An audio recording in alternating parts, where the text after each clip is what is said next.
happening across the border. And then also being a commandant at some point at the Uganda Immigration Training Academy, training law enforcement on issues to do with migration. I've also lived abroad at the University of Minnesota. I remember specializing on human trafficking policy and prevention. I studied also forced migration at the summer school on forced migration at Oxford, living in the UK. And then recently in 2017 at Harvard Kennedy School. So those experiences give me first-hand information on what it meant to actually be also an immigrant and also serving refugees. So this is what I've learned, through the years, the challenges and, opportunities. First, contrary to some of the beliefs that we see sometimes on media, especially when it talks about migrants, crossing to the seas, you'd think that there are really so many Blacks leaving the continent. But while checking on the statistics, in 2020, by the International Organization for Migration, 21 million actually of Africans live in another African country. So many of the migrants who are Black actually live within the continent. And in 2020, the most African-born migrants living outside the region, the statistics, according to the International Organization for Migration, were 11 million in Europe, 5 million in Asia, and 3 million in North America. I don't know how many are there in Canada, but I'm sure between today and tomorrow we'll get the statistics from those who live there. And so migration has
So unfortunately, these restrictive visa regimes have not only choked, the migration of deserving, migrants, but has also driven a lot of people underground to seek the services of transnational organized criminals.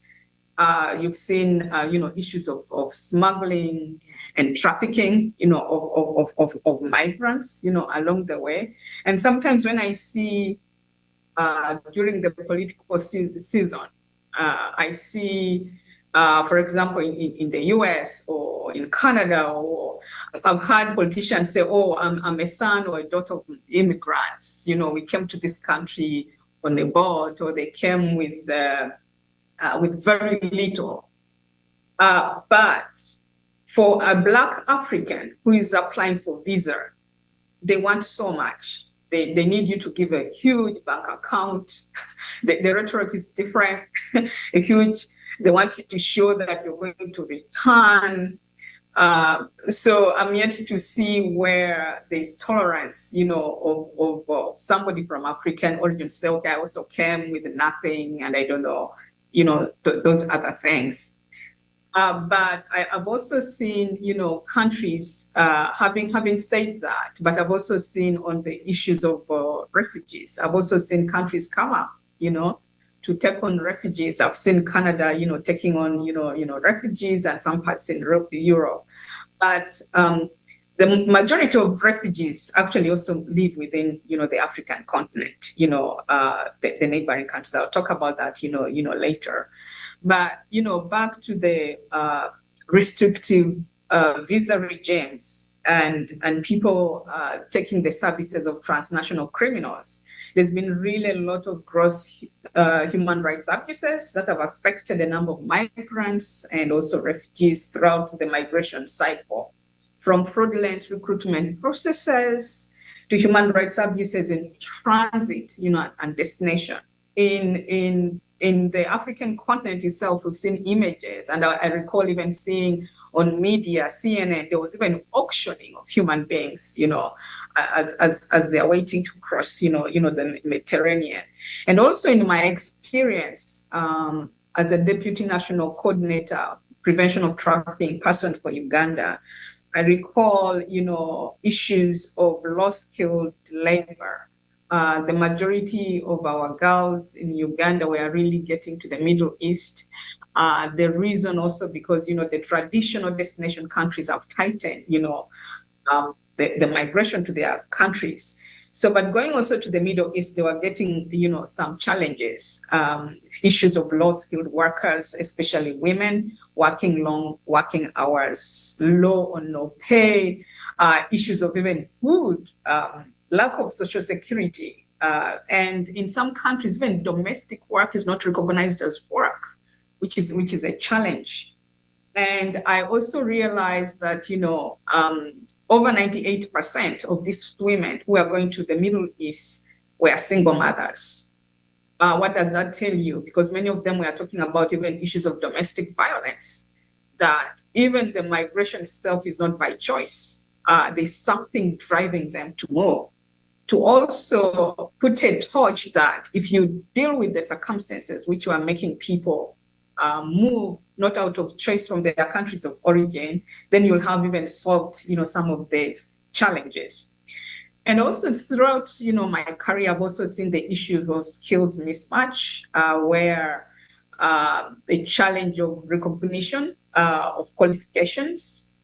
And I've seen many qualified people who are recruited, the point system, high skilled work, and when they reach a destination, they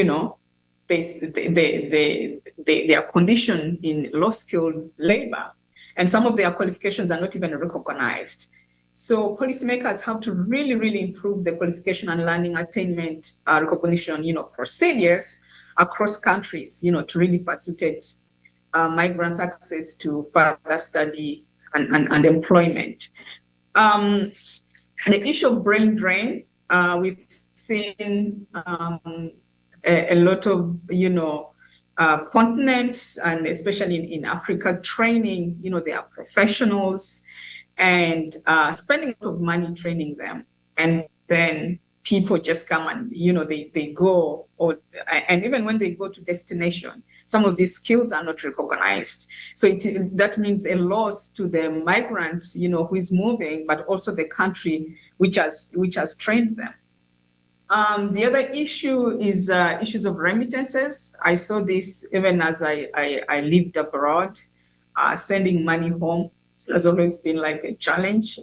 There's high costs of sending money. And we've also seen that leveraging really the developmental aspects of the diaspora could really go a long way in supporting, their families, but also countries, and making sure that even the transfer, markets are transparent, communicating the different options to migrants. And migrants have really done a lot, to educate, people back home, medical. But we've also seen, which I don't see a lot being captured, some migrants or immigrants, there are people back home sending money to them, to support them. Usually the remittances, they talk about, people abroad sending money, but there's also people back at countries of origin who send money to support, people who live, who live abroad. In the in settling at destination as well, I've seen situations of xenophobia, and we've seen this, documented. We've seen on the media, and xenophobia has really cut across. It's not only abroad, but also within the continent, where there's really no tolerance of migrants. And when economies are flourishing, migrants are usually blamed, or refugees. And when economies, are flourishing, they don't even recognize their contributions. They're only blamed for like taking jobs and all of that. And when the xenophobia is entwined within, the politics, it becomes even much more, challenging. And we really have to continuously reduce, this violence, and to clean up, the politics and the rhetoric. And also in the media, I also challenge that, as migrants, we really have to also learn how to write our own stories, and document, even in the academia, about the good things. That's why sometimes, I challenge myself to write more about, the experiences, what we do, and also for migrants, so that we share, those experiences, because, refugees and migrants really contribute not just to countries of origin and destination, but also transit, as they move. And in doing so, we really need also to improve the access, to justice itself, that equal, treatment, to know that, if there are challenges, you have where to go and seek redress in the process. While doing so, the other challenge, which has also challenged, governments, border management and all, is really to tackle issues of transnational organized crimes, that it's there, and transnational criminals, trafficking, flow fraudulent, documents, because we need to restore, the confidence in the migration process. It means countries need to really re-examine, also those stringent visa policies, but at the same time crack down on irregular, migration, as well as, the criminals which support that. But specific to refugees, I've also seen, countries, like I said, who have come up to really support, have progressive, refugee policies. In the continent, I see Uganda, for example, despite the challenges and the shrinking assistance to refugees, Uganda remains the leading refugee host country in Africa. We are talking about over 1.5 million refugees, especially, from, neighboring countries of South Sudan and Democratic Republic of Congo. Uganda's humane, sustainable, and forward-looking, migration, policy and refugee policy guarantees, the rights for movement. They give refugees land. They allow them to work and start a business and own property. And unlike in some countries where refugees live in a camp, in Uganda they are into settlements. They live side by side with host communities, sharing services, like education, health, and the like. And through that, we've seen them, reintegrating, because they can also live in urban areas where they live freely. And I see that in some countries has been a challenge. I remember during, even COVID-19, I recall the president of Uganda really allowing, refugees and giving quarantine, within the border. And by the time COVID-19 hit, because, they were living side by side with communities, and there was access to water and all that, so it was easier, for them to not to be so much, affected, like in some other, areas. When I look also at, the diaspora, the diaspora I've seen the diaspora also organizing. I know, I think in Canada, I don't know, I think you have an association. I've seen, people meeting, in Canada, for example, with Ugandan origin. I've seen associations in North America, even some in the continent. And the Ugandan diaspora, for example, the push to dual citizenship came from the diaspora. So when the diaspora, are organized and are looking to contributing to countries of origin, and government should also really support. I recall when I remember that time when the president of Uganda gave a directive to establish the Department of Diaspora in the Department of in the Foreign Service, ministry. I recall going to a country like Ethiopia. The government was giving land, and diaspora were coming to contribute. Building schools and to the development of their countries. Some countries like India prefer their diaspora to be out there, and then the remittances, supporting the development. I saw countries like Ghana really giving those opportunities, for migrants, to come to support skills, their skills to rural areas, to support their medical, professionals.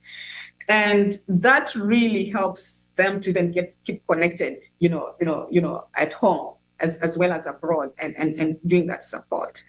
And so I was also looking at what opportunities are there for really countries, countries to support, refugees and also migrants.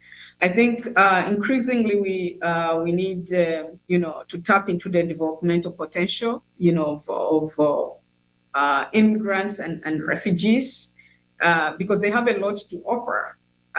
Refugees move not because they want to, because sometimes people portray, them as if they always want to be given, but these are people who have skills. They just need opportunity, to be able, to contribute. And as we deal with the migrants, we don't also have to lump them. They are not homogeneous, because some even are more vulnerable, than others. For example, we need to recognize, the value, recognize and value unpaid care and domestic work, which is less valued if you're looking at, migration with domestic workers. Invest in social protection policies that include migrants, ensure eligibility and equal access and coverage of social protection, including for domestic workers. Address the vulnerability of migrants regarding sexual and reproductive, health, skills recognition, and tackling issues of transnational organized crime. Promoting policies that promote decent job creation, those labor rights, is important, and addressing, those needs of migrant populations, including the discrimination, on nationality, migratory status, ethnicity, and other factors. And as I conclude, really we need to get, rid of those laws and policies that are discriminatory towards any migrant group, and promote appropriate legislation that is inclusive towards, migrants, and really clean up, the dirty politics of migration. Because as everybody is a potential migrant, and wherever we go, we contribute, and everybody's looking for, a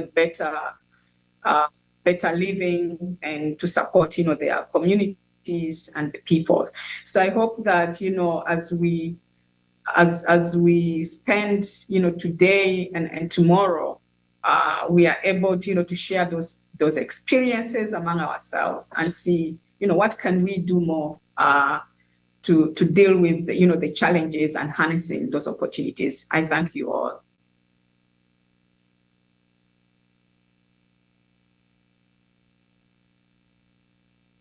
I guess we have learned. I know I'm always asking because I always want to know, what did we pick out of the talk, right? Aren't we here for that? We're here to learn, we're here to exchange ideas, we're here to learn from one another as well as utilize the resources. So I'm going to tap on you just because I saw you coming a little bit earlier. What did you get from this keynote speech, please? Good morning. I think it was really highlighted the lost opportunity of migrants and refugees, not only for them in the loss of their skill set, but also in the countries that lose them because they experience the brain drain. And so it's sort of a cycle, right? Because they're not there to build the country and make the country better. That makes it feasible for them to stay, but they also need to leave because they need to go to other countries to get opportunities. But in doing that, their skills also get lost because they come to countries where the skills are not really recognized and they're not able to use it. So it was just highlighting the cycle of deficit, I think. We should clap for that. I think I like that. Let me go to this table because I missed you last time. I'm coming to you, I know. I think one of the important points that you talked about was mostly about how, depending on the economic situation of each country, the government, particularly in Canada or in Europe, likes to blame refugees when there's a recession or there's not a particularly floundering time, or when there's an economic boom. We don't recognize the contributions refugees and immigrants provide as well. In addition to making it very clear that people don't normally migrate and make refugee claims because there's just better opportunities, it's also because there's violence back home and there is no choice. And I also really enjoyed how you explored how criminal elements take advantage of that desperation and proliferate irregular entries in different countries as well. So thank you. That was quite a summary, wasn't it? I think he summarized it all. Thank you so much. Clap for yourselves, ladies and gentlemen, as well, for just being a part of this. Thank you so much, Madam Agnes. It's been a pleasure. I'm going to request us to stand up, take a walk, get a glass of water, and say hello to somebody you haven't seen for about 5 minutes, please. And then we shall continue with our program. Thank you very much. On behalf of CBDOC, you are most welcome. Thank you.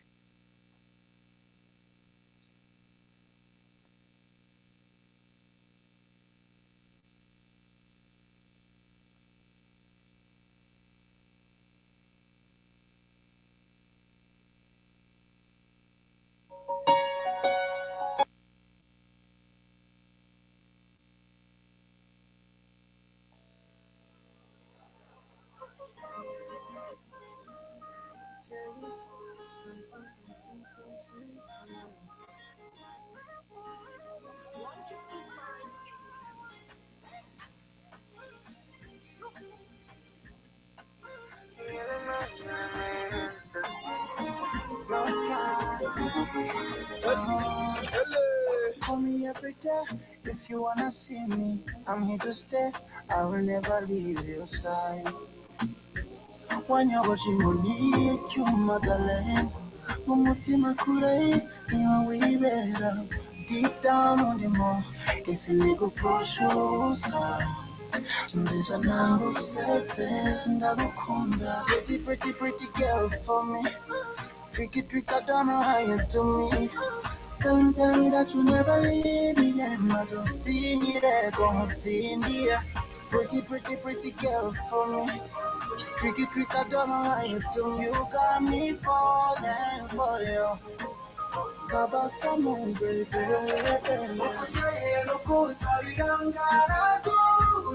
Shesize mafude twa amaso yanje ni mubareba urukundo w'amayero mabifuza kandi sinicuza je come mon bébé you satisfy you for life baby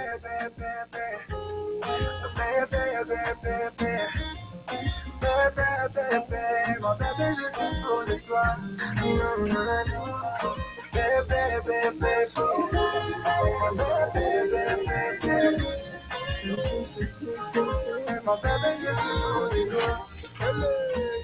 Quick, I could get focused.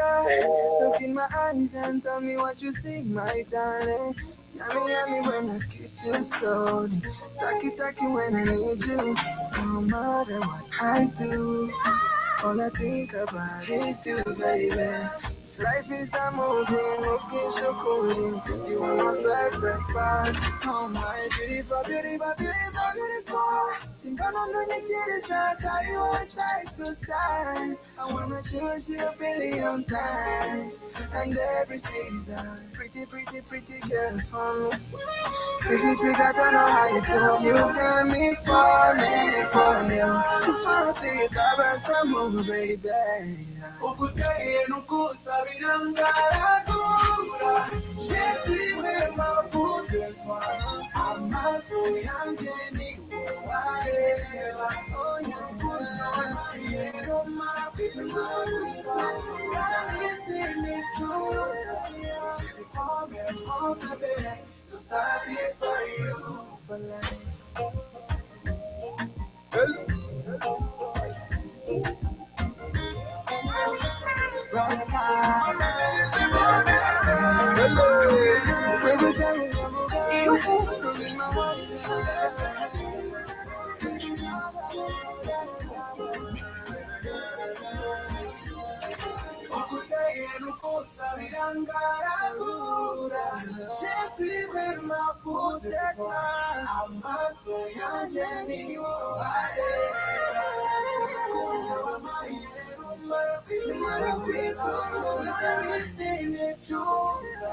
Je te promets mon bébé to satisfy you for life.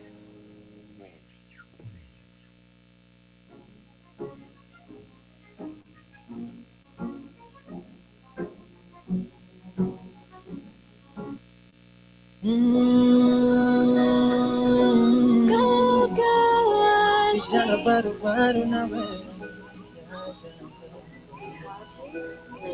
kuna muda njo tupoteze wakati, roho kinilalia, siku inapita ikienda wapi, kasija kupigia, ukinihitaji mitakosaje nafasi, sema takukujia. I've been asking God for you. Nilifunga ndone mujiza, kufungua macho I saw you. Down on your knees, no wasting time. Wazazi wajuane, family time. Bouncing baby, the next in line. Meant to be, it was set in time.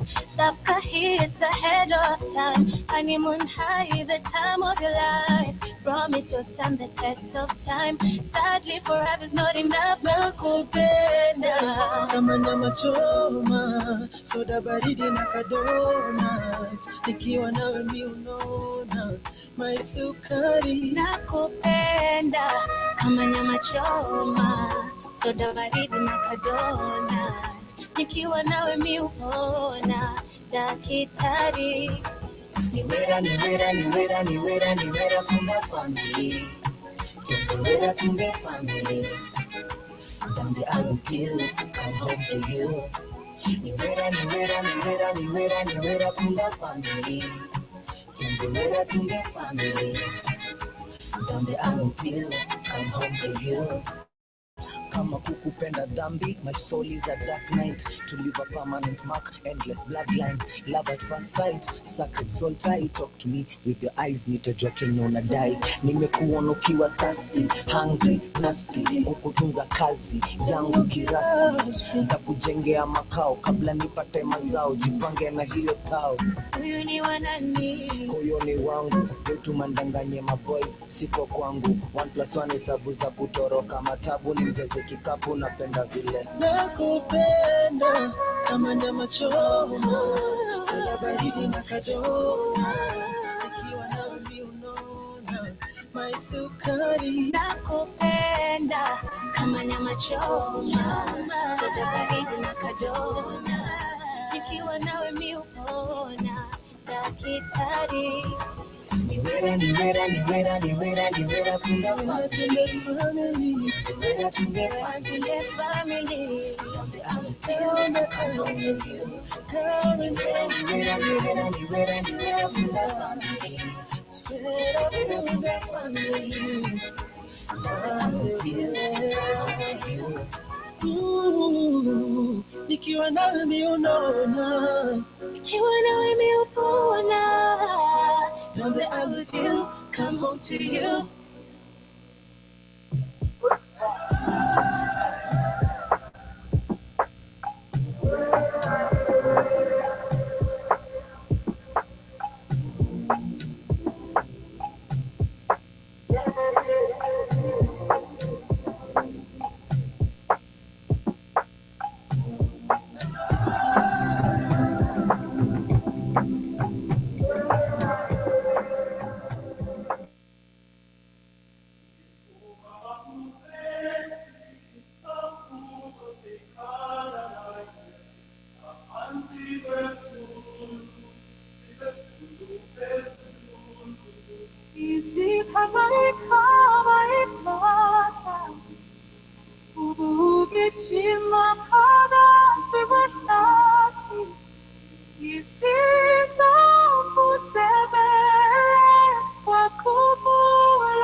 Oh, Susanna, I hope you're happy now.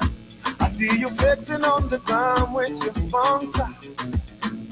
Susanna, I hope you're happy now. I see you change your skin color and your hair is longer now. Na kuona pale hapo kando ya Champs-Elysees. As you can tell, we are about to have a quick snack, so get ready. And I know somebody mentioned washrooms. So washrooms are just below the stairs to your left. I think I got that right. Yeah. Washrooms are 2 doors below the stairs to your left. Otherwise, we're about to grab a snack. Everybody will grab something to eat, to drink, and then we'll get back into our discussion. Once again, thank you so much. This is the International Conference on Black Immigration and Refugees 2024, courtesy of the Center for Black Development Options Canada, CBDOC. You are most welcome. 2 minutes, and we grab a cup of tea and some mandazi. Thank you very much.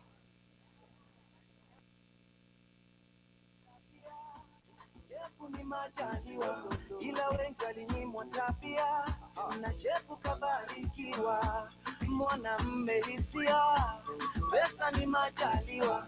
Ila wengi walinyimwa hisia na pesa kabarikiwa, na kuona Brazil hapo Rio de Janeiro, ukiongezewa nywele senje nano mabusiness. And I see you in China with the latest designer, shaking what your doctor gave ya on your worst behavior. Susanna Bandeira. Hello, hello, hello.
God found me a woman. My woman, my priority. She fell in love with the wire. She means the whole world to me. Yeah, yeah, yeah. You love me better than I love myself. I just want you to know. You trust me better than I trust myself. I just wanna give you love. 'Cause when I close my eyes, I know you are right here with me by my side forever. Do you know how much I plan for you? Oh, pray for so long for you, darling. Be my forever. I promise to never lay you down, baby. This is my love. I belong to you. You belong to me. I give you my heart. Ooh, yeah. This is my vow. Can you see the red? I play your umbrella. I give you my heart. This is my vow. Mapenzi yetu itakuwa milele. We utaona, we utaona. It's on a high in your mind. I love you like Christ left church. Nobody could take your place.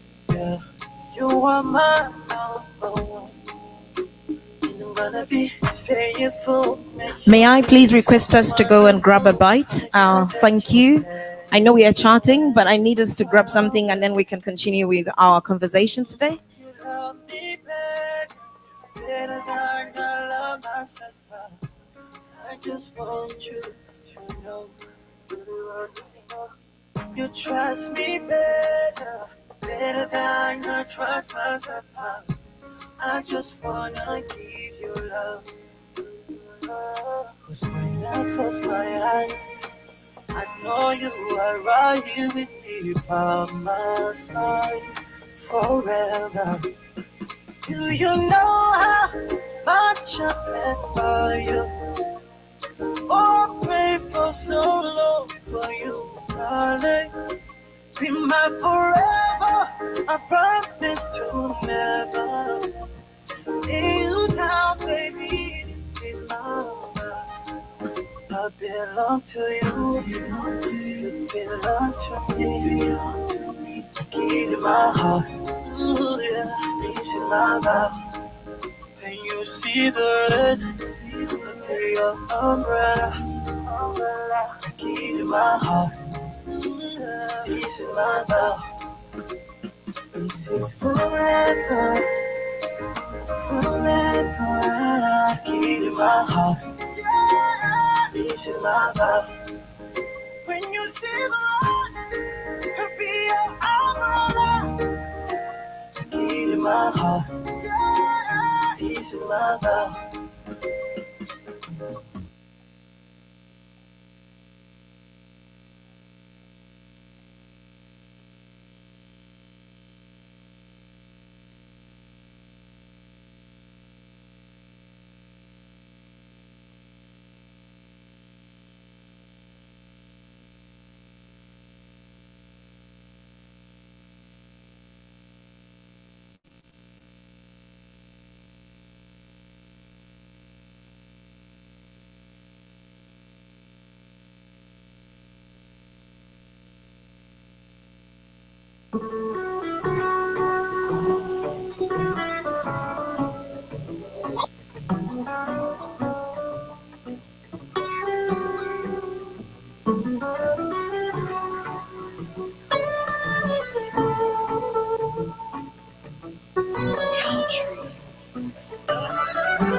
Yala fita mababa naguruka nkana mu bihe kumenyera hazaza ona je toujours ndagukunda and I stay by your side. 별이라이리래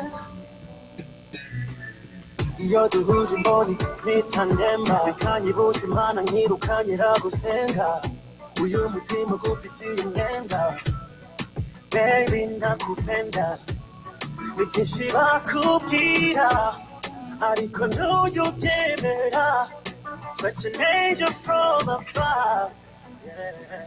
Baby can't you reaching out to you far away where you feel come to mutera 오로로 코로니 forever Draw me close to you I will never leave your side You feel come to mutera 오로로 코로니 forever Baby can't you reaching out to you far away where you feel come to mutera 오로로 코로니 forever Draw me close to you I will never leave your side You feel come to mutera 오로로 코로니 forever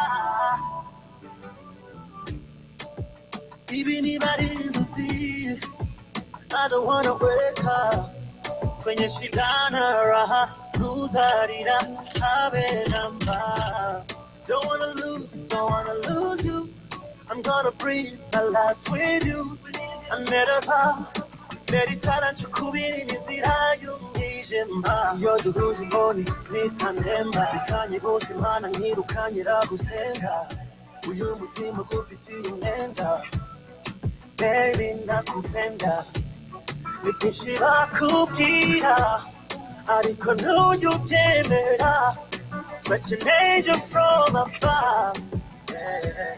Baby can't you reaching out to you far away where you feel come to mutera 오로로 코로니 forever Draw me close to you I will never leave your side You feel come to mutera 오로로 코로니 forever Baby can't you reaching out to you far away where you feel come to mutera 오로로 코로니 forever Draw me close to you I will never leave your side You feel come to mutera 오로로 코로니 forever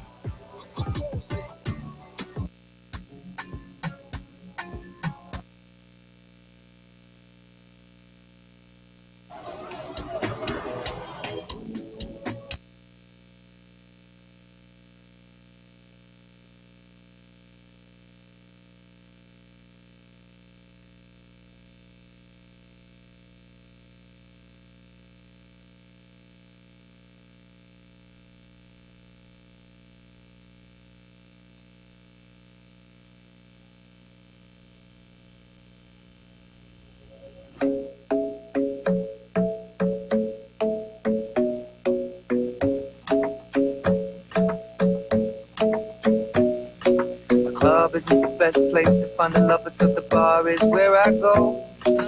Me and my friends at the table doing shots, tripping fast, and then we talk slow. Come over and start up a conversation with just me, and trust me, I'll give it a chance. Now take my hand, stop, and the man on the jukebox, and then we start to dance. And now I'm singing like, girl, you know I want your love. Your love was handmade for somebody like me. Come on now, follow my lead. I may be crazy, don't mind me. Say, boy, let's not talk too much. Grab on my waist and put that body on me. Come on now, follow my lead. Come on now, follow my lead. I'm in love with the shape of you. We push and pull like a magnet do. Although my heart is falling too. I'm in love with your body. Last night you were in my room. And now my bedsheets smell like you. Every day discovering something brand new. I'm in love with your body. I'm in love with your body. I'm in love with your body. I'm in love with your body. Every day discovering something brand new. I'm in love with the shape of you. When we let the story begin. We're going out on our first date. You and me are thrifty, so go all you can eat. Fill up your bag and I fill up the plate. We talk for hours and hours about sweet and sour and how your family's doing okay. And leaving, getting a taxi, kissing the backseat, tell the driver make the radio play. And I'm singing like, girl, you know I want your love. Your love was handmade for somebody like me. Come on now, follow my lead. I may be crazy, don't mind me. Say, boy, let's not talk too much. Grab on my waist and put that body on me. Come on now, follow my lead. Come on now, follow my lead. I'm in love with the shape of you. We push and pull like a magnet do.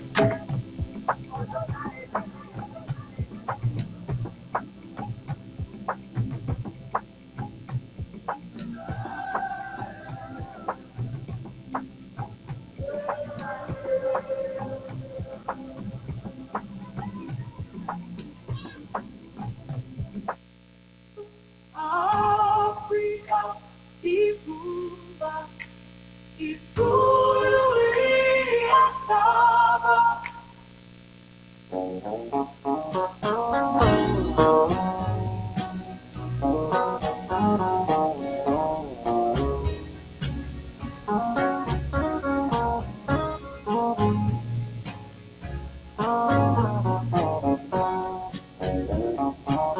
Baby, lock the door and turn the lights down low.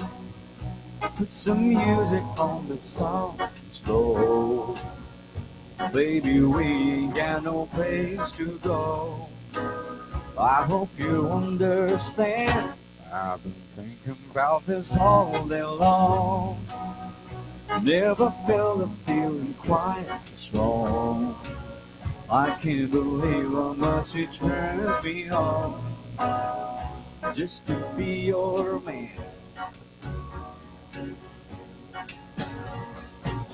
There's no hurry, don't you worry. We can take our time. Come a little closer, let's go over what I had in mind. Baby, lock the door and turn the lights down low. Put some music on the song slow. Baby,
Hasira za nini we Bwana, hasira za nini we Bwana, wataka kuniua bure Baba, wataka kuniua bure Baba. Yule si wako nami si wangu, chuki ya nini kati yangu na wewe? Chuki ya nini kati yangu na wewe? Le le le li le le le li lo oh oh mama. Hasira za nini we Bwana, hasira za nini we Bwana, wataka kuniua bure Baba, wataka kuniua bure Baba. Wako hayuko, wangu hayuko, chuki ya nini kati yangu mimi na wewe? Chuki ya nini kati yangu mimi na wewe? Le le le li le le le li lo, oh, oh, mama. Hasira za nini we bwana, hasira za nini we bwana, wataka kuniua bure baba, wataka kuniua bure baba.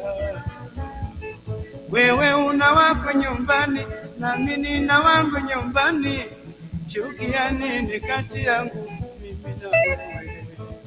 Chuki ya nini kati yangu mimi na wewe? Nasema sina makosa we bwana, sina makosa we bwana. Ayo,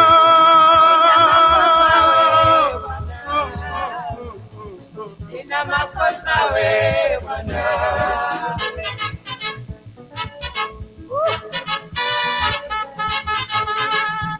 Everybody has something to eat.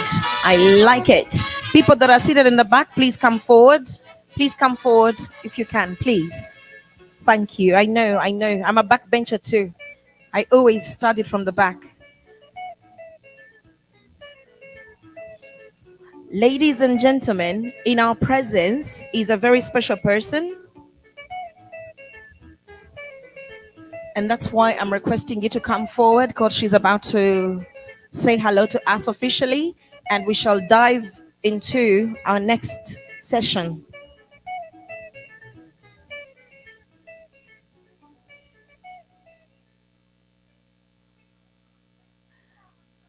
Everybody has a water, everybody has a tea. I love tea. I have to take 1 cup of tea a day. If I don't have it, my life is not complete. Just 1 cup a day. I don't need a lot. And funny thing, I worked for Starbucks, but I never drank a cup of coffee because I just don't do coffee. 5 years. But oh my God, the smell. Oh yeah. The smell was quite something.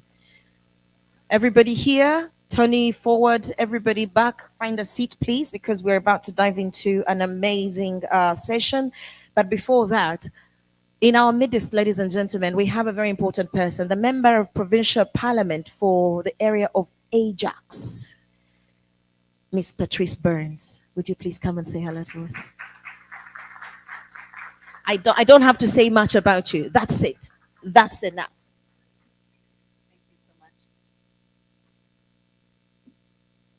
Good morning, everyone. I love the smell of coffee, but I can't drink it. I'm always so disappointed too, because I get the smell and I'm like, oh yes, I'm gonna have a cup of coffee, and then I drink it and I'm like, yeah, it doesn't do the same. It doesn't do the same. So I can totally relate to that. So I'm so thrilled to be here. I'm actually also representing, I have a member from my area of Ajax through a welcome center that does a lot of work with our immigrant population. I appreciate all the work you do, because you do an amazing job. I find that the people that exist in this space are always so passionate, because the stories are so amazing, and it is so awesome to empower people in that next step of their journey. So I'm here representing the Minister of Labor, Immigration, Training and Skills Development. I represent him as his PA. And I just want to, talk a little bit about some of the things and challenges that we know that are being faced by immigrants that are coming to Canada. Agnes's presentation this morning was really powerful, because it really captured so much, even some of the things that I hadn't even thought about in regards to the impact of different African nations and what that is looking like, and the transition to North America.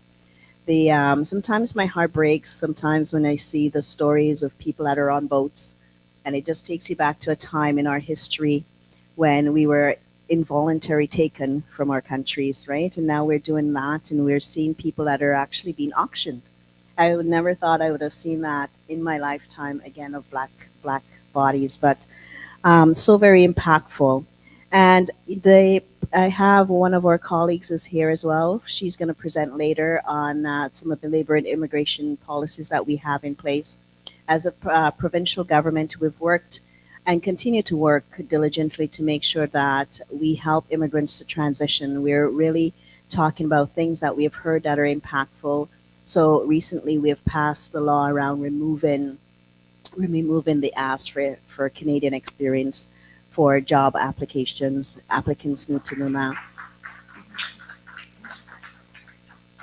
So we've done that. Now we just got to start pushing that with employers so that, they're not doing it unofficially. But recognizing as well when you immigrate here, and for the African countries, it gets a little more evident because your names on your resume sometimes identifies you and takes you out of the running just by doing that. And so you find a lot of immigrants come and suddenly their beautiful names are westernized and shortened because they want to be able to fit in.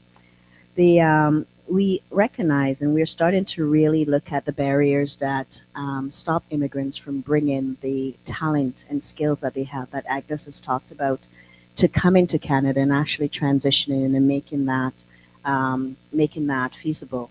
And through our government, we do fund 150 different employment settlement agencies that help immigrants transition.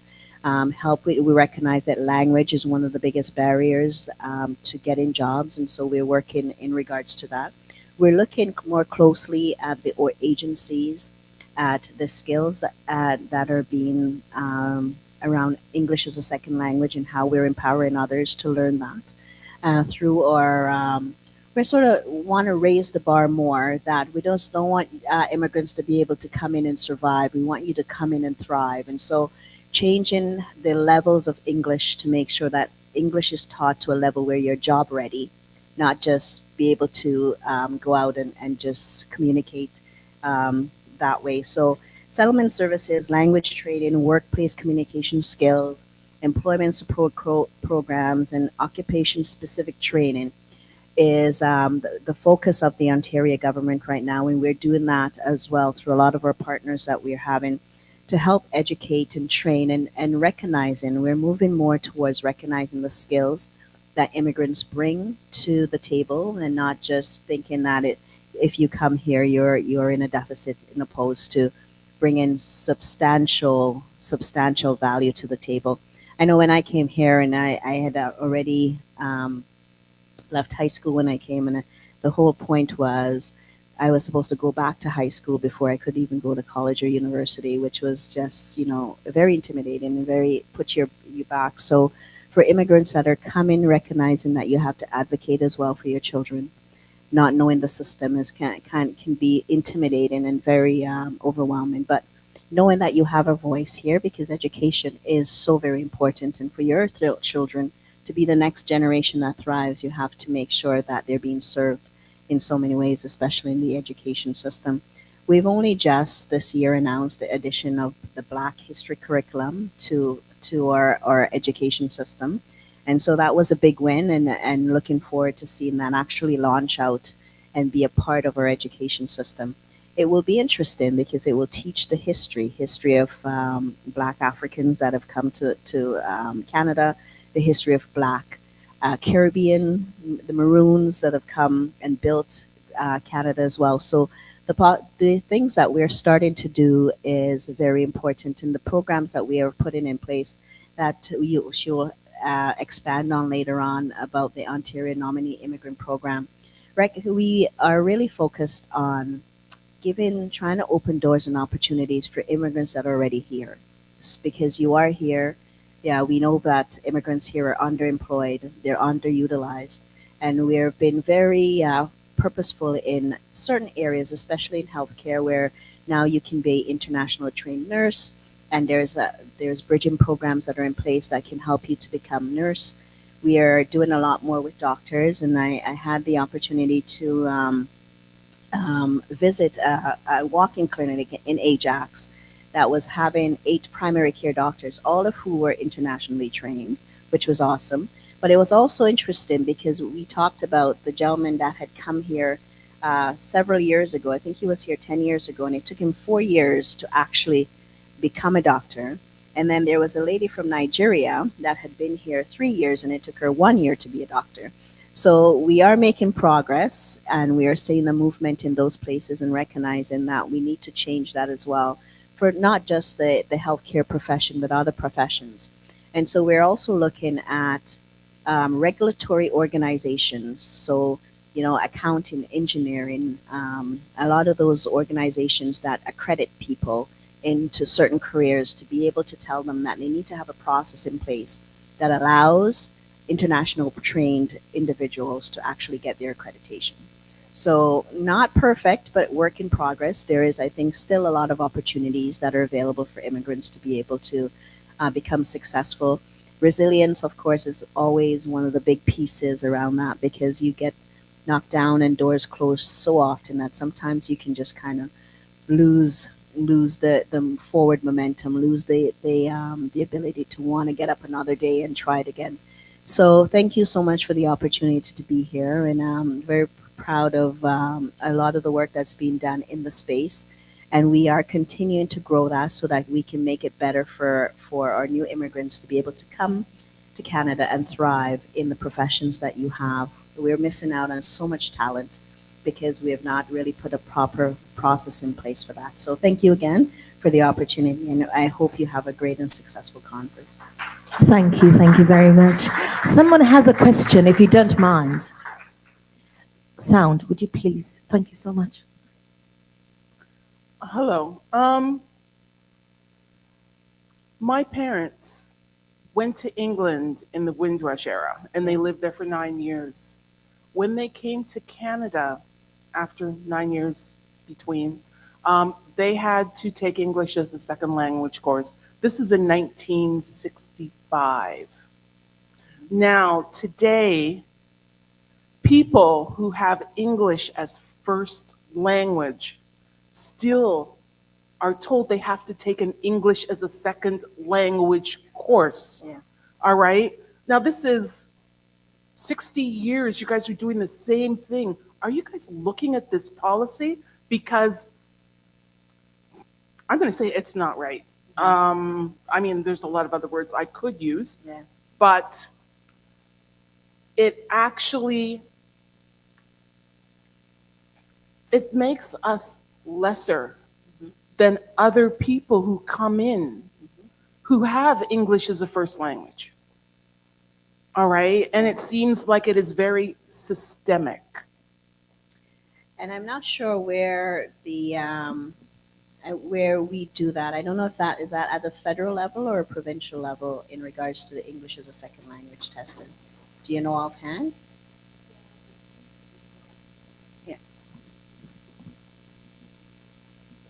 Thank you. So at both level, yes, federal and also provincial for certain of our stream, we ask for a language test.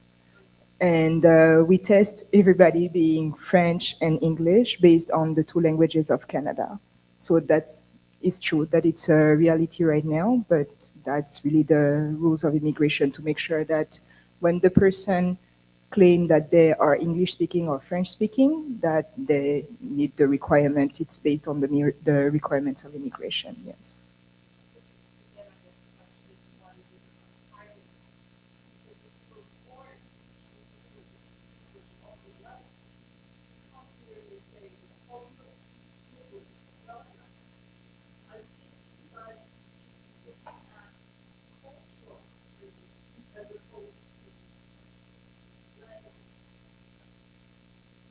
And we'll note that, and we'll take that back as we try and make the process better. I'd have to also navigate that with federal if that is something that we can change at our provincial level. So thank you for flagging that. Any other thoughts to be shared from? A little bit on that, and I think your answer. Sorry, my apologies. I think, gotta recollect my thoughts. In terms of process, yes, when you're coming in as an immigrant, that's a requirement. But I think maybe how I heard the comment is when people are already here. So they've already gone through some of that process. They can speak English based on the point system. And then yet, when they're still coming in here, there's a requirement to, whether it's through the employer, whether it's through other programs, that you're still required, even if for university purposes, you're still required to do that additional step of proving that you can speak English.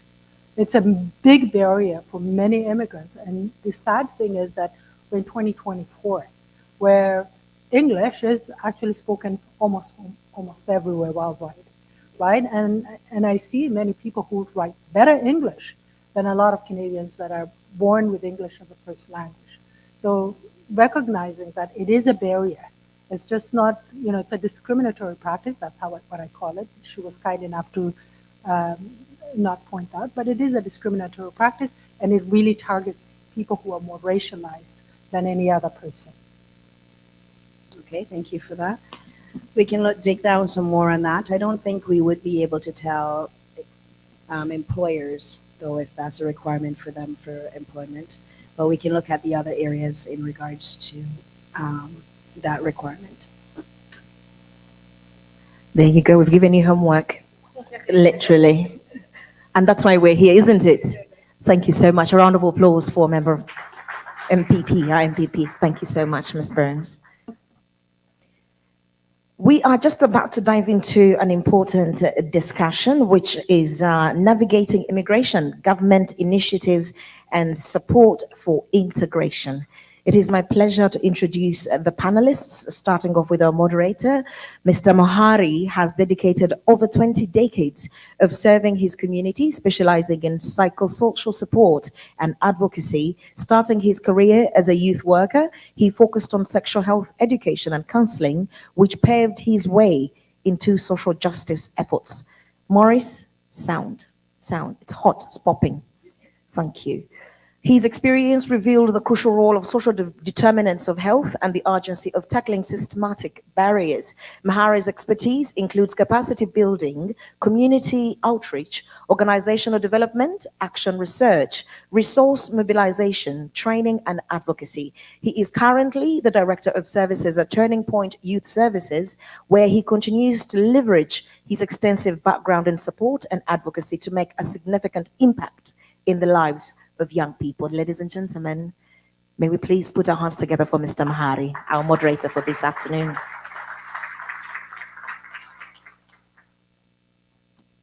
You should go with this microphone, I think, on stage. And may I get another microphone on stage? Sound, thank you. Our next panelist by the names of Mr. Chris Bouchard. I hope I'm saying that right. He's the Executive Director for Turning Point Youth Services, a multi-service non-for-profit in downtown Toronto that provides mental health, youth justice, and housing services to youth between the ages of 12 and 24. Chris has spent over 30 years working in and leading youth services in Canada and in the United States. He is an active member of many local tables in Toronto and supports youth services, including the Youth Shelter Network, the Youth Mental Health Steering Committee, hosted by East Toronto Health Partnership, or HT, and the core service provider table for the Youth Justice Services. Mr. Chris Bouchard, come on up. Thank you. Next on our panelists is by the names of Miss Kemi. Famous Kemi, as she is famously known. She is an immigrant from West Africa and a journalist at that, who's passionate about youth development. She has graced the stages of many different programs around the world and at home, including the Martin Luther King Young African Hero Summit in the United States. She currently serves as the model ECOWAS, I hope I'm saying that right. Yeah, commission as the VP of the Nigerian delegation. Kemi Famous, please come up. Thank you.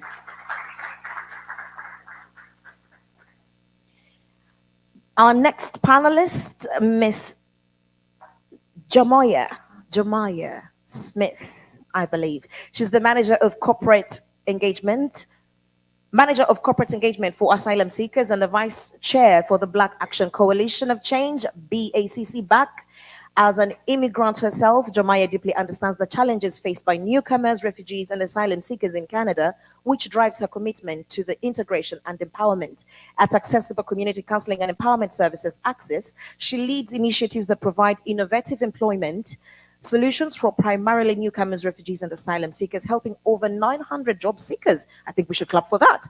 Over 900 job seekers each year and achieve sustainable employment. She also champions professional and development programs aimed at advancing the careers of Black staff, underscoring her professional dedication to equitable professional growth. Jomaya's leadership and advocacy is pivotal in fostering inclusive communities, supporting the successful integration of asylum seekers in the workforce. Jomaya Smith, please come on stage. All right. She must be on the way, yeah? I hope so. Our next panelist who's going to join us online, Ms. Azadeh, is a senior legal officer at UNHRC, the UN Refugee Agency in Canada, and she has worked with UNHCR. Take your time, Gloria, since 2017 and is currently based in Ottawa. During her time, she has also worked in the office in Vancouver for over 2 years, and in 2018, she completed an emergency development in Boa Vista, Brazil, to assist with a large number of Venezuelans arriving in the country. She is right online with us. Hello, I hope you can hear us. Wave to us if you can hear us. Yeah, she's waving. Perfect. And I think that is it for our panel this afternoon. I'm good to go, Mr. Ali. You are my boss, so this is good. Oh, yes. Oh, Mr. Dennis Wamala. Ha, you're going to kill me for this. Sir, come forward. Come. I'm even going to give you the chance to introduce yourself. That's how I redeem myself. Introduce yourself and get on stage, please. Thank you, Gloria. I mean, it's been a long years fighting with her, so I understand when she doesn't introduce me. My name is Dennis Wamala. I'm with Rainbow Railroad. I'm also the Vice President of New African Canadians and the Chair of the Board of the African Center for Human and People's Rights. Thank you.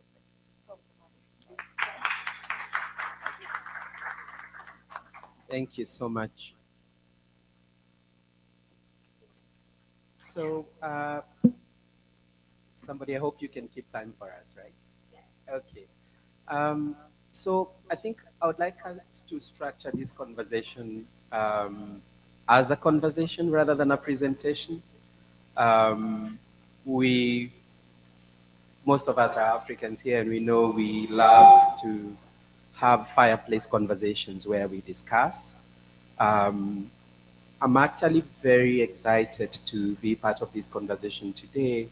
CBDOC, which was born out of a crisis, decided to think rather than complain. They decided, let's think together, let's have conversations around options, let's have conversations around how we can make it better for, immigrants and newcomers. I love the venue. I was just telling somebody that this venue is so important for this conversation. And why is this venue important for this conversation? For those of you who came in as newcomers, and for those of you who navigated the shelter system, you understand the importance of Queen Street and Parliament and Jarvis and Chapon. That's where we have a number of shelters and refugee welcome centers and newcomer welcome centers. We have Regent Park right around the corner, where a lot of newcomers spent a lot of valuable time learning new skills or just hanging out. We have the Regent Park Health Center around the corner too, where also a lot of us fast accessed healthcare, Canadian healthcare. So this is a very important venue. I am always against conferences in a way when they are big spaces, big wasteful spaces. I've worked in public health all my life, and I know how some of these spaces are big and wasteful. The conversation happens, you preach to the converted, and then usually the outcome is, let's have another meeting, right? That's usually the outcome. And so one of my biggest challenge was, why can't we have conversations exactly where things are happening? If we are talking about issues in the community, let's have conversations in the community.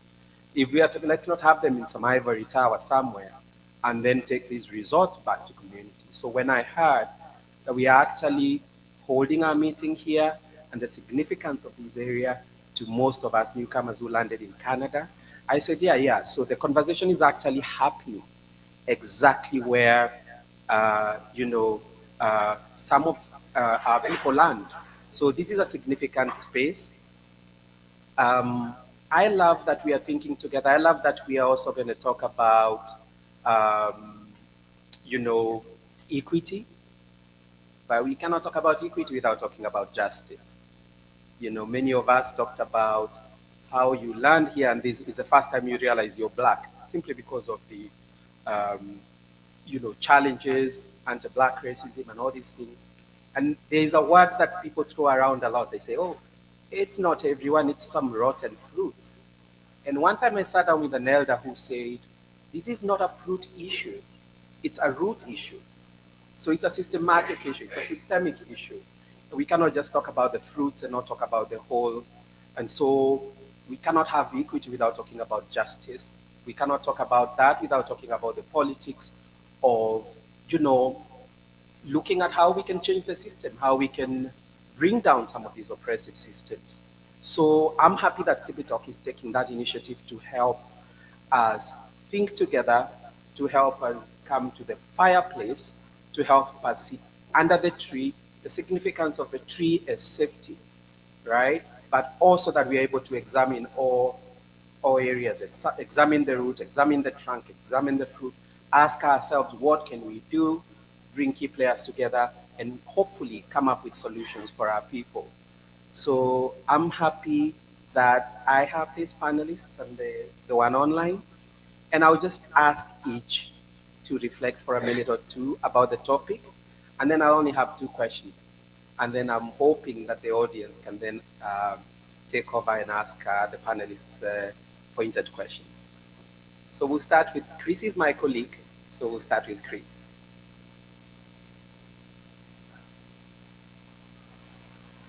Thank you, Mahari. Just open. Good to meet everyone. I'm Chris Bouchard. I'm the Executive Director at Turning Point Youth Services. We are a small to medium-sized nonprofit operating in the east part of Toronto. We're funded like a lot of the nonprofits, many nonprofits in Toronto, with funding from different sources.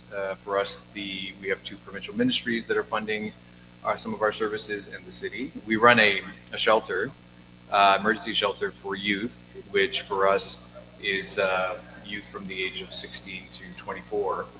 And the relevance for us and why the conference was of interest to me in particular was that we've seen a change in the the enrollment in our shelter in the last year, and as of have all of the shelters in Toronto, and just the inability of the city and the systems locally to manage the influx of immigrant and refugee seekers, particularly from Africa, that have come to the city, and it's really shown up the deficiencies, I think, in our ability to support people, finding work and finding housing.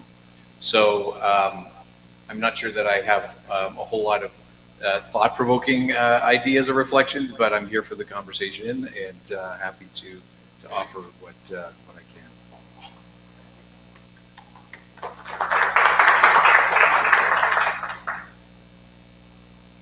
Hello everyone, my name is Kenny, popularly known as Kenny Famous. I am honored to be here, to be seated amongst these great men on stage, and I'm honored to be invited by my very good friends, the founders of CBDoc, Mr. Ali and Mr. Tony, and the other founder. It's an honor. These men are great men. Please, a round of applause for them, for the great work that they are doing. Thank you so much. And before I say anything, I would like to acknowledge that this land that I am on, living and thriving, is a territory of the First Nations people, and I recognize their presence, the presence of the indigenous people. And I want to say that, to be honest, as a new immigrant here, who did not plan, I had no plans at all to be here longer or as long as I am here. I have had good, bad experiences, the good, the bad, the ugly, and I'm living and thriving. I'm happy to say that. And for new immigrants, the journey would not be smooth. However, one thing to know is resilience, right? Resilience. I am a journalist from Nigeria, West Africa. The NSAS situation that happened where, the government, the military shot at its people, where I spoke out, on live in the United States, actually. One thing led to the other. I was here for a couple things, and then, at the end of the day, I had to, my life was in danger, and then I had to immigrate here, based on, certain reasons. But I have gone through different stages as a new immigrant. The housing stage, the confusion stage where you don't know, what else to do. What do I do? Where do I go? You're searching for a job, and you're constantly getting phrases like you don't have Canadian experience, you don't have, you're too qualified for this job, or you're underqualified. Oh yes, I did get that a lot. I am overqualified for the job, and I am more concerned about just giving the job I need to pay bills. So yeah, I've been through that. The journey that majority of immigrants would go through. I have also been discriminated against. I've been accused. I have almost landed at police custody for taking something I did not take. At the end of the day, they did their research. They saw that, she was innocent, and, underlying the old reports and everything was just this person just angry that, why is this person here? You need to go back to your country. You guys are, you're coming in here, you're taking all the benefits that we're supposed to take and everything. And, leaving the shelter system from being in a respite system where you're sleeping on the bench, on the floor. Tony can attest to that. When you're sleeping on the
I heard from my sister that Tony is organizing a boat cruise. So I was excited about the boat cruise. So imagine my disappointment when he told me, first we shall do business, then we shall go on a boat cruise. I'm more of a boat cruise guy than a business guy, but here we are, we don't get what we want always. So thank you for having me. I was thinking of what I should say as a reflection. And the thing that came to my mind was, today is the Independence Day in the US, just our neighbors here. And something came to my mind. We have a former leader in the US who said, ask not what your country will do for you, but what you can do for your country. We as refugees, we as migrants, we as newcomers in this country need a lot of support. And every time we come together, we list the number of grievances we have and the number of things we want support in. One missing ingredient, and that's why I'm so proud to be here with CBDOC, is we need to also say, this is what we are offering. This is what we are doing to make this country better. We are not only asking and asking and asking. This is actually what we're offering. We know the solutions and we've started working on those solutions. So come and join us in the process of making these things better. We need to approach, like Mary said, when I was still in Uganda, we were speaking to the government about the needs of minority community, the health needs of minority community. And they kept on saying, we shall put it in the proposal, we shall talk to Global Fund, we shall do this. We started it ourselves. We started a very tiny clinic and said, we're gonna do this, and then invite you with the cameras and tell you, this is how it's done. So come and join us. So as newcomers, we need to start doing things and saying, telling the government, this is what we mean when we say, these are the needs. This is how it's done. So we're not telling you to start from scratch. Come and join us. The process is already on. That way, the policymakers are more embarrassed to say, we are doing research, we are trying to figure out how to do it. We're telling them, no, this is how you do it. We're just telling you, put more money into it, put more resources into it. It's already happening. Just make it move faster. And how we do that is self-reflection within ourselves, within our communities as newcomers. Self-reflection. When you come to Canada, what does that mean to you? Some of us come as victims. Some of us come as abusers. So what does that mean to you in Canada? I was speaking on Refugee Day at the 519, and while we were marching, someone said something transphobic to someone else in Canada. So you come because you're being persecuted politically, you get to Canada, and you're persecuting the LGBT community. I spoke to a lady from Ethiopia who was brought here as a child. Her parents came here, so she's been here basically all her life. And I met her because she's trying to navigate the foster system. She had her womb damaged due to repeated unsafe abortions. But these unsafe abortions, she was put through this by her family, her mother, her aunties, because you're too young, you're going to embarrass the family. This was happening in Canada. In Canada. So as newcomers to Canada, what are we doing within our communities when no one is watching? How are we building ourselves? How are we not re-victimizing and re-traumatizing ourselves within our communities? We shall all come and march and say, oh, refugees this. And then when we go into our refugee corner, we find refugees we can torment too. So in our own community, how do we make sure we are building each other and we are not re-traumatizing and victimizing people who are weaker within our community? How are we managing the minorities within the minorities? When we come, are we using our trauma to re-traumatize other people? Before we go out and say, oh, there's racism and there's this and there's this, what are we doing to the people we have power over? That is a very difficult conversation we need to start having because it's happening. It's happening. We're having activists who have made names and they're on TV and everyone respects them. So every newcomer who comes is running to these people for support, and then we are abusing them. We are using our power to abuse these people. So while we are saying we are being abused by the general system and the systematic system, we ourselves are using the little power we have to abuse the people we're supposed to be supporting. So as a community, we need to have this difficult conversation so that when we come out, we come with clean hands. Thank you so much. Do you know if we can? Okay. So Azade, maybe your reflection? Thank you so much. I hope you could hear me okay. I'm hearing a little bit of an echo every now and then, but hopefully it'll be okay. Apologies I couldn't be there in person. I really wish I could have, but I'm happy to be here on the panel with this distinguished panelists. My reflections really have to do more with the asylum seeker side, so people who are coming to Canada to claim refugee status and seek protection. We are seeing a higher number of people do that now than Canada traditionally gets. We traditionally get about 50,000 to 60,000 asylum seekers a year, but last year alone, we've received about 144,000 asylum claims. They are coming from a very diverse set of countries, but we have seen an increase in individuals coming from African countries. And one of the things that we did see, and I got a chance to personally visit last year, was the difficulty in finding supports and housing for people that are coming to Canada to seek protection and to get safety.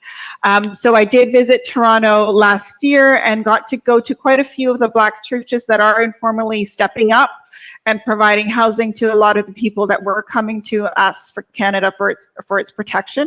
And they were doing great work in supporting the individuals that needed housing. But a lot of our work here in Ottawa is to look at solutions with governments. So UNHCR is talking to the federal government and the provincial governments and municipal governments on how to ensure that people who do come here looking for safety are getting the support they need right up front. And it really is the level of the responsibility of all governments at different levels. So that includes provincial, municipal, and federal. And it should not just be the responsibility of one level of government. So because we do know that people who do come here and ask for refugee status, a high number and percentage are accepted. And we do know that if they get the right supports at the front of their process at the beginning when they first arrive, they are hugely successful in Canada.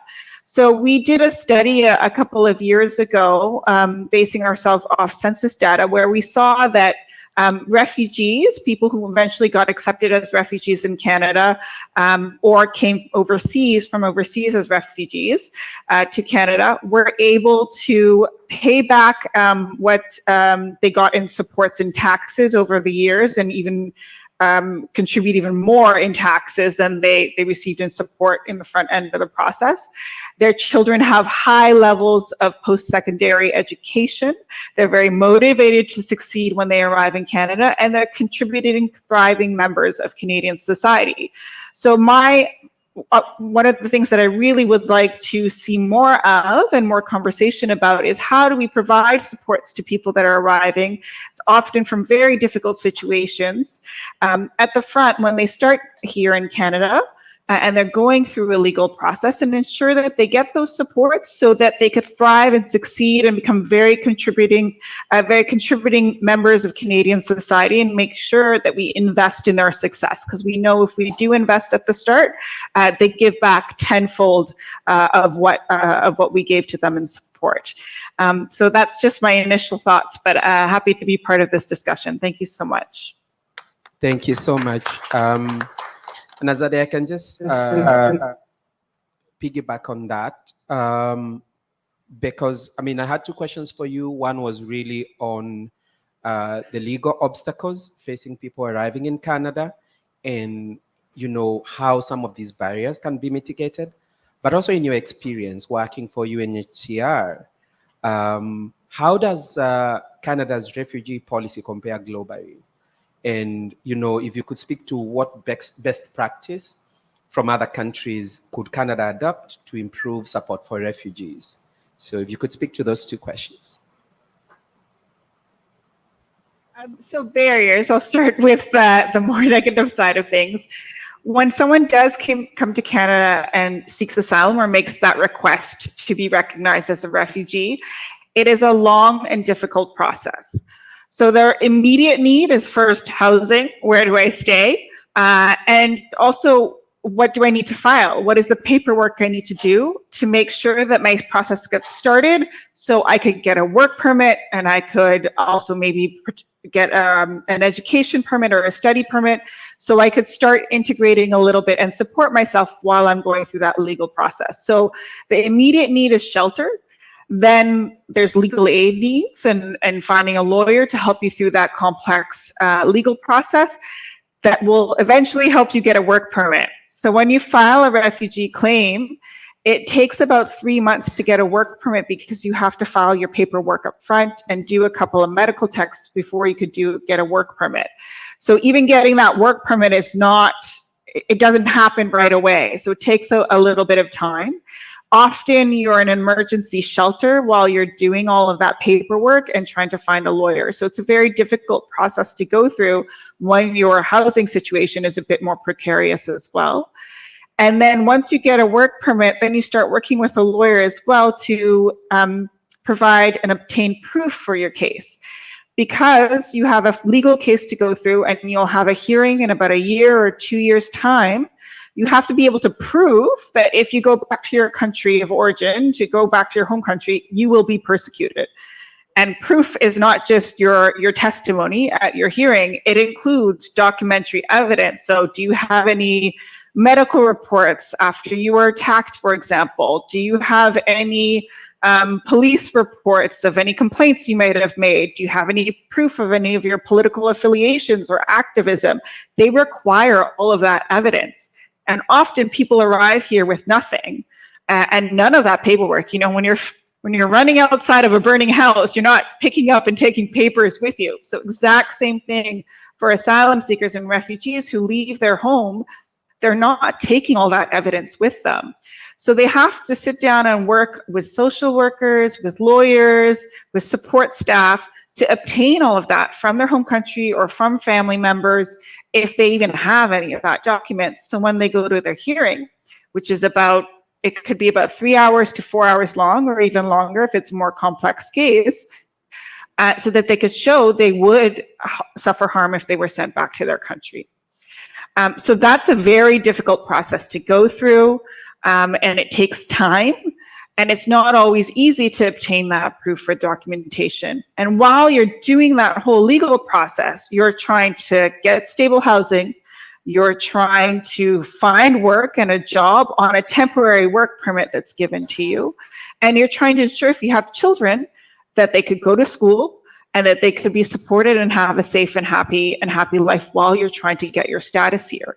So it's not an easy process. And oftentimes people think, oh, you come to Canada, you make an asylum claim and you'll get accepted like that. Canada's great. But it is a complex process and it's not an easy one to go through. And I think that's a misperception often in the public that, oh, people come here and they claim asylum and that's it. It's easy. It's an easy step in the door. It is not. It is a very hard and complex process. Now, what does Canada do well? So in terms of their asylum system and the way they make decisions on whether you're a refugee or not is a really what we call the gold standard compared to other countries.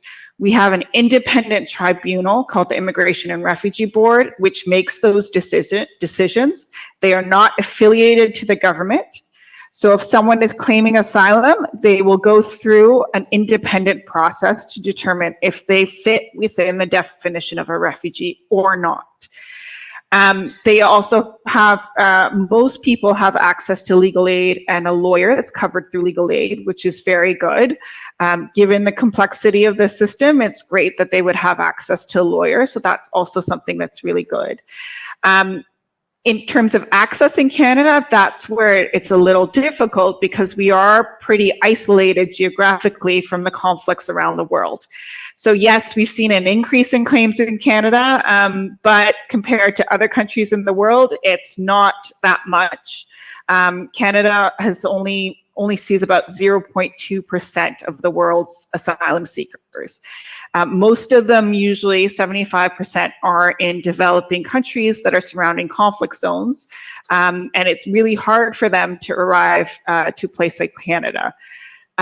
So that's a difficulty in terms of people finding safety here. It's hard to get here. In terms of our system, we also try to look at good practices that we take to other countries from Canada, which includes this independent refugee board, which has really developed expertise on how to make decisions on refugee claims. What we as UNHCR are seeing internationally is a closure of asylum space in the Western world. So luckily, Canada has not really closed its borders as much compared to a lot of countries we're seeing around the world that are starting to say, we don't want any refugees and we don't want any asylum seekers. So we're seeing it a lot in Europe now, where they're developing policies that are much more conservative and strict, and they're not respecting international legal obligations and allowing people to even request asylum. So they're trying to stop people from even arriving. And it's really unfortunate because many of the countries in Europe do not see a large number of asylum claims, and really people are in the developing world, and really the responsibility is falling a lot on these more developing countries that usually don't have as many resources as we do here in countries like Canada and Europe. So that's the challenge that we are facing right now as an international organization, is seeing that a lot of countries are starting to close their doors. A lot of the wealthy nations are starting to close their doors. So that's the conversation we're trying to have with those more wealthy nations, to say, you need to keep your doors open to make sure that people can find safety in countries that could also, support them and where they could find a more stable living as well. So that's some of the issues that we're seeing globally right now. Thank you so much. Thank you so much. Thank you. So I just want to follow up with Temi. We have a youth session tomorrow in the morning, and I hope you can also join us for that conversation. But looking at it from the lens of somebody who arrived recently, but also as a journalist and also as an activist. And I also overheard you, sorry to share, talking about your project with young girls and how you're supporting them. This conversation was really about government and the initiatives they have. I think they left. So we can talk also about what we are doing. And I would like to hear a little bit more from you in terms of what would you have liked to see as support, as a young person, as a journalist, and also, you could speak a little bit to your project and how that is helping in terms of integration, because I think you spoke a little bit about that. Sure, I did. All right. Thank you so much. So I will use this mic. Thank you for that question. Just like my distinguished fellow panelist has said, where he asked the question, what are you doing as a person, as an immigrant here? What are you doing to other immigrants? Are you using your trauma to traumatize other immigrants? And this was a major thing that I personally suffered. And then, I decided that, in my capacity, I would assist, as many people as I can to get out of whatever situation that they were in. When I had housing issues, I was in, I started from the respite center where I was sleeping on the bench, very uncomfortable. I had a broken arm and then a knee. So imagine how sleeping on the bench for like 6-8 months, was like. What I personally would have expected to see then in my journey was, first of all, support from my fellow African, which I never got. Another thing is specialized holistic support. If the shelter had made an arrangement to say, for people who are in the shelter, who are sick, who are unable to do this, who are unable to do that, we can create, this is how we can care for them, holistically. It's not just providing a place for them to sleep or eat, right? This is the kind of care that they need, right? Other than sending me every day to the clinic where I also have to struggle with my broken knee, right? And I didn't go for my appointments often, right? So other than that, what can you do to assist the people who have specific needs? And one of the things I'm working on with my project also is holistic care, right? So it's not just about this is what we can offer you, this is what we can provide for you. What exactly does the individual need? How can we help this person holistically? When the housing issue happened, where there was an outflow and a lot of refugees were outside sleeping in the cold, there were 2 Nigerians who died, in the winter. Very painful, to be honest. And a lot of other people, my fellow Africans from other countries, I saw a lot of them who had several stories. So what I did firstly, I thought, how can I help? How can I change things? So what I did was assisted a few of them, called friends. Okay, you live around. Can you help this person while we help them get, through to central intake, whatever. If I have to pay for money for food for them, I don't mind doing it. No one was paying me to do it. But because I had gone through the experience where I wished a fellow African would look at me, not just as an African, but as a human being, and say, this is beyond my job description to just give you food and leave. Like, how can I help you? You need to remove your clothing. You have only one hand. You can't do it yourself. Can I help you? Can I go with you to the washroom to take off your clothing? I never got assistance like that, except from, when I spoke out, right? And this is one thing I always tell the young people, that I work with. So my project, it's a soon to be launched NGO. Once we get all the support that we need, we're going to launch it.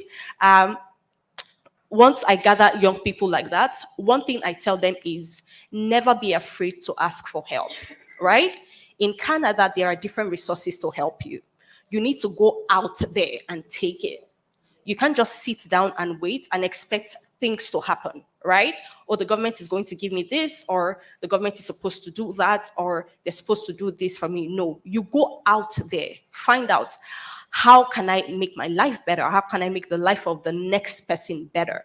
So these are the things that, I help them do. Once they get their work permits, while they are job searching, I contact people that I know, mothers or young people who are working, people like yourselves who go out daily, as long as they have their work permits. I just say, look, I have 2 ladies who are jobless right now. How about we come clean your house, and whatever you want to give them, just pay them. They have their work permits. This is their work permits. So they're not working illegally, but they need to pay bills. They need to eat. They need to buy, for the women here, they need to buy sanitary towels. They need to buy, this and that. The money, we appreciate the government for, the amount of money that they give us. However, realistically speaking, it is not enough. And we still pay taxes, from that money, whether we like it or not.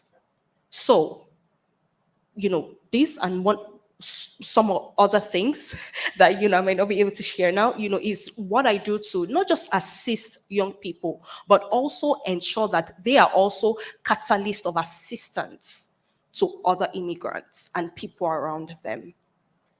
Thank you so much. It's always amazing to have lived experience, or what I call lived expertise, rather than lived experience. So thank you for sharing.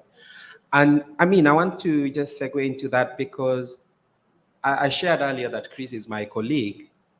What I didn't share is what I feel is the importance of allyship and meaningful allyship, to have important and meaningful allies who can come and ask you, what can I do for you? Rather than, can I save you? Who can come and ask, how can I support? How can I be an ally? How can I work in solidarity with you? I think that's one of the things as people who are newcomers into this country that we are asking for. Something that was said about, if you come here with skills from back home, If they don't want Canadian experience, they want you to also have, you know, to be, for your documents to be validated. Takes a long time to go through WES or to go through any of the universities. And through that time, you're not able to work or you're not able to get meaningful employment. But it's also critical and important to get an employer who says, yeah, talk to me.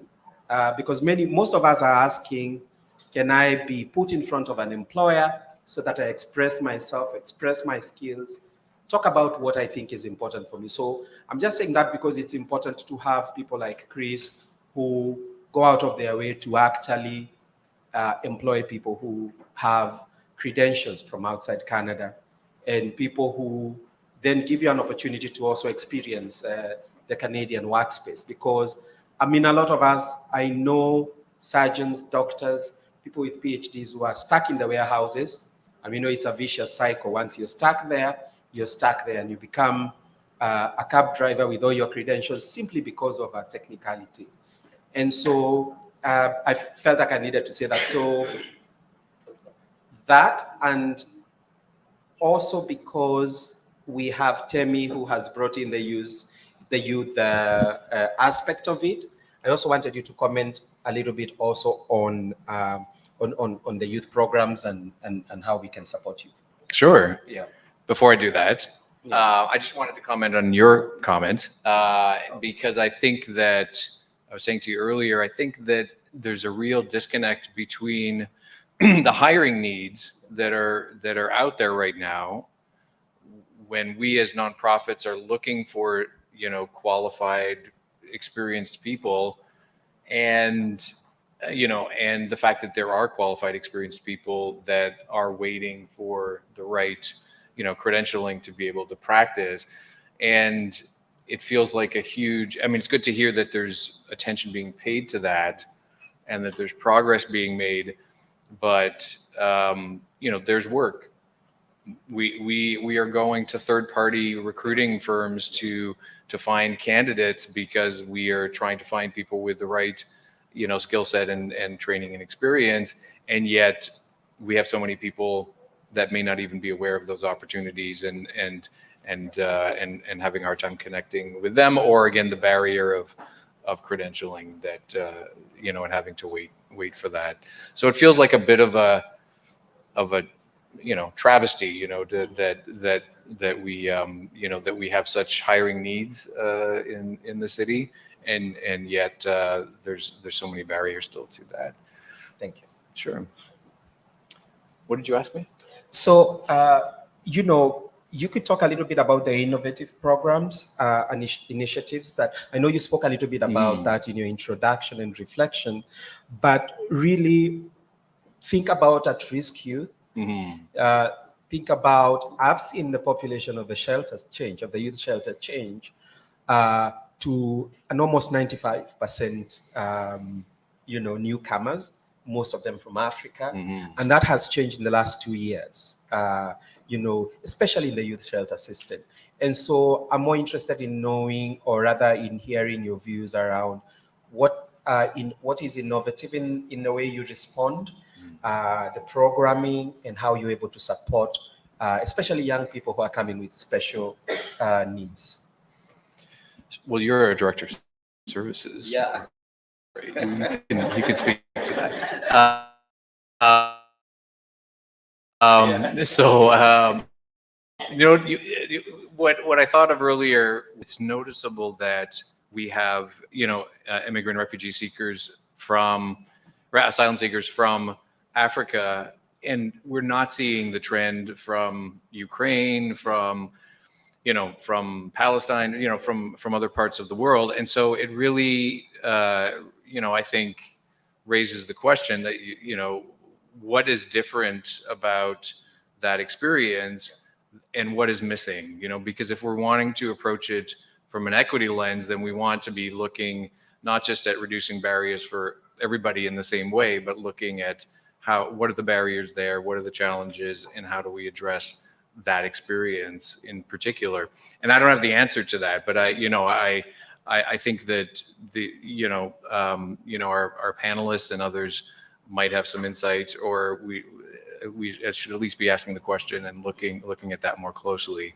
So I don't know if in your experience with our services that you've come across some answers to that, or you have a thought about it, but it was your question, so I'm giving you credit for asking a very intelligent question about that. Yeah.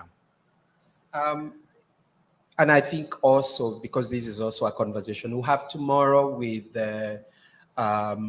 key players in the youth sector. Mhm. I think we'll have one of our staff who works at the youth shelter also share a little bit more about how we've had to be, to think quickly on our Mhm. fate. Absolutely. Things like giving kids a pizza on a Friday. Yeah.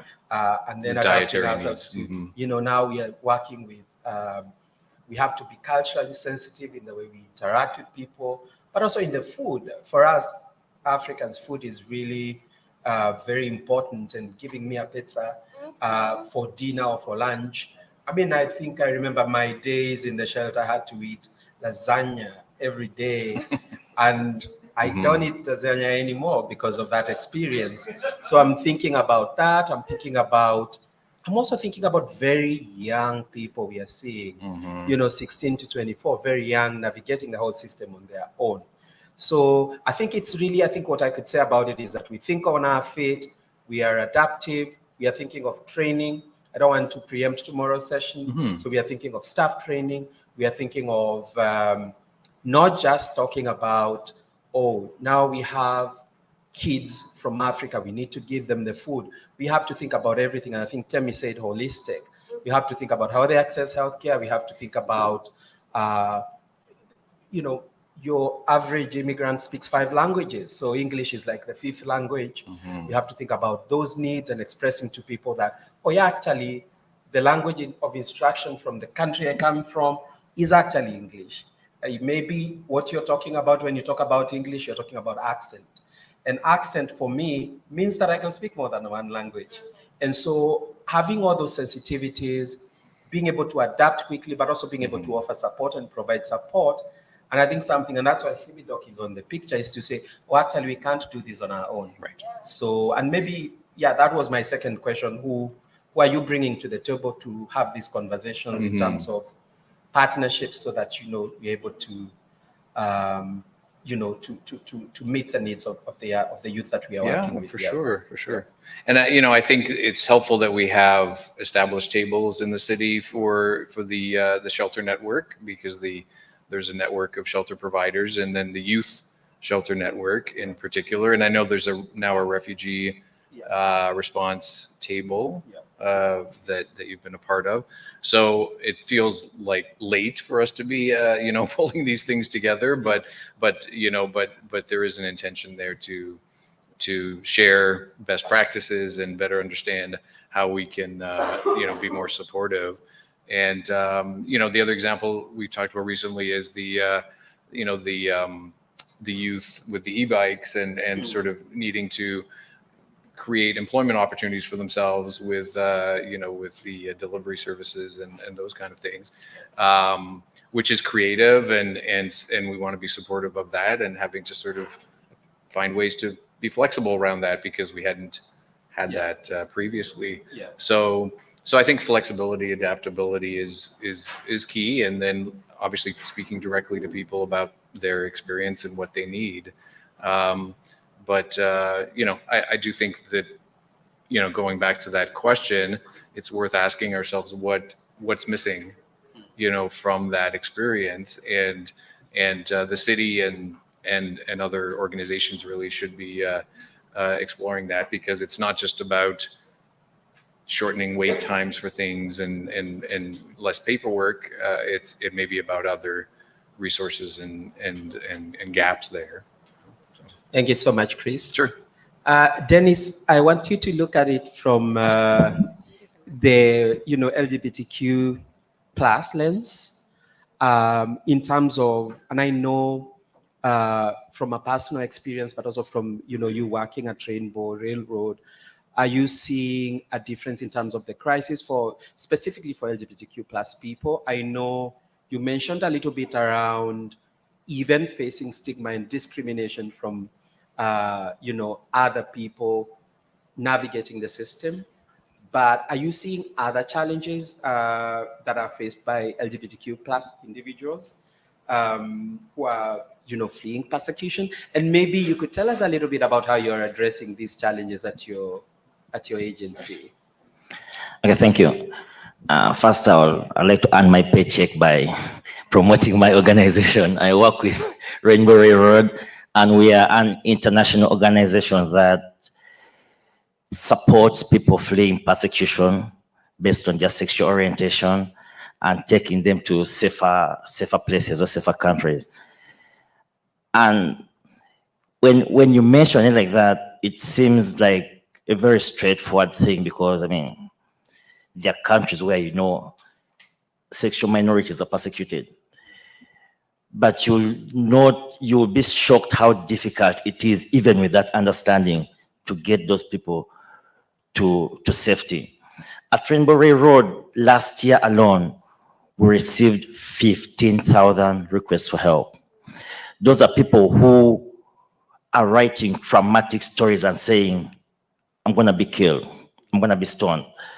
15,000, and we only managed to support about 8,000 because we are also resource constrained.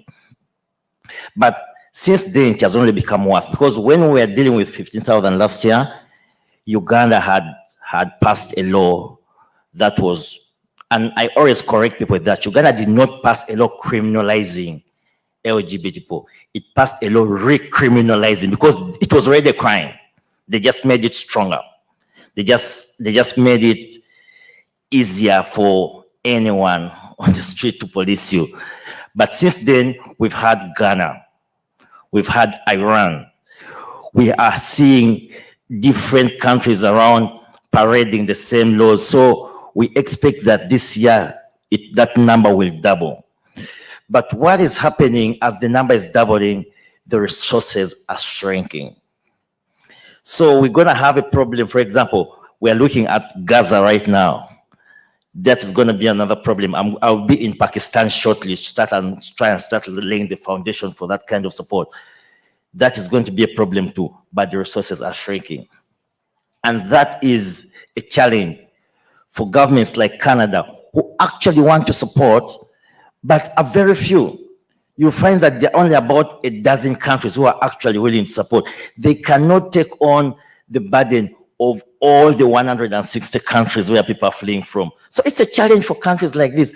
And we need to understand, when we're making this request, that yes, when there's a war in Ukraine, Canada and the US must step up. When there's a problem in Gaza, Canada and the US must step up. When there's a law passed in Iraq, Canada and the US must step up. Like, everything is Canada and the US. And then we're going to have government officials running away from the office and being like, yes, it's too much. So it's stressful, it's painful, and sometimes it looks like there's no light at the end of the tunnel. But the few, like I said, about 8,000 who get here, then have the challenge of how to resettle, because there are people who plan their journeys, and then there are people who just have to run. We just have to run. You didn't come with your papers, you didn't come with anything. You get here and then you start calling people home. Go to the room, break the door, and under the mattress, there's an envelope, please post it to me. And then it's gonna take forever to come here, and then you have to verify it. When people come here and they have nothing, and then they have to start over, and I was supporting a newcomer 2 weeks ago who came and she was stuck. She was literally at the airport and she was like, where do I go to now? She needed somewhere to sleep just for that night, for starters. She didn't know anything. And I looked at her and I was like, I've never been in her situation, because at least when I came to Canada, I knew people. There are people I could call. She did not know a single person to call, but she got the chance and ran away, and now that she's here now. How does that person start? Who does she call? And everyone was calling, like, they're telling me, tell her to call Central Intake. I'm like, she does not have a Canadian line. Central Intake, you can't call Central Intake on WhatsApp. She doesn't have a Canadian line. How does that person start? Who is going to hold her hand and say, for the first 48 hours, this is how you survive? That's the challenge we're having with people who come here. How are they going to survive? When we have trans people being put in the wrong shelters, because this is what your passport says. How are we dealing with such issues? I'll give you a testament of my own. When I came to Canada and I was given a caseworker, my understanding was this caseworker is going to guide me in terms of employment, in terms of how to settle. So I thought it was prudent on me to put together my resume and my bio and give it to my caseworker so that the caseworker knows who they are dealing with. When I went to have a conversation with the caseworker, the things the caseworker was telling me just proved to me that he had not read my resume. He had not read my bio, because he was like, you know, you can do PSW training. I was like, listen, I like caring about people, but if I see blood, I'm going to faint with the patient. So no, I don't want to do that. And yes, I might own properties, but I did not build those properties. I paid someone to build those properties. So I don't know how to do construction. But do me a favor, read my resume. Stop pushing me to things I don't know how to do. Support me to do things. And that's the thing, with the challenge we're having with the LT people we're bringing here. We are pushing them to give interviews, to tell their life stories, to be activists. No, being a minority does not mean you should be an activist. They have expertise of their own. And instead of supporting them to be the best they can in something they know, we are pushing them to do something we want them to be. And that's the biggest failure of the system today.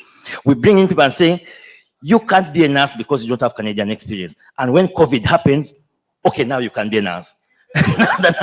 now you can be a nurse. Now that we need nurses, you can be a nurse. So let's ask people, what is your interest? And support them in that interest. And right now, even at Railway Road, we are not doing that. We are not doing that. We are bringing people, and the settlement program is just all over the place. And we need to sit down and have truthful conversations about how we look at the newcomers and ask them, how do I hold you, and which direction do you want to go? What seat do you want to take? Do you want to take the red one or the white one? Not being like, you know, you take this one because it's the one at the front. Just ask them which seat do you want to take. And that is what we're trying to do. Thank you. Thank you so much, Dennis. I think I just want to ask Azadeh one question, and then I'll now turn it over to the audience to ask their own questions. I know maybe Ali, at some point, you might also want to speak to that there are so many people who would have been with us today, but they were denied visas, and we know some will get them 3 months after the conference, and how that is also, you know, a bit of a challenge. And so maybe Azadeh, if you're still with us, do you have any comment around that? And I think you did, or one of the speakers, the earlier keynote speaker, spoke a little bit about that, about the restrictive visa regimes. And we know now from the politics and the rhetorics we had last year that deliberately people who are applying for visas from Africa would not get them. We know that. And so I think that's the response from what happened last year.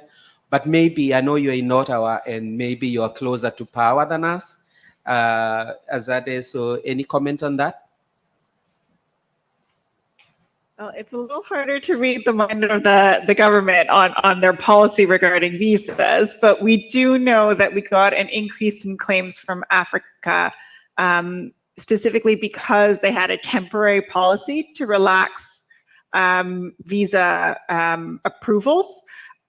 So they could get through a backlog. So they got more visas issued from countries that may be more refugee-producing countries. And then so people arrived and they made refugee claims.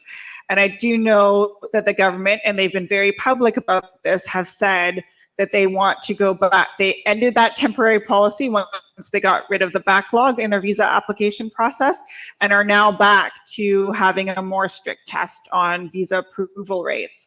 And of course, because the way that Canada processes visitor visas, for instance, or study visas or work visas, they look at whether the individual can prove that they will go back home when the application is being processed. So it's much more difficult to get visas from countries that are more developing, which, you know, has been criticized a lot. because it's harder to prove that you will go back home. People don't necessarily have property, or they don't have as much money in their bank accounts as someone in a Western country. So it's just much more difficult for individuals, from the African region, but even the Middle Eastern region, to get visas to come to Canada, because at the front end, immigration is going to say, well, we think you might make a refugee claim, so we're just going to stop you from even coming. These are measures that we often call in the international legal world or international refugee world interdiction measures. So they're semi-legal, semi-customary. They're not exactly, there's not exactly any international law against that. But in general, UNHCR does say you cannot penalize someone for the way in which they arrived in a country and are making an asylum claim. So after they arrive in Canada using a visitor visa, for example, and make an asylum claim, you cannot make it harder on them to integrate, for example, or you cannot detain them because you want to penalize them for the way in which they arrive here. Canada does not do that. But we also encourage countries not to impose strict visa processes and what we call interdiction processes to stop people from even getting here in the first place. Unfortunately, our arguments against policies like that, or against types of policies that will stop people from even getting here, are much weaker, because there's not a lot in international law that we could argue and use against them. Because countries have the right to decide on their border policy prior to someone actually arriving on the land and saying, I want protection. So it's a little harder for us to advocate for the federal government to not impose strict visa requirements, but it's something that we do talk to them sometimes about and ask them about. But it's a little bit more of a gray area in the legal field. I wanted to add one more thing in hearing the panel as well, and maybe mention a good practice that we do see in some countries in Europe, for instance, when someone does arrive, and I forgot to mention it earlier. We are seeing in some countries the use of what they call reception centers for asylum seekers, refugee claimants. So what these reception centers are in places like Germany, Spain, they're residential centers that are meant to be temporary. People could come and go from them when they come into the country and claim asylum, but they provide holistic services. So it's not just a residential facility. At that place, you could get legal assistance, you could get help finding a job, you could get medical assistance, you could get assistance with any mental health issues you may be having, finding a therapist, for instance. So it's a holistic wraparound service that asylum claimants in those countries get. And it's something that we've been speaking sometimes to different governments about here in Canada. How do you put in place a system like that here that's similar to a reception center? And I think Canada's started to dip their toes into that a little bit with the announcement of opening a Peel Reception Center and seeing if they could provide a bit more support when people do arrive. And that is a good practice that we do see in some countries that could be replicated here and could avoid seeing again what we saw last year with people sleeping out in streets, and have a bit more of a planned response when people do arrive to Canada. So I just wanted to add that as well. Thank you. Thank you very much. So we'll take a few questions from the audience. Yes, please.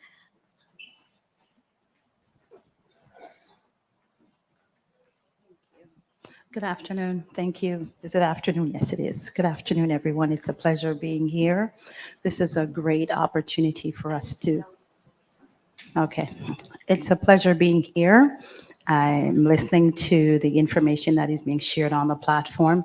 First and foremost, I'd like to humbly apologize to our refugees, asylum seekers that are here.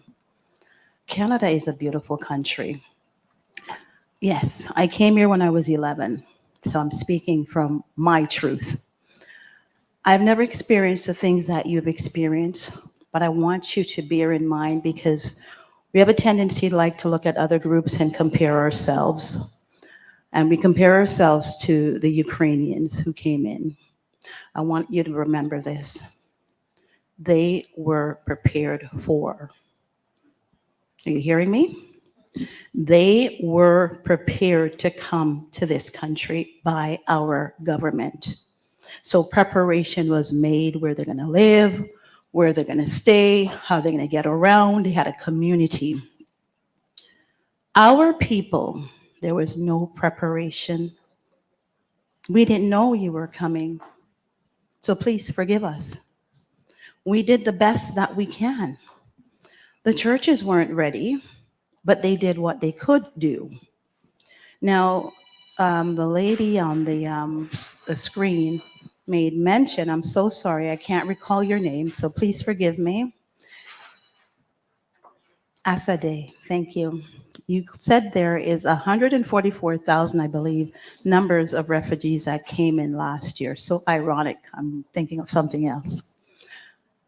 I would like for you, if you can, give us the status or the data as to how many of those refugees are from the region of Africa. That's one. Two, these asylum seekers that are coming in from Africa, they're not just asylum seekers. They are educated men and women.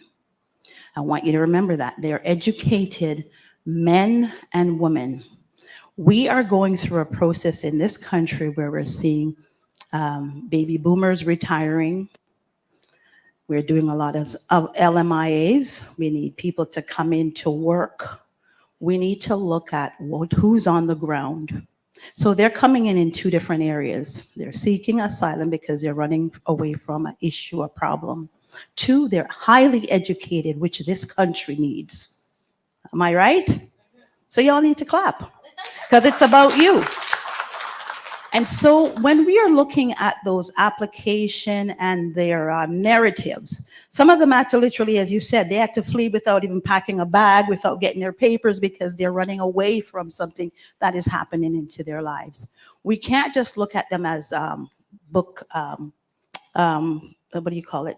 case studies. We have to be able to look at each case individually and see what their needs are. Our people are very educated. However, they do not know how to navigate certain things. They're going to lack certain information that you're asking for because they don't know. And sometimes it's very challenging when they get to that port of entry. That immigration officer that is there is not always friendly, and that's just the truth, if I'm being honest. And we have to take that into consideration because they're human beings as well, and they're there to protect the borders. Sometimes they're going through their days, and whatever issues that they're facing, it also resonates upon the person who's making that claim. So we need to be able to have people who can look like, identify with their issues, and address those issues accordingly. You know, we have not called amnesty in a while. I can't even recall how long, but we need to look at who we have on this soil. For the last 10 years, I want you to go back into your data and look how many persons have migrated here and who is the largest population that has come into this country. I know who they are, right? The African Caribbean community are highly educated people. And they are hard workers. They're determined to get to their destination in a sense that whatever the countries need, they're willing to work and they're hard worker. We need to give them those opportunities. So we need to, when we're assessing their application, look at it in twofold. Not just asylum seekers. Look at what they can do for this country because our baby boomers are retiring. Attrition rate is going where? Down or up? Up. So we need to look at the people that are here and stop saying we don't have, and look at the data and look at who are the people that we're bringing into this country. So please, I'd like you to answer my first question though, in regards to the status as to how many Africans through your data, 144,000, how many of them are Africans that came through last year? Thank you so much. Thank you. So Azadeh has an answer for us. So I'll go through the statistics, and if I could share my screen, actually, if that will be possible. So I do have statistics even for this year. I don't know if I could share all of them from last year, and these are publicly available statistics, so I could also share afterwards as well, a more detailed set. But the top nationalities that we are seeing, and this is, keep in mind, Canada gets a pretty diverse set of claimants. So this year, from January to February, the top nationalities are India, Mexico, Bangladesh, Nigeria, and Haiti. But 51% of claimants, asylum claimants, come from over 60 different countries. Similar to last year, the top nationalities were Mexico and India, for instance, and then 50 or so odd percent were coming from 60 different countries. But we did see an increase in African nationalities, and I'll go over that here. So these are all trends from the African source countries that we saw. So from January 2023 to January, February 2024, you will see increases in African nationalities coming to Canada to claim asylum. They are not the main source country, but you see an increase and then a decrease, right? So while the temporary policy on visa applications was put in place and they were approving more visas, you saw increases in African nationalities, such as Nigeria, Kenya, Senegal, Rwanda, Ethiopia, Guinea, Cameroon, DRC, Algeria, and Ghana. So those were the increases we saw. And then once the temporary policy ended, we started seeing a decrease, but we will still probably get we'll get some African nationalities still coming in, even with the ending of the temporary visa policy, because when visas are issued, they usually are valid for a number of years until the person travels here. So we might still see, a certain number of African nationalities coming to Canada. So in that top 5, for example, Nigeria is still there this year. So we may still see certain nationalities able to come to Canada under a visa and then make an asylum claim. Haiti is still up there in the top source country, not from the African continent, but we've always had claimants from Haiti. And things are not going well in Haiti at all right now. So they are a refugee producing country. So we may continue to see claims from Haiti, but it's a little bit more difficult for them to get here now because typically Haitians usually do arrive through the US and then come up to Canada.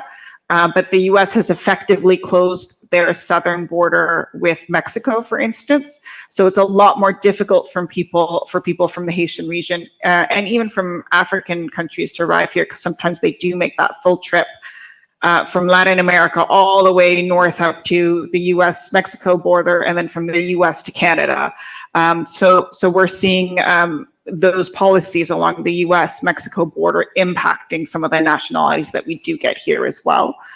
And then I will see if I could share with you as well in terms of where people arrive. The majority are arriving in Ontario and Quebec. So it used to be Quebec being number 1, but now Ontario surpassed Quebec.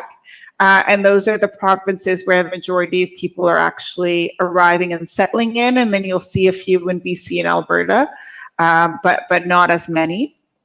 And then in terms of people getting acceptance and acceptance rates in Canada at the Immigration Refugee Board, just to flag, it's pretty high. So we have currently a 72% acceptance rate. It's gone down a little bit to 66%. But keep in mind, these are cases that arrived about 2 years ago that are being processed. So it takes about 2 years to get a decision. So I'm anticipating, to be honest, that the acceptance rate at the Immigration Refugee Board may decline, just because we're getting more claims from countries that are not usually refugee-producing countries, such as India and Bangladesh, which have lower acceptance rates typically. So we may see the acceptance rate at the Immigration Refugee Board decline.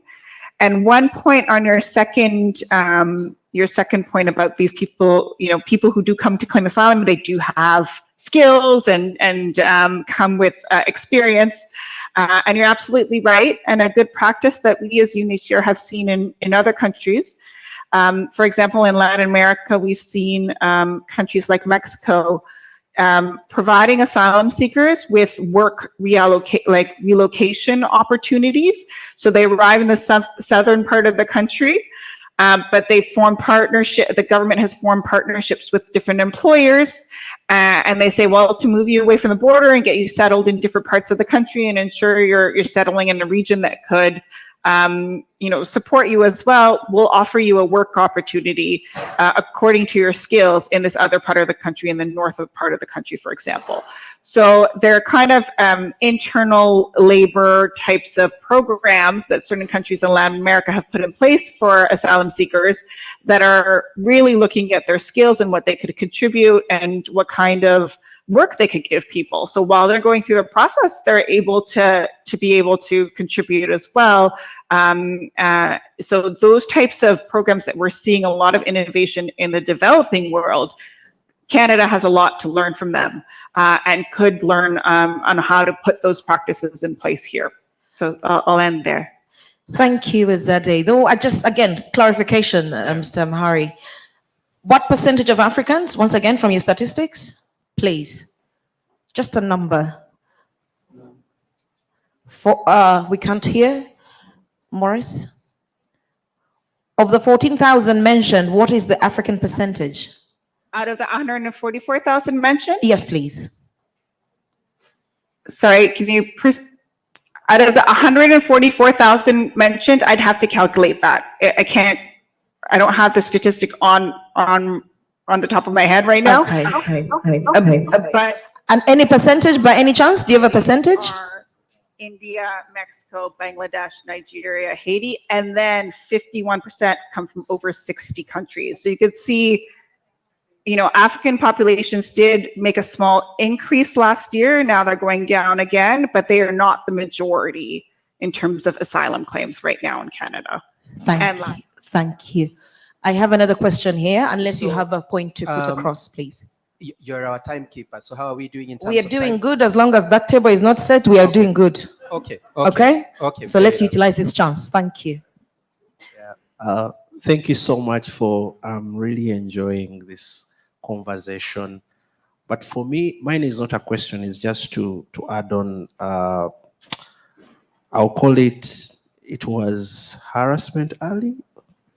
So one of our delegates who was able to get in on Tuesday, they called us and asked, and the CBSA officer asked us, she was a lady, did you invite your friends to come and seek asylum?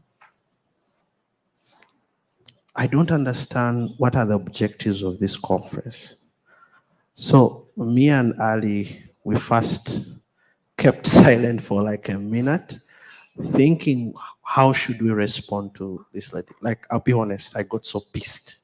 I even wanted to throw the phone down because I found it like being inappropriate, disrespectful, and discriminated, So Ali had to calm me down, and we actually went through making a presentation of the concept note, the objectives of the conference.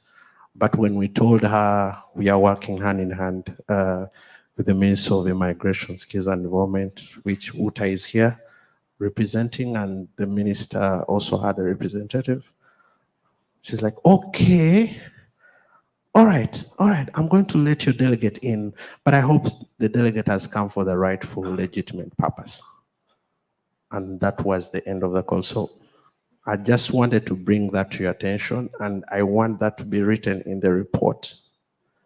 We went ahead and wrote to immigration because this conference was given a special events code. So we have been having back and forth communication with IRCC, and we raised that. The response was actually a quick response. They said they don't have the decision to allow anybody into the country. It is Canada Border Services Agency, but they have shared our concerns. So my question would be, how long shall we be having this? Shall we be just continue having this conversation? And I think we should speak about these things. We don't speak about them because even us as asylum seekers, as far as we arrive at the airport, we are already timid, we have fear. they're asking you questions. How much do you have? Where are you going to stay? You know, such inappropriate questions. And he works with the government of Uganda. So he said, I'm here. I was given permission because you have to ask for leave. And he's working with different refugees in his department. So for me, it was really, really disappointing. And Ali, you want to add something? Just a footnote. Actually, I really feel sad this morning. I would really have loved to speak and contribute, but I'm still sad. And I think the reason that's why I'm really sad is one of us actually, I don't know if by any chance, Mohari, you remember Chris, you shared, Chris is from Malawi. Yeah, you shared, a panel together at our launch. So on Canada Day, Chris got deported back, to Malawi. Even right now, we're unsure whether it's safe. But that's something that actually and I think maybe this is something also we need to sort of talk about, because he's an activist. He's been through a lot.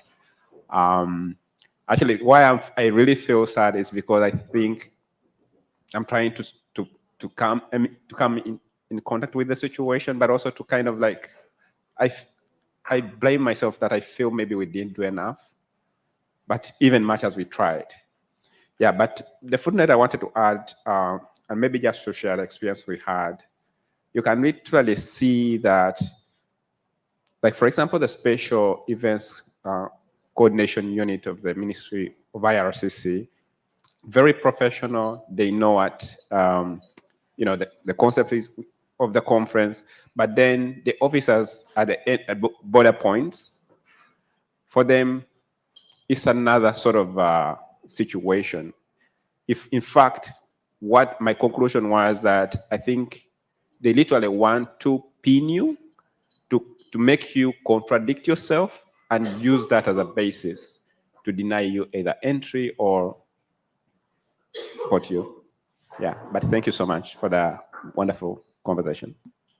Thank you. I think we had one more question.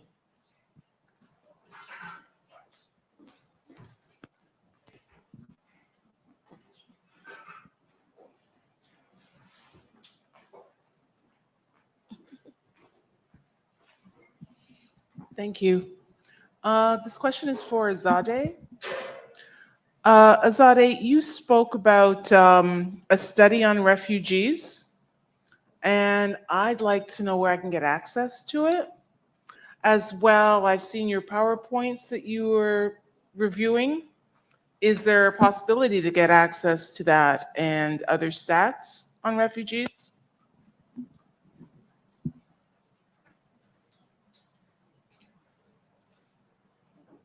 So I could share the link with the conference organizers, but our report, it's all available on our website. It's called Refugees Are Good for Canada. And that talks about the integration of all refugees. So those who came as asylum seekers and were accepted as refugees, and those who were resettled to Canada through our government-assisted resettled program. It looks at that. And we also, all of our statistics about the asylum system are on our website as well. So I'll make sure to share the link with the conference organizers to distribute.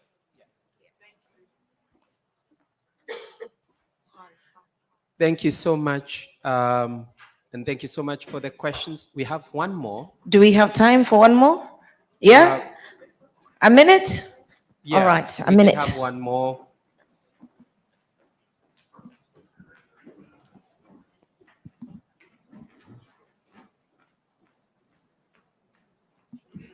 Okay, thank you. Thank you. Sorry, my thought. I wanted to know in a reference to the UN. The UN came out with, I can't recall exactly, but it's something in regards to the anti-racism within Canada. And they're investigating how we are treating or how we are determining how we address the the Black experience. So that's something I really want us to look at.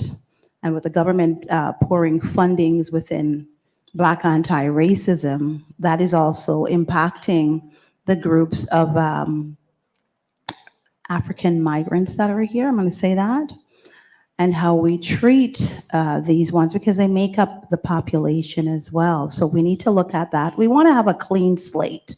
The Canada that I know then is not the Canada that is now today. How it treats people, it's not the same. And I came here during the early 70s, and it's not the same. So we need to look at how we're treating people, the decisions that are being made on people's lives, and how they can contribute to this country and the growth and development. So we need to look at what the UN is saying about this country, because we have not shown how we truly are as a people. When it comes to both government, provincial and federal, making decision in regards to the community of asylum seekers, you need to also be speaking to the agencies that are doing the work on the ground. You cannot make decision without connecting with those bodies of people who are seeing what's happening on the ground. They're not, again, textbook babies. They are people, they're not cattle. They have lived experience, and we need to be able to address those. Thank you. Thank you. So maybe Azadeh, you could quickly respond to that and your final comments for today. So regarding that comment, that's definitely a different UN body. There's a UN body on the elimination of discrimination. So I could share their of racial discrimination. So I could share their website and their links as well. And they did do studies on Canada in the past, so it'd be maybe very useful for you to take a look. And definitely, I do agree, you should always talk to the people doing the work on the ground. They know what the needs are. They know who's coming, what their stories are, and they actually, you know, they're dealing on a human level with people on a day-to-day basis. And often, especially federal government, sometimes they're a bit more removed from that, right? They're in their offices here in Ottawa, and they're not as connected.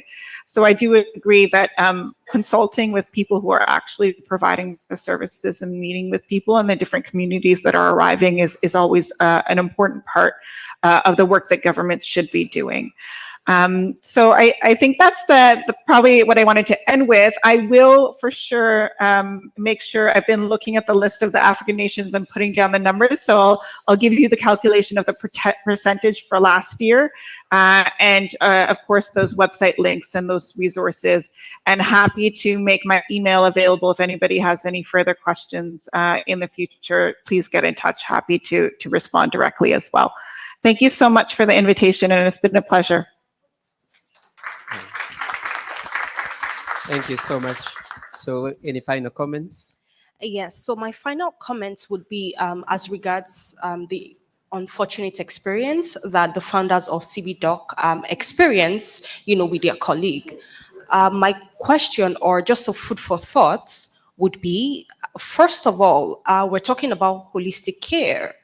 How about we request to the government of Canada, thank you anyways for what they've been doing so far for refugees. You know, they're doing a great job, but it's obvious that, you know, more, you know, we require more to be done, right? It can never, it can't be enough. They are doing, but it's not enough. So how about you fund or put more resources, invest more resources to the Black community, Black-run organizations who actually understand the pain of the average Black refugee, Black-run organizations who actually understand how to communicate with these people without them feeling intimidated, without them feeling, okay, I don't want to do too much because, like, I'm not even sure about my status here yet. You know, I don't want my record to show that I am not useful to the country. Right? How about having a one-directional credibility source, right? And not continuously questioning the credibility of these Black-run organizations that are assisting refugees, that are assisting Black immigrants, that are assisting the people that actually need the care or actually can provide the holistic care that these immigrants need? That is my question, and I would appreciate if, people in government who are in specific positions can work on this. Also training the people who are in social services, training them, helping them have the knowledge, trauma-informed knowledge of how to assist people who are actually traumatized. Thank you so much. Dennis. Thank you. My takeaway is simply building community. Let's strive to build strong communities. And I'd like to thank CBDOC for being part of this process. So when you create a community, you create a constituency. And when you create a constituency, you create a powerful voice that can be listened to. And how you create a community is by constantly engaging. What is happening right now is that when people come into the country, they are part of the community, they are part of these marches, they are part of these conferences. When they get their hearings and become permanent residents, we do not see them anymore. That is not how we create communities, because then you leave the heavy lifting to a few people. So we have to always go back and re-engage new people, because the people we engaged last year got their papers and disappeared. So let's keep engaged even beyond our papers, because this community we are building is not only to support you during your hearing, it's supposed to support you way beyond and support your children and your children's children. Let's create a strong community by being engaged even after we get our papers.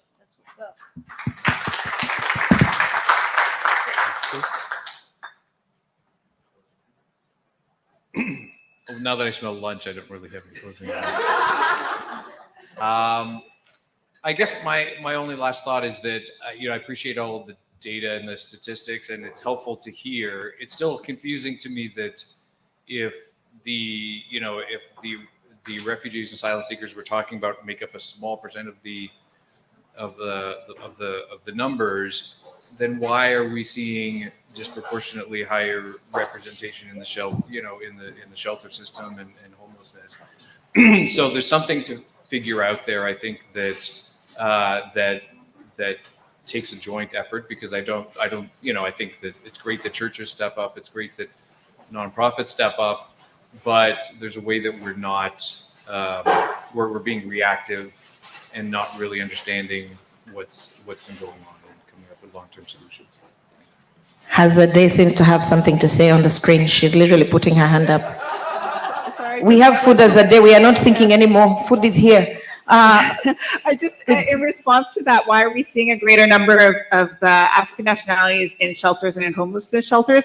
I think one of the reasons, I don't have statistics on this, and the reason why, very hard data to explain it, but to be honest, a lot of the other countries that do arrive and claim refugee status, such as India, Bangladesh, Mexico, often they already have a family here. Or came on a visa with the family inviting them, or friends that invite them, so they have a place to stay. So often they come and they stay with those family members that invited them, and they just stay there. And often what we see on the African nationality side is they don't have the connection in Canada and don't have anywhere else to stay, so they have to resort, unfortunately, to the shelter system, and it falls through the cracks, right? So that's what I've seen anecdotally, speaking to people, and asking if they have, going around and asking people, do you have family here? Do you have any connections here? And often for the ones that we do see in the shelter system are people who arrive without any connections. And the larger majority of people from India, for example, that are arriving and claiming asylum already do have some kind of connection, or coming on a student visa and have kind of housing already through a university, for instance. So that's maybe anecdotally an explanation. I don't think it gives you a solution to anything, but a little bit of an explanation as to why we see a disproportionate number of African nationalities in the shelter and emergency shelter system. So sorry, I just want to provide that context a little bit. And you're right, we need a solution for sure. Thank you. Thank you very much. So tomorrow we also have another panel. These will be with the service providers, mostly working in the shelter system. So we hope to see you there too, to continue this conversation in terms of solutions. But I want to thank you all for honoring the invite and participating, and also to thank the audience and our IMC. Thank you very much. A pleasure. Thank you, thank you, thank you. I'm very big on PR, so I'm going to request you to stand up and they take a gorgeous picture of you. For those that are the picture people, where are you? Take a good picture of them standing, because I know you were seated, but it will be nice. And then we can have the founders of CB Talk as well. It's very important. You don't get people like this every day. Maybe let's go down. That would look much better. Please, please, please. Thank you.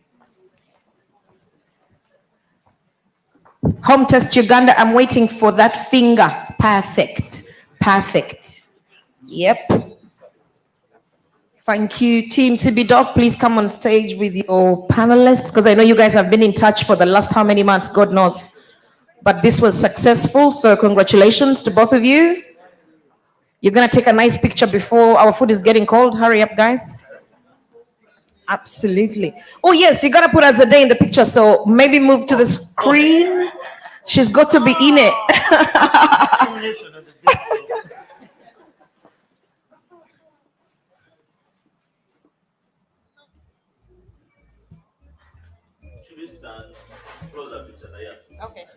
Do you fear each other? What's happening? Community is the word. A little elbow. See? That picture is going on your website, guys. Yes. Perfect. See, now the photographer is becoming technical. Our food is getting cold, so we need to finish. I'm going to let them have their moment, and then I'll go and they make me famous. Oh, yeah, I have to get a picture. What is this? Okay. No. We are not done. I want this picture.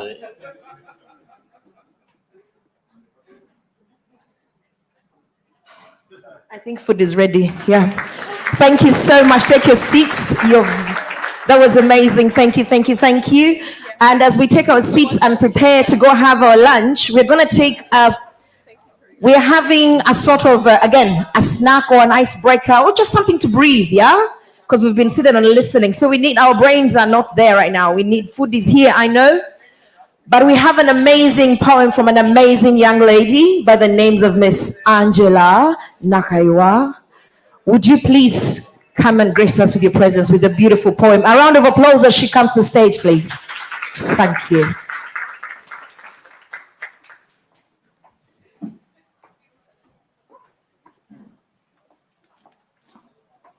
Hi, everyone. Thank you for coming. My name is Angela Nakaiwa. I'm a community social worker. I work with Good Shepherd, with the marginalized people. I hope they meet their needs. I'm here anyway to present a poem about immigrants. I hope you all gain insight from it, and I hope you enjoy it. Thank you. We are immigrants. We are a country where people of all backgrounds, all nations of origin, all languages, all religions, all races can make a home. When we came from across, what were our dreams of a new life to be? Leaving home was such a big step, hopeful for a better future without regret. We left family, never to be seen again, 1,000 miles away without a friend, where our tears are shed in loneliness and making do for the best. Did we put down new roots in a new land to raise our family and make new plans? We came to terms between this land and you, now part of the country our whole life through. Shall we have peace is the question. We come into this world with no clue where we show up, born without consent, yet to live we must. Some are born lucky, all clouds aligned for their survival, for happiness. Some are born entrapped, everywhere bound, happiness distant, in a big tiny world. Designed to search for happiness, borders were cracked, to be happy too. Doors are slammed of lucky neighborhoods, are hungry mouths, frightening them. Sharing is scary, evolutionary traits of self-preservation competing with love. Boundaries we build, reasons we find to protect us from the troubled.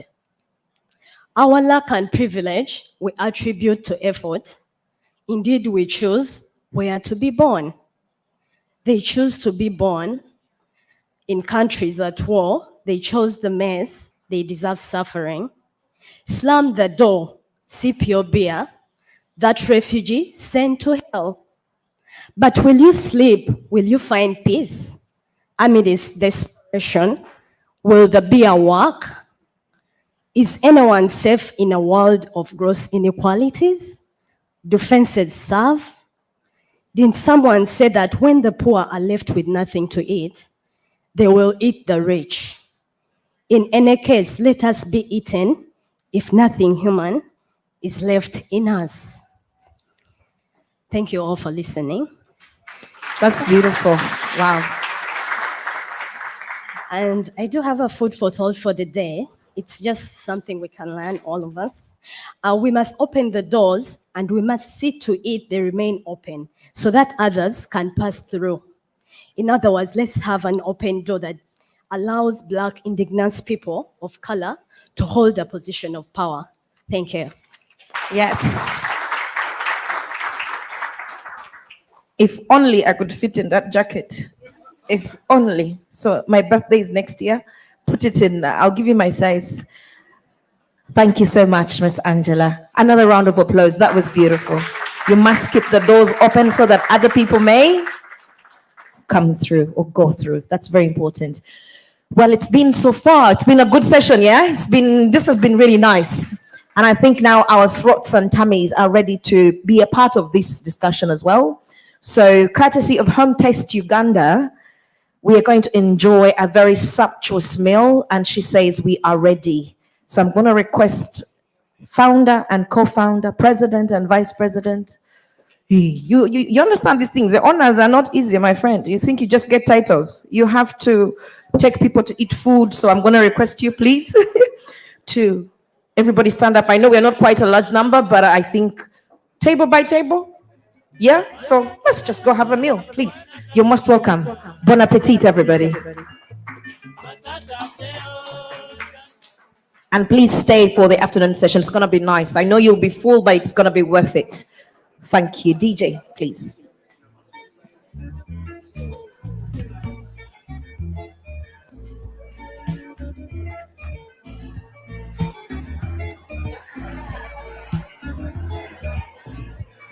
Olo bakinine,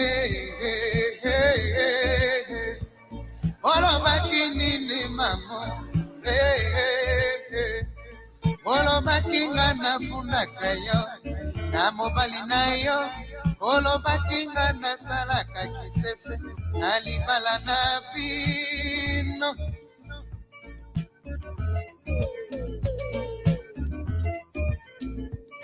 Olo bakinine, olo bakinine mamo, olo bakinga na funda kayo, na mobali na yo, olo bakinga na salaka kisepe, na libala na pino. Madiluti kaye aloba makambo ye asalaka aye bakate babalabala ye atambolaka bato bamonaka ye bandako ye akotaka bamiro andako efundaka ye na bakwenyoso ye atelemaka bachauffeur taxi bamonaka ye mpona nini apanza yo sango alobi yo osalaka kisefe ngai moto nakotelaka yo mamu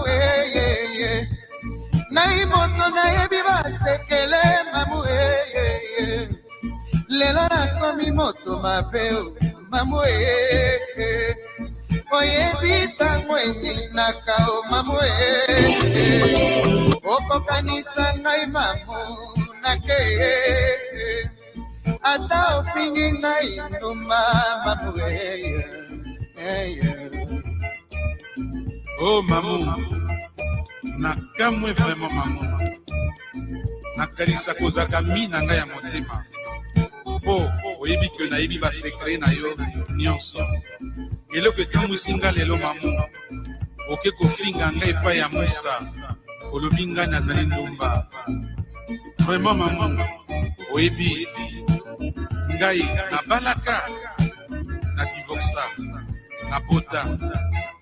Bongo soki lelo yo mamu moto atiaka motema obandi kofinga ngai ndumba. Kindumba ezali maladi te, kindumba ezali punition te. Mamu yo mwasi ya libala nakamwaka yo okotambola na kabambi ya sakame na kati ya saki wana kabambi ya liputa brosse à dents le comme dog de voyage lipapa ya se epele ya makasi. Mamu oyebi epai ndonga nazaka buvard po mipai nyonso ata mobali akutoka kosola na mobali okolobaka aza mobali na ngai me nalinga kokoma libala na motema mpo nalingaka bokolokana na bosembo olie nakotobala botala mwasi ya ndumba auti oboma libala ya mwasi oyo ya bala eloko nini okoluka o mamu eloko nini okoluka o mamu siniasilosiozowa mamu lanatela ya libala o mamu lanatela ya libala o mamu yango ebandisa yo na koto mamu tika kokosa mobali na yo mamu soki ya telefone loba obimaka mamu awa soki nalobi nakumbi ngambo mpo naza ndumba yo moko oyebisa ngai mobali no atino na poto po oya kobokolo bana yango napesi yo signature ekoma yo awa oyebisi nga mobali na telefone yango 2 fois par jour na 6 heures du matin na minuit après minuit soki atelefone yo okamati kisi ya bango opompe ndako mobimba mpo bana balala ti ntango yo kozonga mpo oyebi ke mobali na telefone na 6 heures du matin ntango atelefonaka yo yoka ndenge oyebisaka na mobali na yo Allo, papa, soto na biso na malamu kante bana yo wa moye te kwa mwana wa mkia mobala swali no papa atoka msanga pima poto kutana sana nakala katela kanayo apamba na mapele mmoja kwa soka mwana pia moye te kwa sanga mwana mkia kwa mwana ebisa ngaya papa bana na makamu na lobate nakotimela katela kwa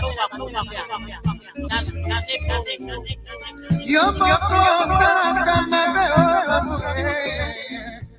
yo moko osalaka mabe obangaka mobali na yo te mamu olongola respe na yo mamu nakamaraka mobali na yo mamu obangaka bango te mamu lelo lingiba inuma anga na sekile mamu o mamu kindumbu oza kofinga ngai mosele mobimba oketi na pari osilisi ngai otindi mokinga na kisasa mosusu otindi na paza kindumbu eza mission te mamu oyeba mamu esui ngai nalingaki daya nafunda yo mamu inutile nafunda yo nakamati obe filme ya makambo nyonso ya mabe oyo osalaka natekisi yango epai yo po azikisela ngai filme wana mamu koma ngai ndenge bakomaka yesu bakulusi sete mibale na maboko sete moko na lokolo mamu ozali mwasi libala okamusaka ngai na monoko ozali ndoki ozali kinsekwa ozali molinyororo mamu nini nakoba mpo na yo exemple nini okopesa mpona basi na bala exemple ezali te awa balo bakongo nga nazali ndumba nakotambwa na mwasi libala yango nakopesa makanisi mabe ezali nde yo moko moto oza na makanisi ya mabe ngai moto nakotelaka yo ngai moto nayebi basekele lelo nakomi moto mabe mamu oyebi tango engindaka mamu okokanisanga mamu nakeye ata ofingi ngai mamu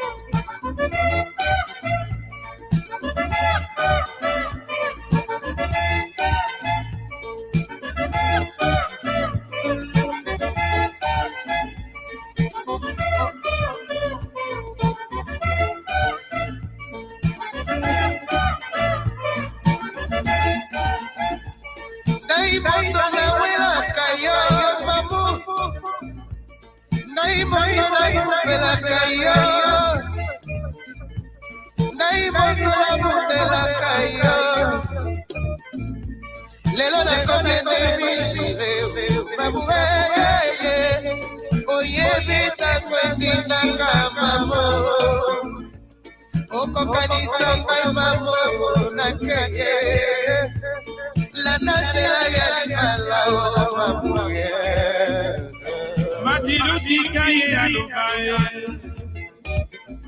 makambo mike ye asalaka ayebaka te bakuleur ya ndako efundaka ye bato bamonaka ye lelo apanza ngai sango afinganga nazali ndumba kindumba ezali maladi te kindumba ezali punition te kindumba na ngai nazwaka kindumba na ngai bayebi nakosaka moto te mpona nini apanga yo sango alobi yo osalaka bisefe mamu mokolo mosusu ntongo etandeli yo epai mosusu mpo elalaki na ndako te odevanse mobali na yo otelefone ye avant 6 heures mpo olobaka ozali na mwana moke na kati ya hopital azali malade yo moko osalaka mabe mamuye yo moko osalaka mabe obanaka mobali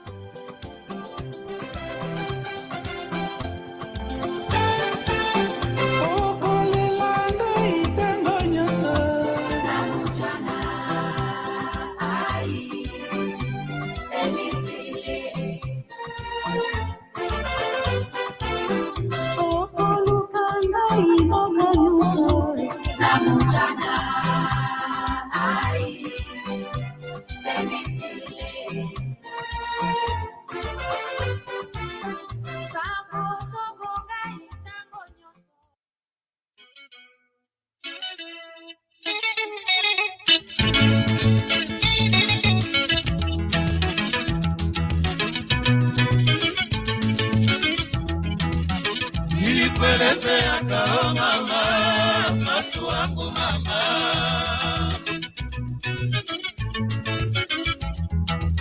Nilikuelezeaka o mama, Fatu wangu mama.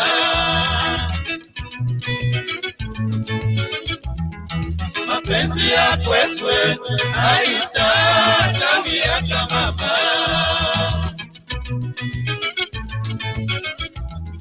Mapenzi ya kwetwe haitakawiaka mama.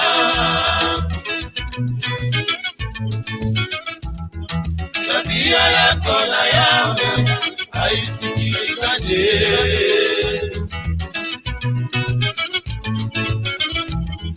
Tabia yako na yangu haisikilizane. Unaona sasa we mama. Unaona sasa we mama.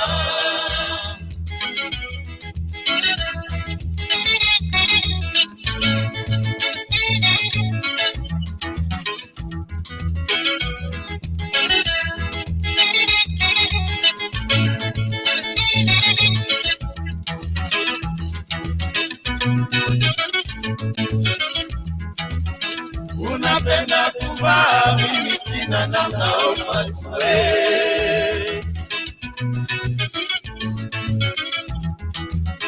Unapenda kula vizuri, mimi sina pesa ufatue.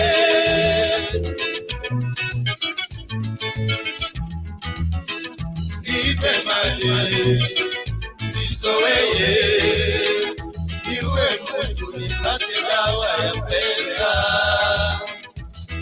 Niwe mtu atanifunga, niwe mtu zambi kwa Mungu Baba. Kama unipende weye, wende lote mama. Kama unipende weye, wende lote mama.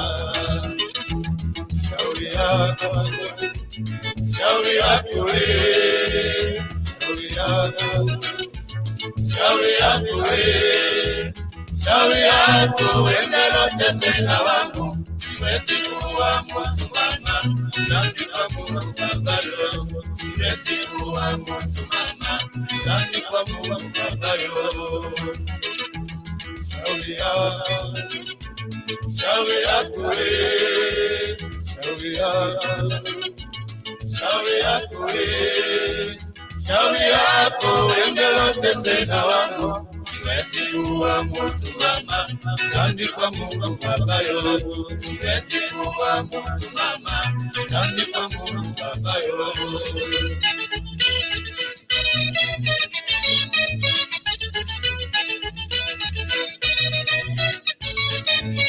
Wende lote sena wangu.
Nipe mali watanifunga,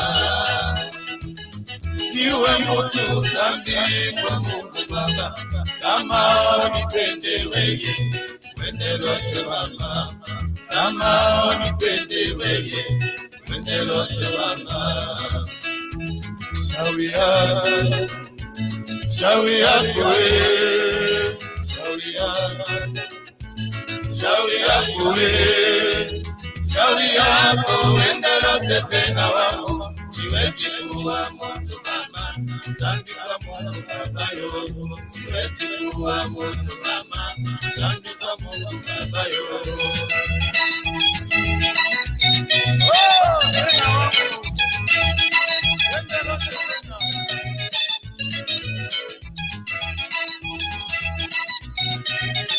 Wende lote mtamaso.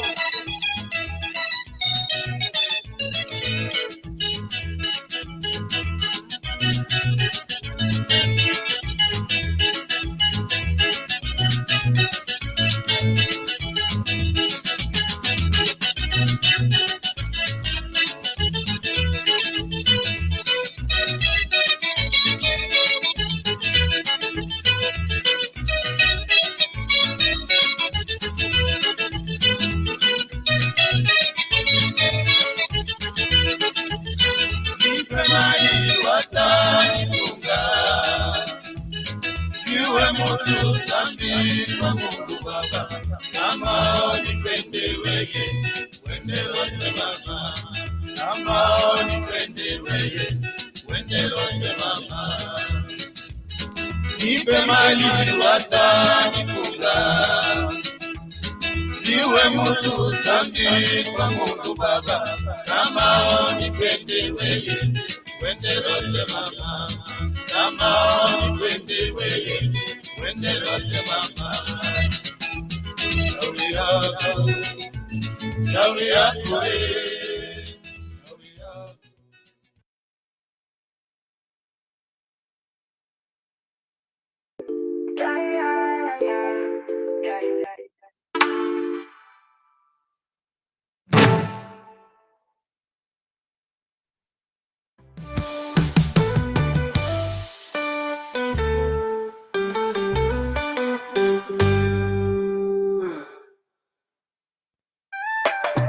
In the hills of Zion, we find our peace. We just love.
Is everybody enjoying their meal? Yeah? Oh yeah, home test Uganda. Sandra, I want to see you. Come and wave unto us. Like we say where I come from. I hope everybody's having a good time. And in the next 7 minutes, we're preparing to receive some presentations from amazing people. So I know you're still enjoying your meal, but I hope that you'll be able to pay attention nonetheless. Those that are still standing, I'm going to request you to come forward and you take seats. In the next 7 minutes, we shall be resuming with our next session. Otherwise, you're most welcome, and I hope that you're enjoying yourselves. Time check, 1:53. I will be back at exactly 2 p.m. Thank you.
wasn't paid for that.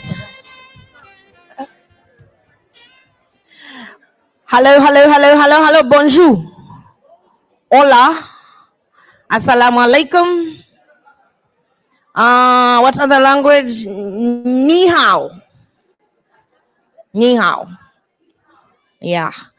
People who are still getting food, Pastor Jumba and your constituents, Pastor Jumba and your constituents, come forward, please. Come and have a seat.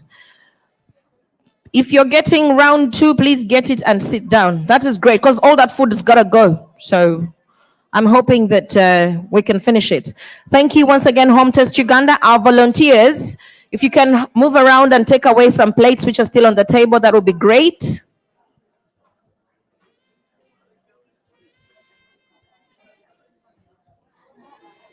Mrs. Sembeguya, you're too far. Please come forward. There are seats here. Please. This is the last session of the day, so I'm calling on everybody. There are seats on the front, at the front, please.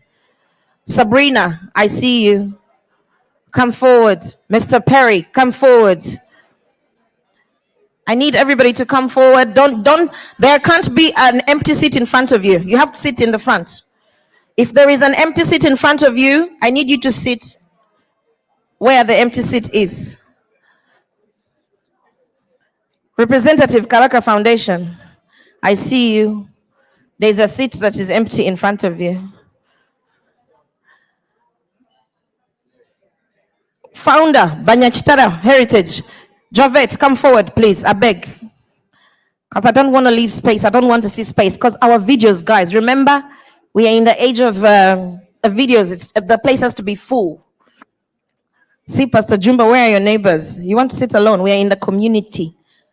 Michala Sembeguya, come and sit with Pastor Jumba, I beg.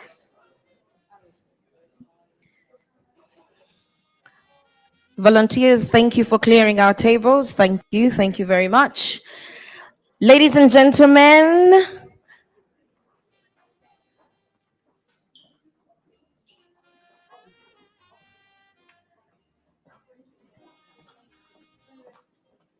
thank you. We are filling the spaces. That's lovely. We are having a session where we do have the initiatives supporting immigration and integration, and we have a presentation on Ontario Immigrant Nominee Program. This is going to be given by an amazing lady by the names of Miss Natalie Wooter, Team Lead Immigration Promotion and Employer Outreach Unit, Ministry of Labor, Immigration, Training and Skills Development.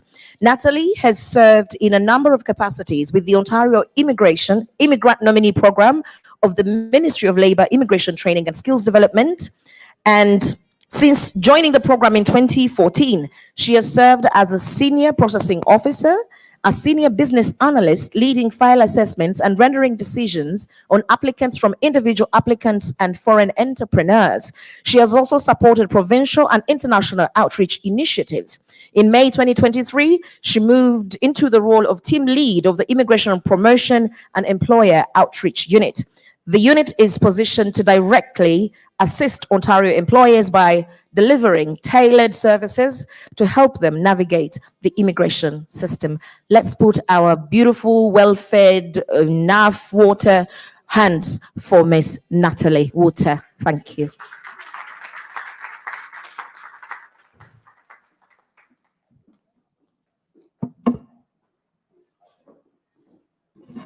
Good afternoon, everyone. So I will try to not put you asleep after a good meal listening to what I'm going to talk. It might be a lot of information. So I will not present myself since it was already done. So we'll jump right into it. So if we can go to the next slide, please. Okay, so the objective of this presentation today is really to share an overview of the Ontario Immigrant Nominee Program and what we do, and also to introduce my unit, which is the Immigration Promotion and Employer Outreach Unit. Next slide. So first of all, I'm really curious to know who have ever heard of the Ontario Immigrant Nominee Program. Raise your hand. Okay. Yeah, not that many, and I'm not surprised. That's the reason why our unit was created, to promote the Ontario Immigrant Nominee Program. So what is it? So first of all, it's important to know that we operate in partnership with Immigration, Refugees and Citizenship Canada. We nominate economic immigrants for permanent residents who have the skills needed in Ontario. But what does it really mean to nominate? So basically in Canada, everything related to legal status is the jurisdiction of Immigration, Refugees and Citizenship Canada.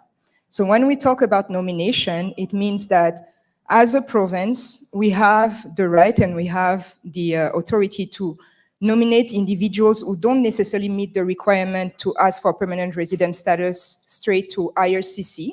So the fact that they receive a nomination from the province of Ontario gives them the opportunity to now apply to IRCC.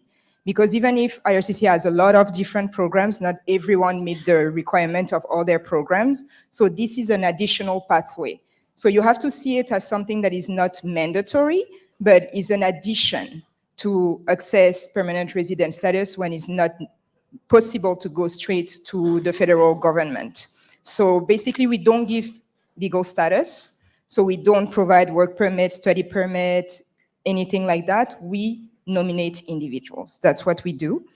And it's administered through the Ontario Immigrant Act of 2015 and its regulations. And it's really important to say so because it means that our decisions, the decision that we rendered, are not they are not taken arbitrarily, but based on the rules and regulations of this act. Next slide. So what are our objectives? So the OINP, and I will refer to the Ontario Immigrant Nominee Program, such a long name, as the OINP for now on.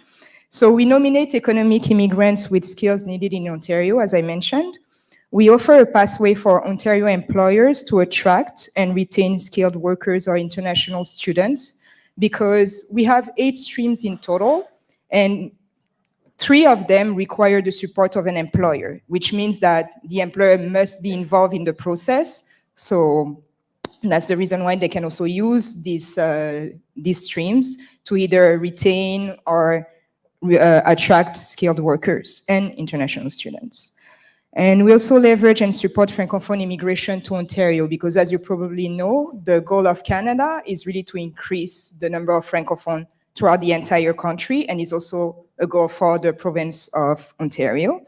And we encourage and support economic immigration throughout Ontario because we want the entire province to benefit from immigration. Not only the South, not only the big cities, but really to see the benefits of immigration across the entire province. So we can go to the next slide, please. Thank you. So here you can see the different categories that we have. As I mentioned earlier, we have 8 streams in total, and they are broken down in different categories. So we have 2 main categories. The employer job offer. So this one is really for individuals who have received a job offer, permanent and full-time, from an employer in Ontario. And we have 3 different streams under this specific category. Then we have the human capital stream, and you can divide it into 2 subcategories, I would say. The master and PhD graduate stream, so it's really clear, is in the name, for international students who receive the master or a PhD from an institution in Ontario. And they don't need a job offer, they don't need work experience, so it's really based on the fact that they studied in Ontario, received a PhD or a master in the province.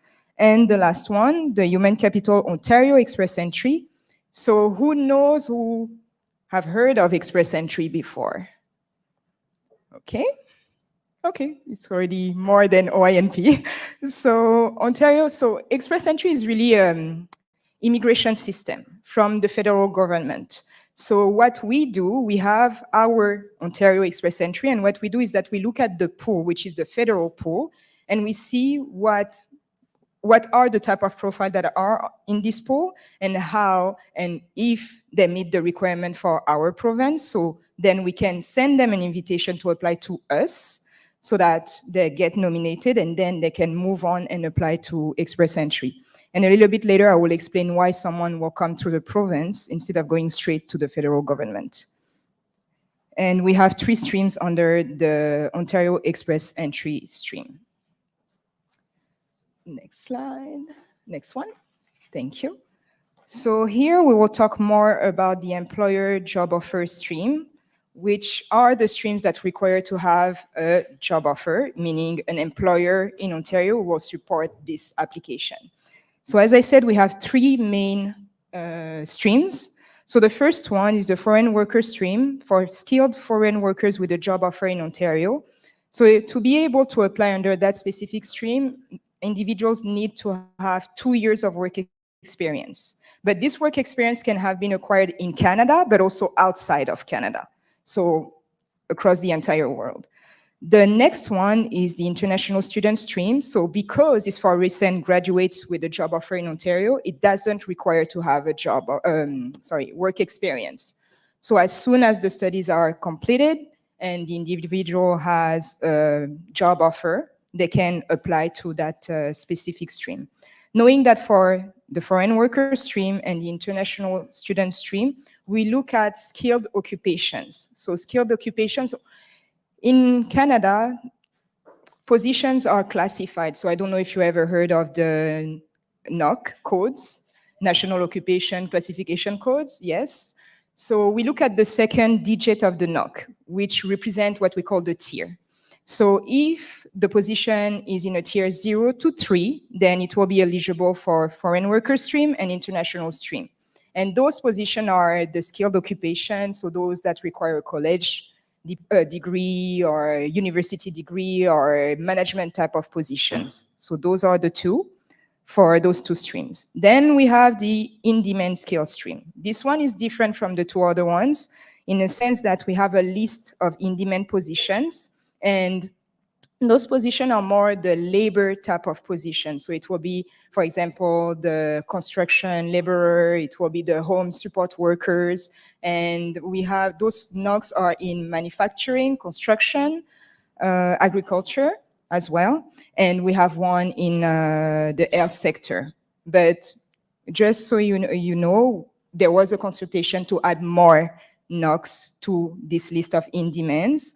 And I cannot tell you the date exactly, but it's coming to effect. So on our website, once everything is done, there will be an update to update the list of NOCs, but for the moment we have 22 NOCs.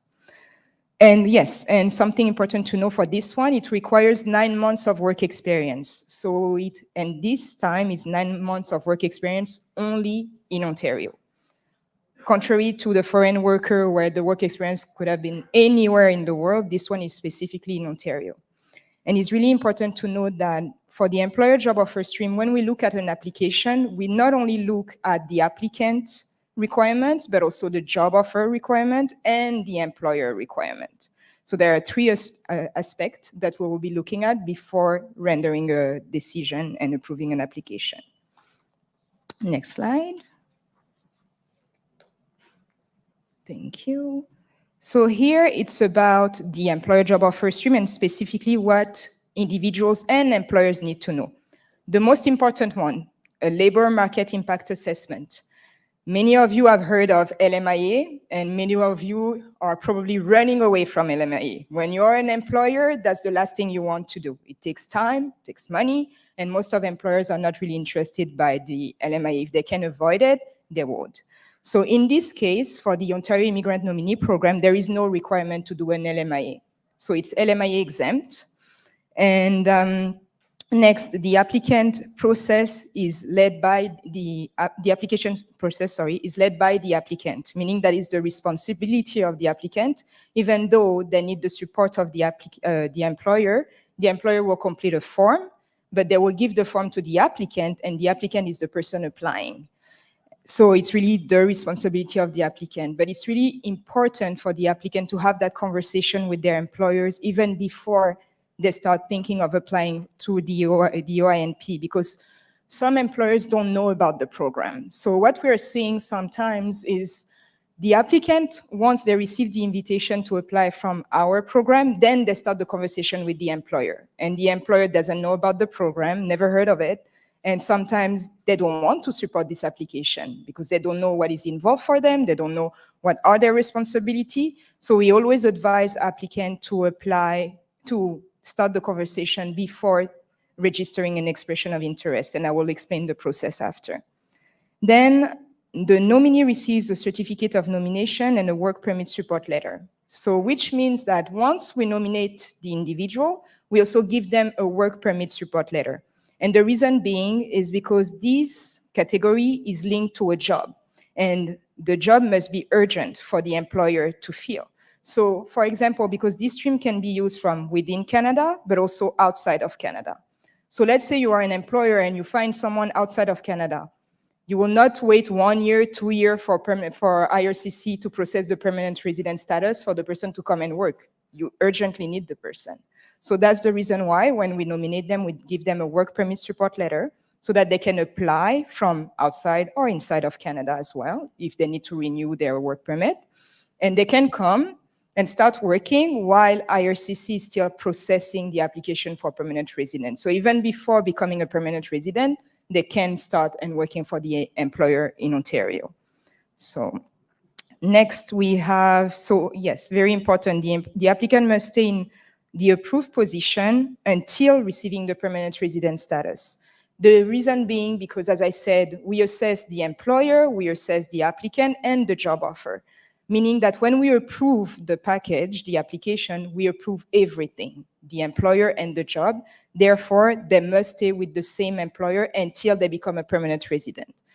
In Canada, once a person is a permanent resident, we cannot hold them in a position, a company, or even a province. So they can go anywhere they want, work for any company, but up until then, they have to remain with the same employer. And if something happened, they need to inform the program. Next slide. So here is the process. So how to apply to the Ontario Immigrant Nominee Program through the specific job offer streams. So first, the applicant has to register an expression of interest on our portal. So that's when I was saying the conversation should come before that with the employer. So they should talk to their employer before registering the expression of interest, because when they register an expression of interest, they are basically answering questions. And those questions, they will have to demonstrate them if they receive an invitation to apply. So that's why it's really important to have that conversation with the employer beforehand, and also because they only have 14 days between the moment they receive the invitation to apply, which is step 2, and the moment they have to apply to the program, which is step 3. So only 14 days. So that's why it's really important to start that conversation before. And that's at step 3 that the individual will need the help and support of the employer. So the employer will complete a form and provide a copy of the job offer to the applicant so that they can apply to the program, and we will be able to assess the application. So step 4, once they apply and they're approved, the OINP will provide them with the certificate of nomination and the work permit support letter so they can do both apply for their PR and also apply for the work permit. And knowing that the work permit will be a closed work permit because, again, this employer that we assess and approve, that's the employer they have to work for. So they will receive a work permit, closed work permit, and those documents are valid for 6 months, which means that some people may not need to renew their work permit right away because they still have 2 years, 3 years of validity on them.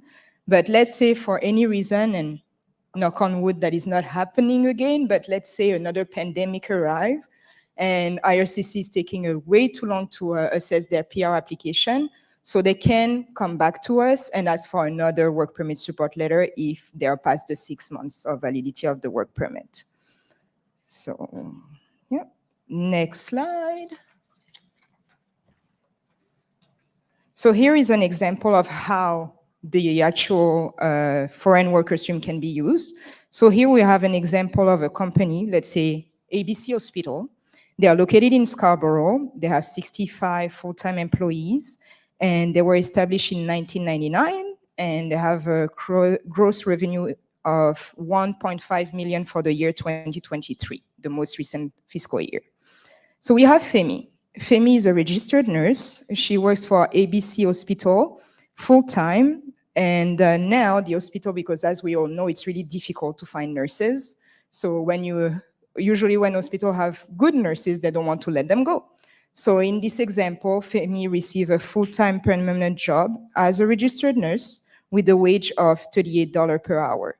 So what makes Femi eligible to the foreign worker stream? The fact that she has 2 years of work experience, and the work experience can be in Ontario or outside in the same position as the job offer.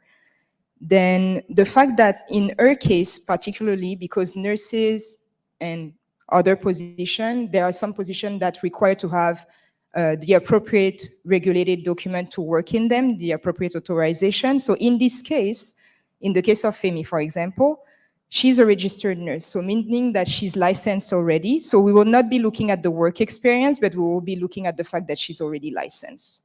Because to get to the point where she received the license, she already did everything she needed to do. So we will not be looking at the work experience. Then the job offer. It must be permanent, full-time, in a skilled occupation, as I said, the tier from 0 to 3, which is the case of a nurse in Ontario.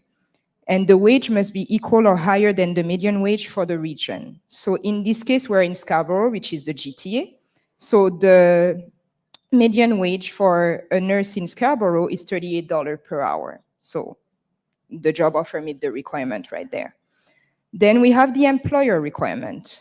So the business must have been active for 3 years. That's fine. The hospital has been open since 1990. And the gross revenue must be a minimum of 1 million because we are in the GTA. When the company is outside of the GTA, is $500,000 that we want to see as a gross revenue for the previous fiscal year. And when it comes to the number of full-time permanent residents, inside of the GTA, we require 5, but outside of the GTA is 3 full-time employees. So for all those reasons, Femi, the hospital, and the job offer may be eligible for the foreign worker stream. So here is just the basic requirement that we're giving you because, again, immigration is complex. There is a lot of requirements, so I don't think that is the place to give you all the list of the different requirements. They are on the website, so you can definitely have all the details regarding the requirements. The next slide. I'm not going to spend too much time on this one, but I would just tell you the differences between the job offer foreign worker that we just saw and this in-demand skill stream. So as I mentioned earlier, the in-demand skill stream requires 9 months of work experience. So here we have Karim, a construction laborer who works in Hamilton for a construction company. And the company received an application from Karim, who is fluent in English and has 1 year of work experience in Ontario as a construction laborer. So now the company has offered Karim a permanent full-time position at $24 per hour. So what makes Karim eligible is the fact that he has 9 months of work experience already in the same position in Ontario. And in this case, contrary to the foreign worker, this one requires a language test. But the language level that required is a level 4. So a level 4 is really basic. It's being able to understand the instruction, speak a little bit, and it's really the minimum required. It's not very high level. Then the position must be permanent and full-time. There is no change there, and there is no changes when it comes to the employer. If you notice here, because we are in Hamilton, which is outside of the GTA, it's $500,000 for the revenue for the company and 3 full-time employees. Other than that, everything else is similar to the foreign worker. Next slide.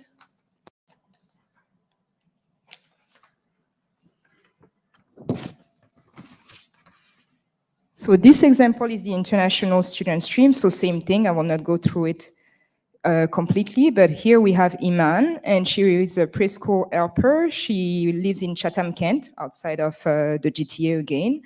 And she graduated in June 2023 with a 2-year college diploma from a college in Ontario.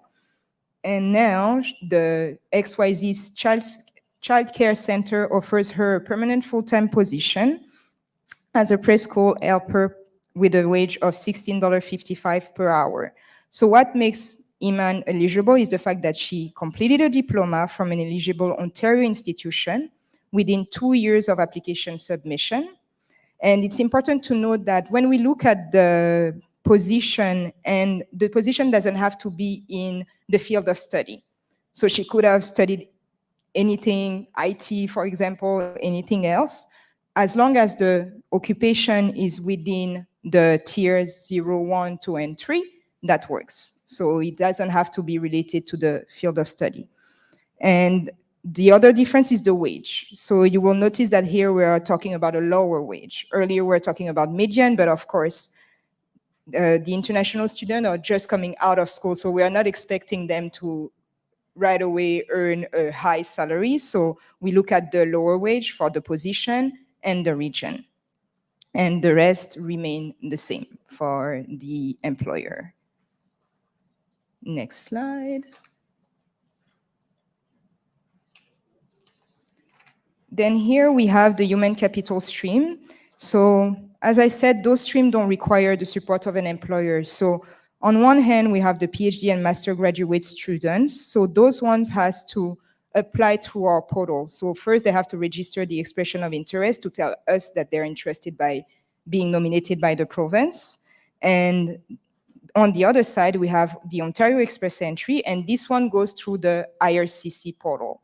So first, the individual must create a profile in the IRCC portal for us to be able to see them. And it's only when they receive a notification of interest from us that they will be able to apply under one of those 3 streams. So we have the human capital priority streams, which is for foreign workers with required work experience, education, and language ability. And again, here, no job offer required. So as soon as the person meets the requirement, they may receive an invitation even though they don't have a job in Ontario or even in Canada. Then we have the skilled trades stream, and this one focuses on skilled trades occupation. So it has to be 1 year of work experience in a skilled trade occupation in Ontario. And the last one, we have a specific one for French-speaking skilled workers, but this one is more for bilingual individuals. So they must have a high level of French, but also they must be first language French, but also a high level of English. So those are the 4 streams that we have under the human capital streams. And next slide. So on this slide, we demonstrate how we work in partnership with IRCC with the Express Entry pool. So the first 5 steps, that's IRCC steps. So the person will create a profile in IRCC, they will be placed in the pool and with a score. And based on their score, IRCC will call the people with the higher score. So meaning that the individuals who don't have a high enough score will stay in the pool and will never get out of it. So if I give you an example, IRCC is calling people who have 500 points and more. And we have our individual in the pool who only has 300 points. So we all agree that IRCC will not call them. So that will stay in the pool for 1 year. After 1 year, the profile is canceled. They have to create another one. So the other solution for them is when they are in the pool, if they selected Ontario or all provinces of Canada, we can see them. And at this moment, we'll look at what is going on in the pool. We will send a notification of interest to those who seem to be interesting for the province of Ontario. They will submit an application to us. And once we receive the application, when we are satisfied that all the requirements are met, then we'll give them 600 additional points. So we all agree that my individual who had 300 points earlier now had 900 points, and automatically they will receive an invitation to apply from IRCC to apply for permanent resident status. So that's the reason why individuals will come to the OINP to get those 600 points so that they increase their score and they can receive the invitation to apply. Next slide. So here is an example of how an individual outside of Canada can use the Ontario Express entry. So we have Dembe, who is 35, living in Uganda, in Kampala, and is a cybersecurity specialist. So he has been working for a company for 2 years already, a cybersecurity company, and he has a Master of Science in Cybersecurity from Victoria University in Kampala, He scored a CRB7 for each competencies of the IELTS language test. He's single, he has 14,690 in his saving account, and he created an express entry profile and selected Ontario as his region of interest to come to settle to Canada. So when we look at the pool, what we will see? So we will see that Dembe has a minimum of 1 year of continuous full-time work experience in a skilled occupation within the last 5 years. He has the equivalent of a Canadian bachelor, master's, or PhD, which means that he will have to do an equivalent of his diploma to determine what it is in Canada. And he has the sufficient settlement fund to support himself. So when we talk about 40,690, that's for one person because he's single. Based on the size of the family, the amount will increase, and it's not money that the individual will give to us, but is for the individual to sustain themselves when they come to Canada, because they have not worked as of yet. They are looking for a job, so we want to ensure that they're able to take care of themselves and being able to sustain themselves while they are looking for a job. So that's not money that is given to the government, it's for the individual themselves. And he has a valid profile in IRCC Express entry system. So, and he takes a language test, and the language test must demonstrate that he can understand, read, write, and speak English or French at a CRB7 or higher, which is the case of Dembe. So for those reasons, Dembe may be eligible to apply to the OINP Ontario Express entry. So now, next slide. When it comes to my team, what do we do and what is the purpose of this team? So my team is the Immigration Promotion and Employer Outreach Unit. We are a fairly new unit. We were created last year in 2023, May 2023, even though the Ontario Immigrant Nominee Program has been around for many years, since 2007, 2008. And the reason why we were created is because, and that's the reason why I ask you how many of you know the OINP, is because not a lot of people know about the OINP. And it's even more important that employers know about this program, because as we saw, we have 3 streams that require the support of an employer. So sometimes the applicant will come to talk to their employer, they have no idea what is this thing. So that's the reason why it was really important for the ministry to have this outreach promotion. So what we do, we meet with employers on one-on-one, we do consultations, and we will talk to them and explain what is the program, what it entails for them, what are their responsibilities, because sometimes employers don't understand that when they support an application, this is not a sponsor, this is a support. The difference being if, for example, an applicant commit a crime or anything in Canada, they are not responsible for it. And most of the time when we speak to an employer, that's their fear. Legally, what am I supposed to do? What will happen to me? Am I responsible for this person? So those are the type of things that we can clarify. And we can also tell them about the OINP, but the immigration system in general, and try to make them understand how they can actually support and even fill their labor shortage needs, because we all know that there is really a crisis going on right now. So employers have to think outside of the box. When you cannot find the individuals that you're looking for through the permanent residents and the Canadians, so maybe think about the foreign workers who are already here, the international student, etc. So that's why our unit was created.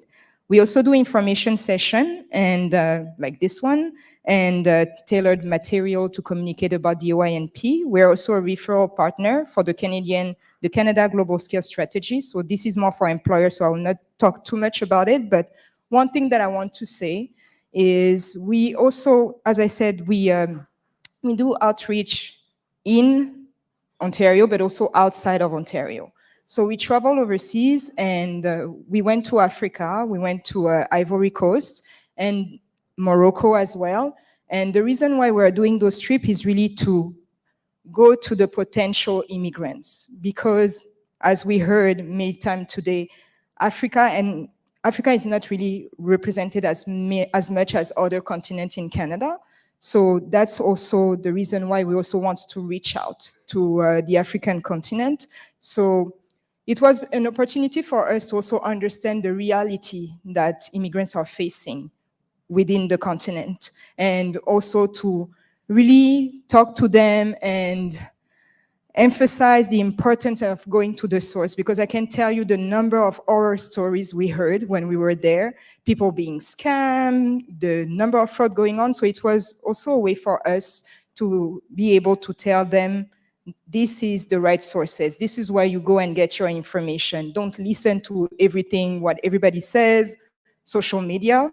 A lot of people said that they get their information about immigration on social media and it's not necessarily the right sources. So it was a way for us to also go and learn and also tell the truth and tell them where to go and get their information. So those are the type of missions that we do.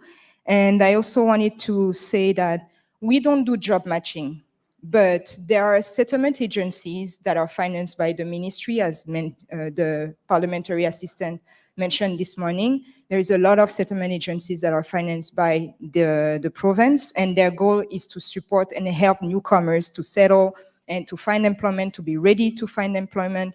So that's really something that we want to encourage people to look at. So if you go to the next slide, on our contact at the bottom, we also put the link for all the different settlement agencies that can support, and some of them can receive clients in different languages, and they also support refugee claimants. So that's something that is, I think, good to know, that you can get the support. The information is there, it's just that people unfortunately don't necessarily know. So that's why an opportunity like this one, and I want to thank Ali and his team again to give us the opportunity to talk about the Ontario Immigrant Nominee Program, because the sources are there, but there's so much information out there, you don't even know where to start. So for us, participating to such an event, it's really important so we can share and we can really bring awareness to the program. So once again, thank you from me and the rest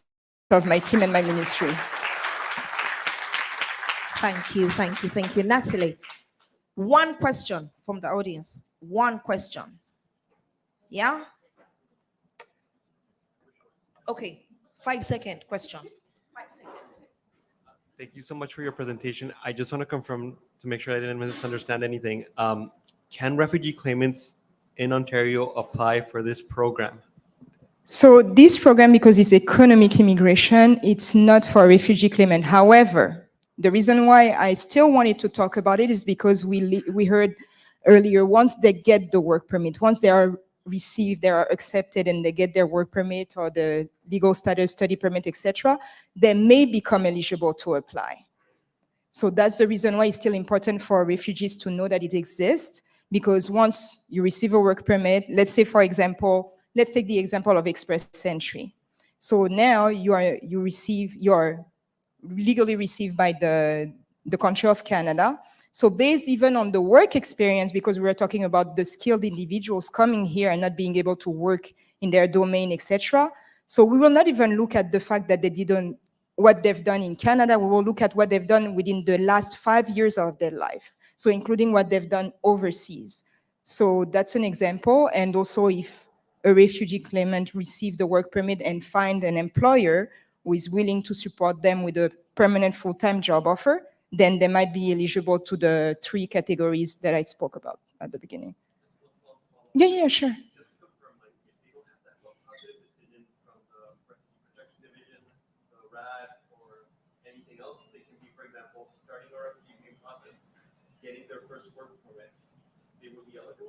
Once they're accepted, they will be eligible for this. Yeah. Once they have the work permit, because if you are in Canada to participate to the Ontario Immigrant Nominee Program, you must have legal status.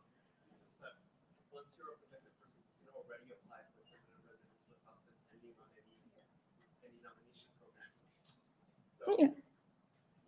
Something to think about. Homework, Natalie. Homework. Noted. One question. Hello. Thank you so much. I just want to thank you for giving us the right information. Now I'm asking somebody outside Canada, how can they access your program? Do you have standard fees? Like how do you treat it? Because all people outside from Canada, what they know to migrate to all this to Canada, you have to pay something. There are agencies there. Is it something that your organization does, or people just have to know you? Like, is there? So when it comes to the program, there is a processing fees, and that's related to the fact that we're processing the application. There is an application fee, and the price doesn't change if the person is outside or inside. It depends on the stream. So for someone who is outside, most people that we see coming from outside either come from the job offer stream or express entry. So for express entry is 1,500 for the processing fees, and the job offer, it depends where the company will be located. Either 1,500 if it's outside of the GTA, 2,000 if it's inside of the GTA when it comes to the processing fees.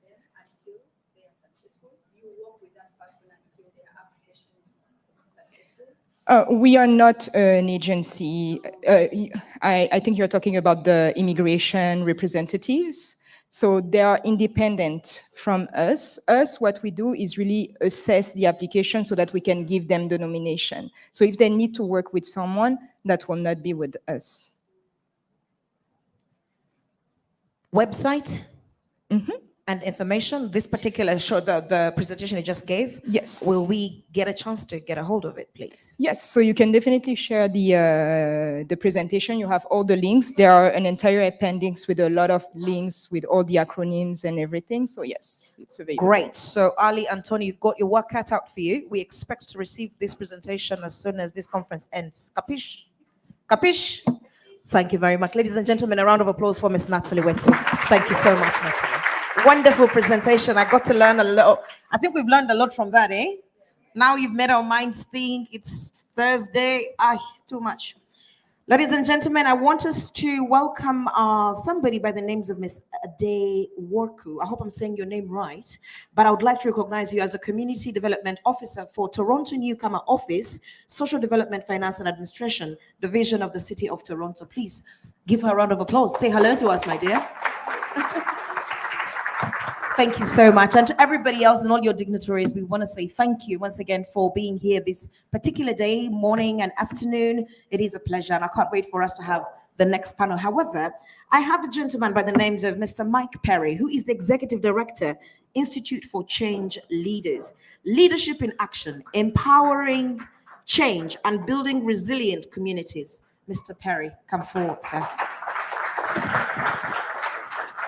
Once you see me stand up, you know that's it. Yeah? Thanks very much.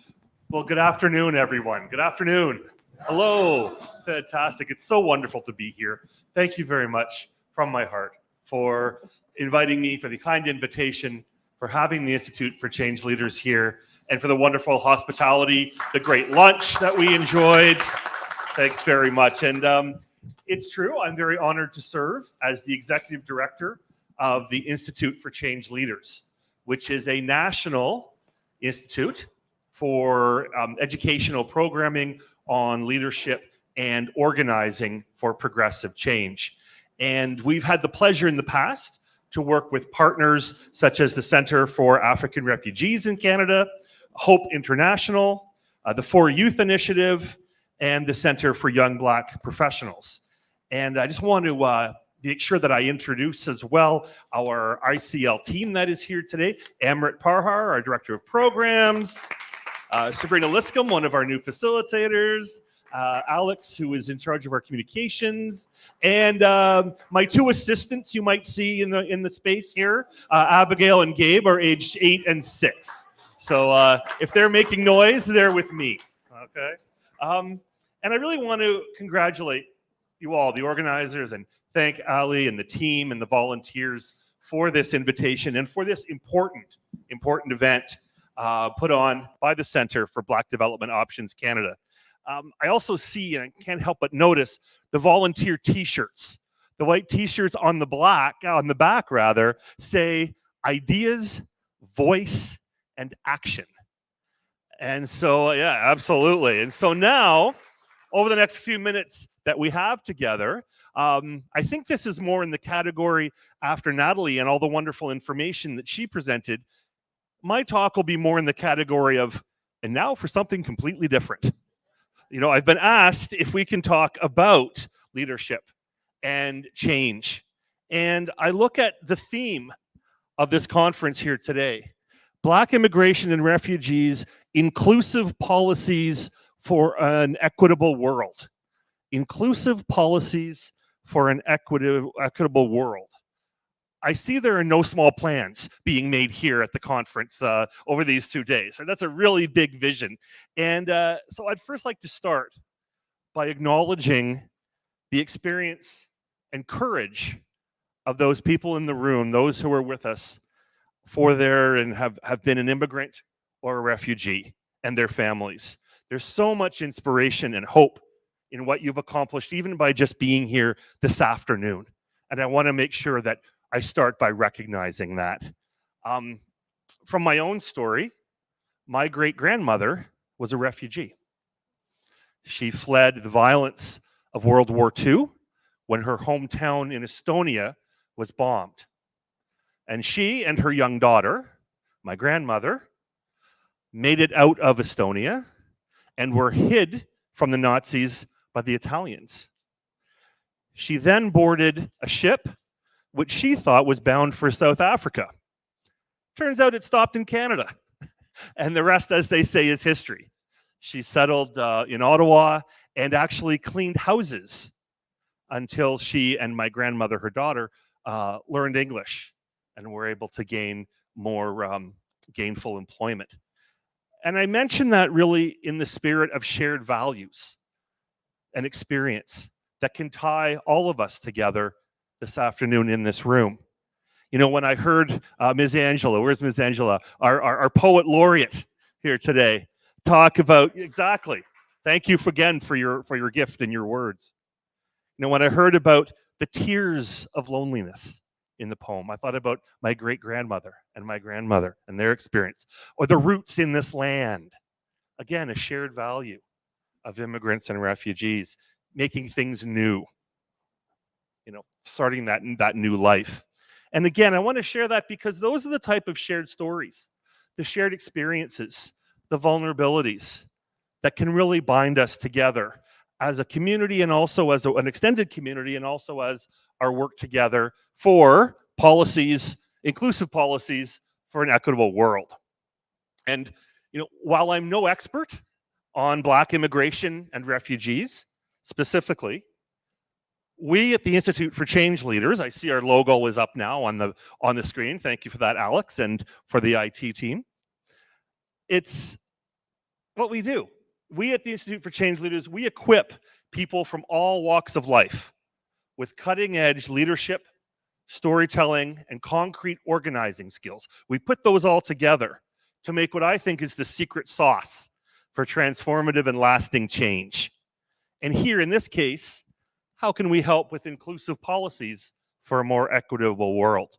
So I think it's very fitting, and I'm again very grateful for the opportunity to speak to you just a little bit, given your theme.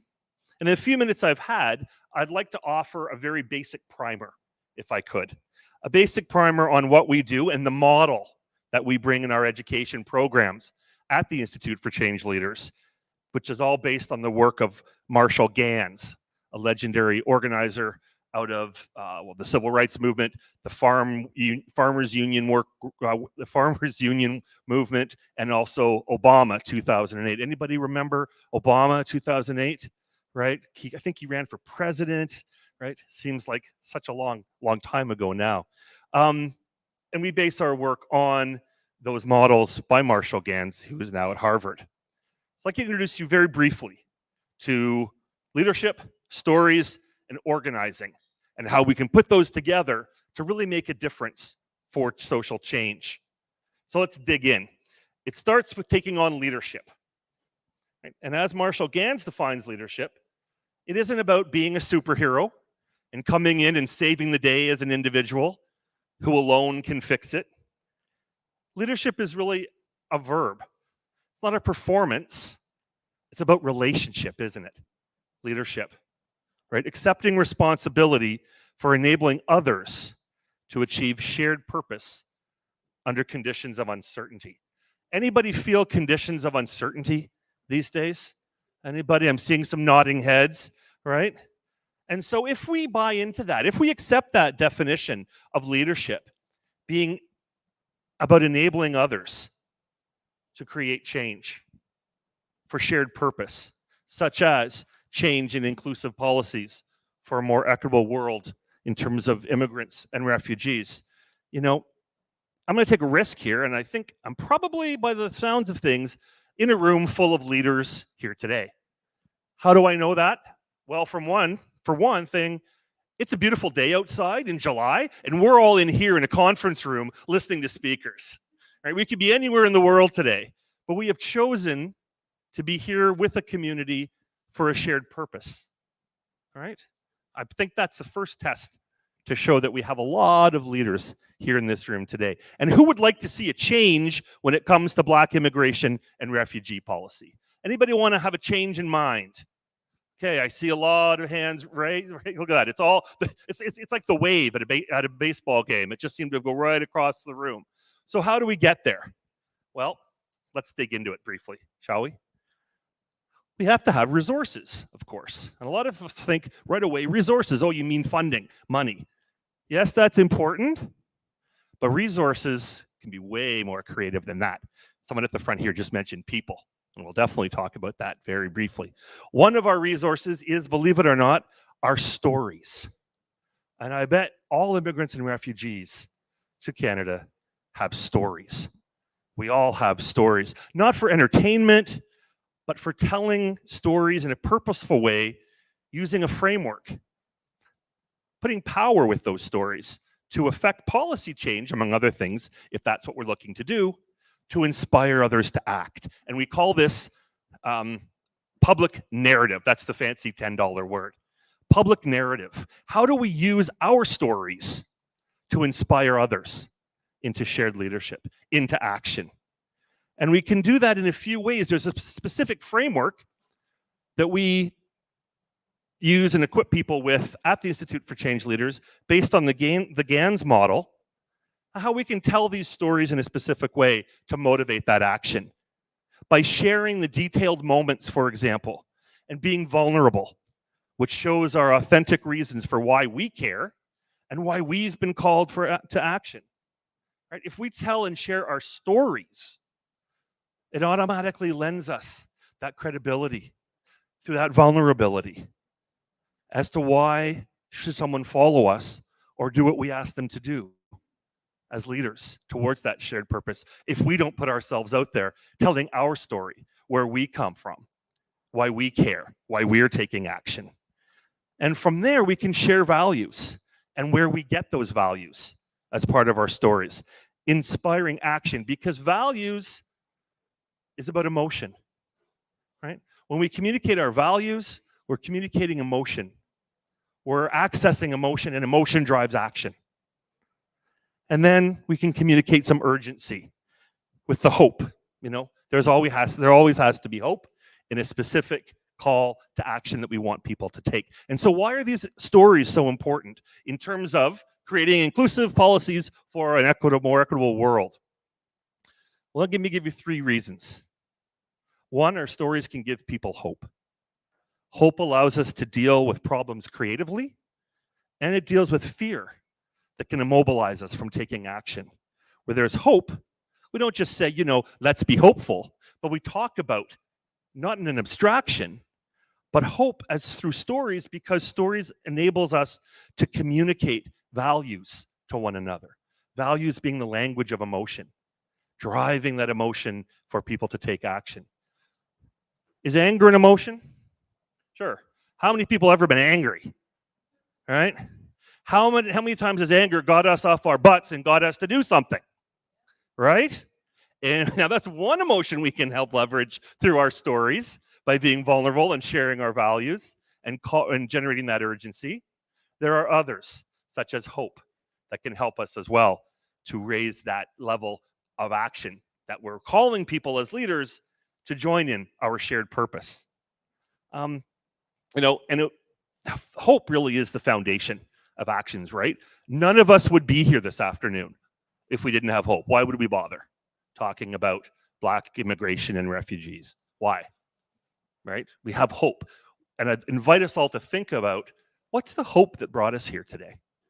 Why do we think it matters? Why do we think that joining in community here is going to, quote unquote, make that difference? If we had more time and in the sessions that we run at the Institute for Change Leaders, we would get to the heart of those matters and equip ourselves moving forward to be able to share those kinds of deeper value connections. But I'll leave it today in the interest of time for food for thought. Stories are also important, not simply as telling a narrative, but that's the opportunity to communicate our values. And it resonates and it's memorable. And we feel those stories. We don't just think them. And I would submit that's one of the reasons that we've all been sharing stories cross-culturally since the beginning of humanity.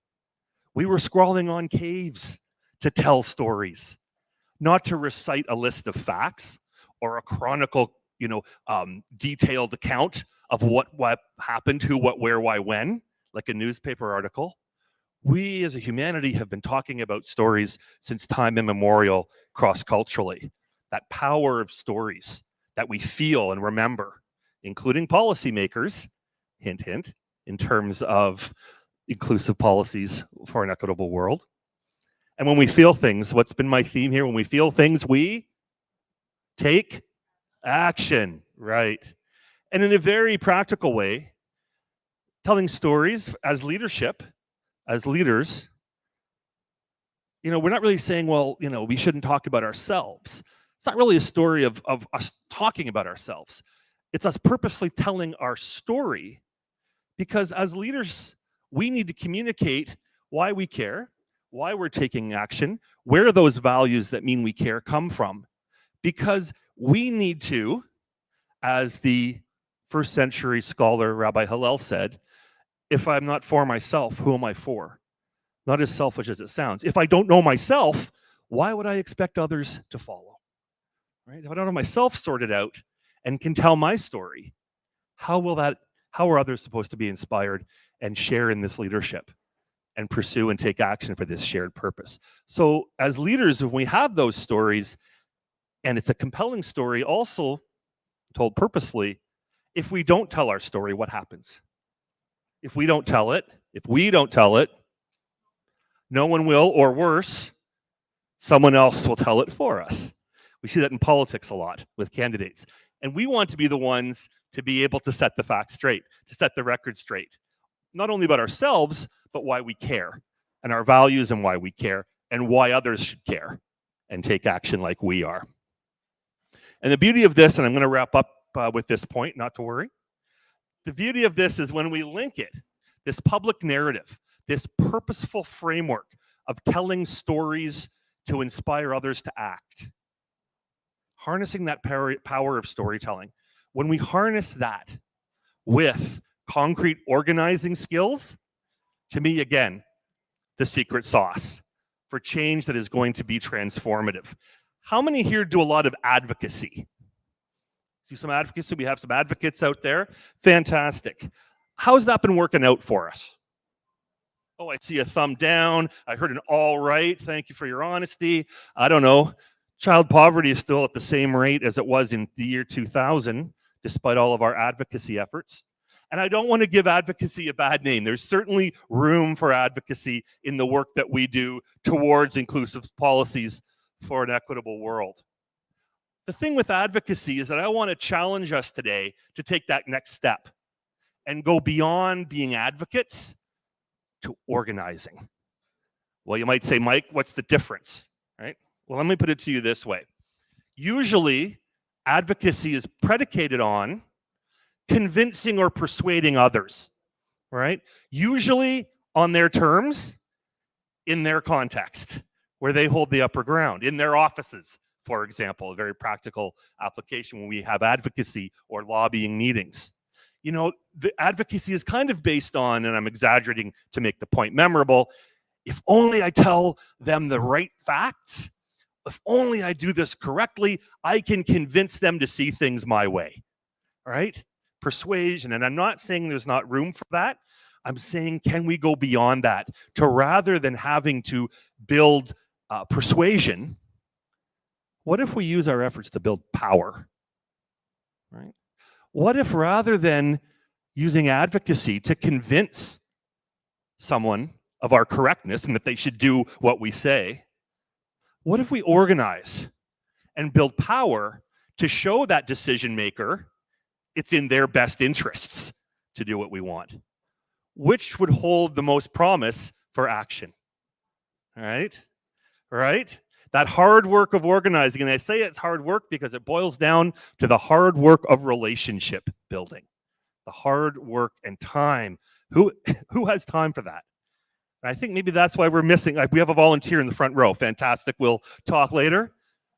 But that's it, the hard work of organizing. And I'll just give you an example and then share a few final thoughts.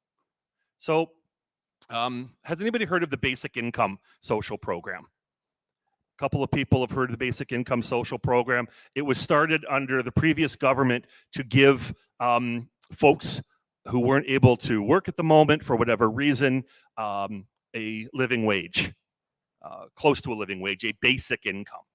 And then the new government took over, the Ford government came along, and one of the first things they did was cut that. And it threw the 4,000 people in the pilot program back into poverty. I was fortunate enough and to be honored to bring a lawsuit against the Ford government to reinstate the program. That lawsuit failed, but I'd also, at the same time, launched a class action in case the program did expire, we weren't successful in court, and then it turned into damages. That case is ongoing, and I'm not here to talk about the case. I'm here to talk about advocacy and organizing. I'll tell you what really crystallizes the difference for me. I told that story. I was kind of proud of myself. I told that to Marshall Gans.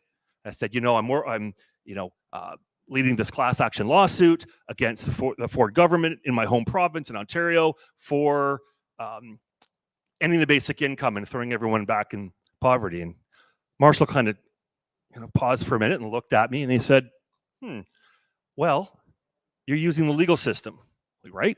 It's like legal advocates. That's the pinnacle of advocacy, right? Legal activists, power of legal advocacy, the power of persuasion. Persuade the judge or the jury, depending on what kind of case it is, of the correctness and legality of your position. Of course, we lost.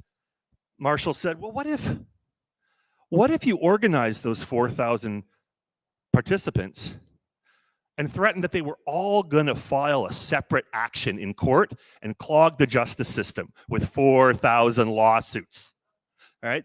And all of a sudden I was like, Marshall, why did I not know you 2 years ago? Because that, to me, crystallized the difference between persuasion and the power that is to organize. All of a sudden, I think we would have caught the decision makers' interests, especially wanting to avoid, taking over basically the work of the justice system and the Ministry of Justice here in Ontario with those lawsuits. And so to conclude, there are just so many challenges today, I know.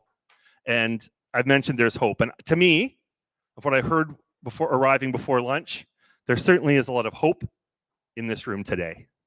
And I'm very hopeful just looking around and listening to people here. Hope for Black immigration and refugees, inclusive policies for an equitable world. And one of my favorite quotations I want to share in leaving is from the late, great Tommy Douglas. Courage, my friends. It's not too late to build a better world. So here's to change and a more equitable world for Black immigrants and refugees, especially in Canada and beyond. And the ICL and Amrit and Sabrina and Alex stand together in shared leadership to help out with that, to be there side by side. So if you or your organization would like more education programming, more empowerment and being equipped with these skills of public narrative and organizing for change you want to see, please let us know this afternoon before you go. And I want to thank you very much for the very humbling honor to be able to speak to you all today. All the best with things. Thank you very much. Thank you so much, Mr. Perry. I love the poem. Would you mind saying it again, sir? The quote. The quotation? Yeah. Courage, my friends.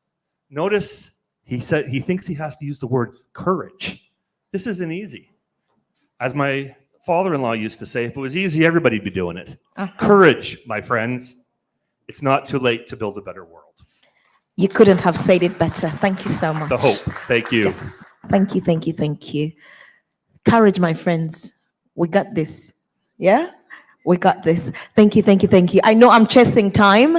I'm going to take this opportunity to welcome our founder. from United Ways, the Manager Community Investment, United Way, Greater Toronto, Ms. Teresa Contino, please. A word or two. A round of applause, please. Thank you. I know it's money. I shouldn't give you time, but I'm going to give you time. Is that okay? Okay, thank you. When you're done, which is soon, I will stand up. Thank you very much. Hello, everyone. I was going to go through some background on United Way, what we do, that sort of thing, but in the spirit of storytelling, I'm going to change it up. If you want to find out about United Way, you can go to uwgt.org. It'll give you some background. And I'm going to tell you a story of the African Resettlement Emergency Fund. So last year, as you all know, there was a significant influx of African refugees. They were sleeping rough. Many of you here responded immediately. Many of you responded, although it was not your mandate to do so.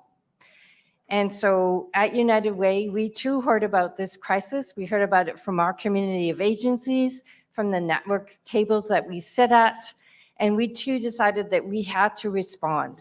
And we are funders. We're not on the ground. We work closely with people on the ground, but our role is to fund.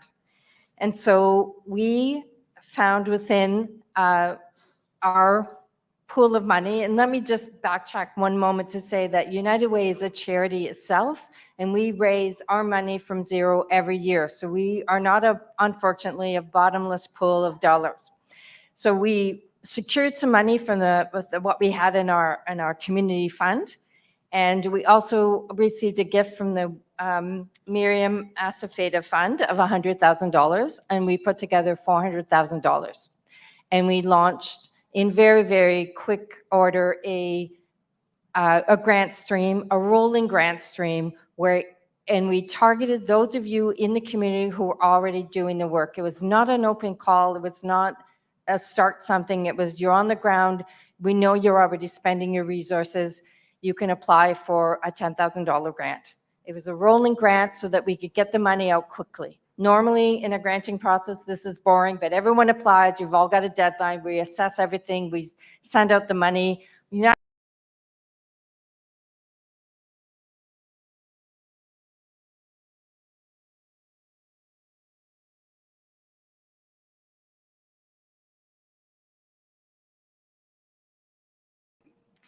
So among that $400,000 that we distributed in the course of 3 weeks, that the grants came in so quickly that we quickly ran out of the money, but we had 3 weeks of applications. We funded 42 projects, and that included a collaborative of 8 organizations working together to have greater impact on the ground. We had 29 Black-led and serving organizations, including 8 organizations that we call non-qualified donees, and that means that you're a not-for-profit, but you're not a charity, and we were able to include that funding through recent legislation. On top of that $400,000 for those 42 agencies, it was actually more than 42, $400,000, 420. We also looked inside of our organization and found some additional funds to support the response to the African refugees.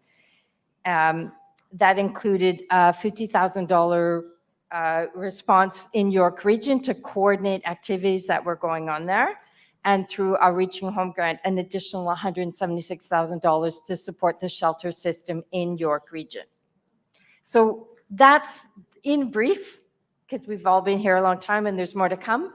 That was our story of responding to an emergent crisis in the best way that we could, which was to give money to those on the ground who could provide the services and the guidance and the hope to the influx of refugees that were coming in.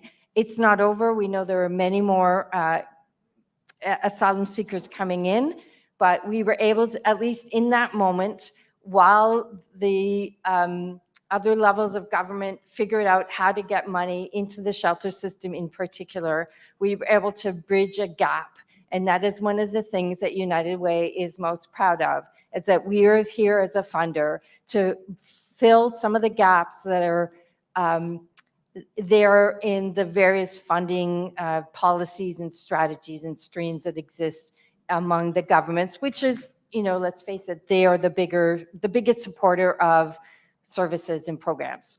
So that's all. That's really all I have to say. If anyone has a question, I'd be happy to answer it.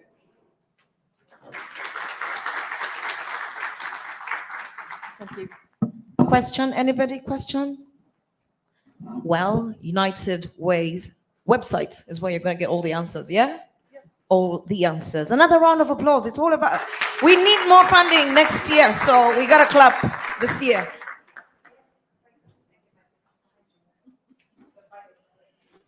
We are diving right into our next session, which is going to be led by the wonderful Savannah J. Wilson, who is the Acting Executive Director for Toronto Alliance to End Homelessness.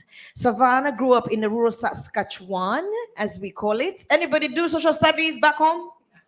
Yeah, when I was going there, I was looking for the prairies, and I don't know, I couldn't find anything. But it looks good, Savannah. It looks good, Savannah. With a background in community-based participatory research, policy, and advocacy, and the community development, they've spent the past 13 years supporting and working alongside communities in exploring and values alignment, equity-based strategic development, and community-driven and collaborative interventions and policy changes to address systematic social inequalities. Please, let's welcome Ms. Savannah Wilson. Welcome. On stage, my dear, on stage. This next panel,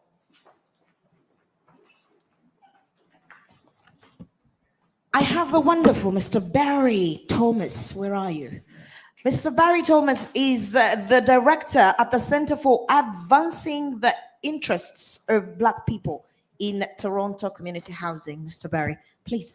So many questions for you, so many questions, but I'm sure you've got this. I also have with me Mr. I hope I said this name right, or my ancestors will come for me tonight. Mariga, right? Mariga. He is the Vice President of Housing, Homelessness, Asset Sustainability and New Development at Wood Green. Previously, he was the General Manager of Peel Housing Corporation, Ontario's third largest municipal affordable housing corporation. Please, another round of applause. And I also have the next panelist. I know him as pastor, but every time I call him pastor when we are outside church, he says, no, I'm not pastor. I'm just call me Eddie. It is the strangest thing ever. But Reverend Eddie Jumba is a servant leader, an African Canadian born in a very small village in Masaka, very, very far away. We won't even go there. He's also a husband, and he away from the pulpit, Jumba has actively worked in the social work, mental health field for over 19 years, working with marginalized individuals, families in Canada and in Uganda. He is passionate about finding the best in every human and dedicated to improving equity in the child welfare system, as well as promoting interfaith dialogue to maximize the potential of development that comes from working together. He believes that unity doesn't require uniformity. Do you agree? Unity does not do what? Require uniformity at all. We also have Mr. Francisco Vidal. Where are you? Yes, please. He started his career in a non-for-profit settlement sector in the year 2002. I was still trying to use a computer back then. At a storefront orientation services in Vancouver's downtown east side, working directly with unaccompanied refugee youth from Central America. And since then, Francisco has worked progressively with refugees in the settlement and food security sectors in Vancouver and in Toronto. So you're most welcome. And he is currently the new executive director for Surgeon House, an award-winning non-for-profit that provides emergency shelter and transitional housing to refugee claimants in Toronto. Well done. You did good in the last season. I can attest to your work. We also have Shanette Martin. Where are you? Shanette Martin, are you here? Mr. Ali, help me out. Yes, please. I need you, my dear. She's the executive director of Anchor Canada. She's an award-winning experienced equity and inclusion consultant, a speaker, a workshop developer, and a facilitator. As she walks the stage, she has taught students from elementary to college. She has multiple awards for her work in equity, diversity, education, and philanthropy. A round of applause as she gets to the stage for all of us. And I believe we are in for a treat this afternoon. I need another microphone on stage. Oh, well, here it is. There is another one. So you're going to do a bit of sharing. Yeah, please. And we are discussing the topic this afternoon, which happens to be breaking down barriers, opportunities and challenges for the Black people in accessing affordable housing. Everybody at the back, excuse me, everybody at the back, I need you forefront. Oh, you can take the conversation outside. Sorry, that's my job. Thank you. But you're most welcome. Please feel free to take a seat because we're about to learn, yeah? All right, we have the next 40 minutes. Let's go. All Thank right. you. Okay, so thank you all so much. I do want to just kind of give a bit of an overview. I'm from the Toronto Alliance to End Homelessness. We're a collective impact organization. The work that we do is really rooted in working together, bringing communities together, bringing organizations together to identify opportunities to make policy changes and improve the response to the housing and homelessness crisis in Toronto. I will follow suit with the United Way person and be like, look us up online. We're here to hear from the experts today. So each of the panelists that are here today have a particular lens when it comes to looking at the crisis and the barriers of accessing affordable housing. So the way that we're going to do this panel is in traditional panel style. I will toss a question over to one of the panelists who can address their organization's perspective and approach to addressing the systemic barriers that are faced by Black and African immigrants and refugees in Toronto. So we're going to hear from each of them one after another. I am going to start with Francisco from Sojourn House. So grab a mic and Hello. All right, testing 1, 2, and let's dive into it. So, Francisco, Sojourn House is a prominent settlement agency, and your organization is often the first point of contact for newcomers who come to Toronto. So, within the larger context of immigrant and refugee settlement work, how are the unique challenges faced by Black communities coming to Canada from the African continent addressed, and how does Sojourn House and the settlement sector more broadly engage in a refugee care model that meets people's unique needs when there's such a diverse range of experiences coming to your organization? Thank you, Savannah, for the question, and thank you for having me here today. Basically, let me contextualize the precise moment that we're living in right now. In Canada and for refugee claimants. We have broken every record of the influx of refugee claims from last year. It was unheard of to have 140,000 plus claimants come to Canada.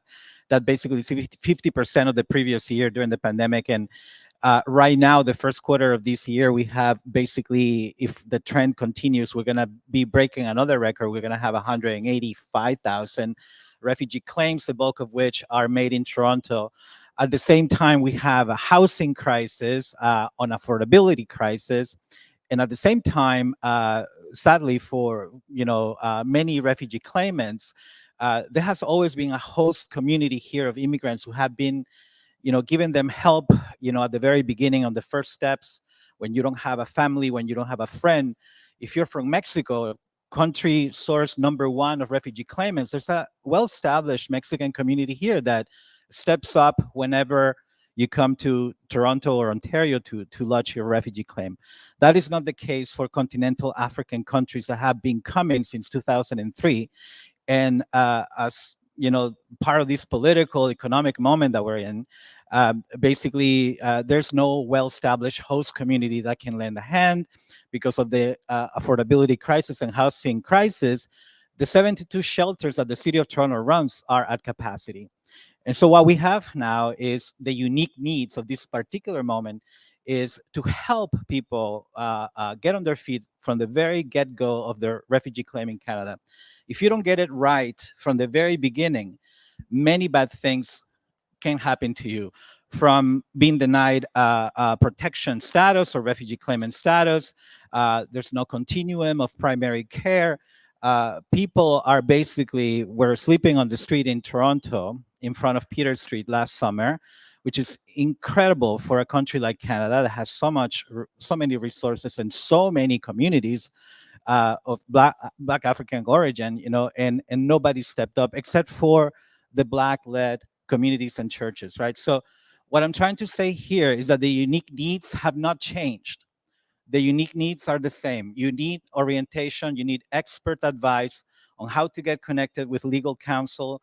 You need expert advice on how to apply for a legal aid certificate. You need to have a lawyer who is competent and is not unethical, right? We lost many refugee lawyers during the pandemic because there were not enough refugee claimants to practice refugee law.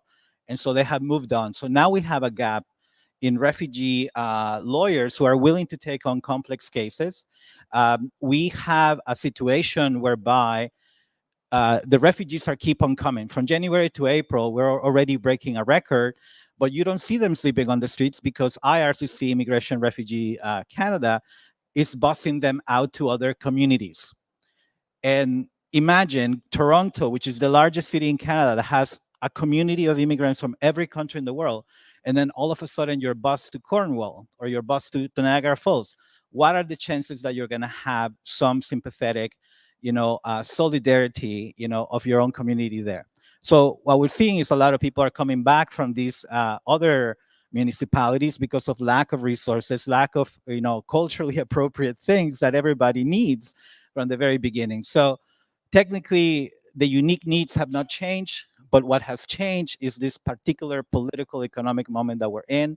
And to add on to all of that, there's a narrative, a basic xenophobic narrative that says that refugees, what are they doing here?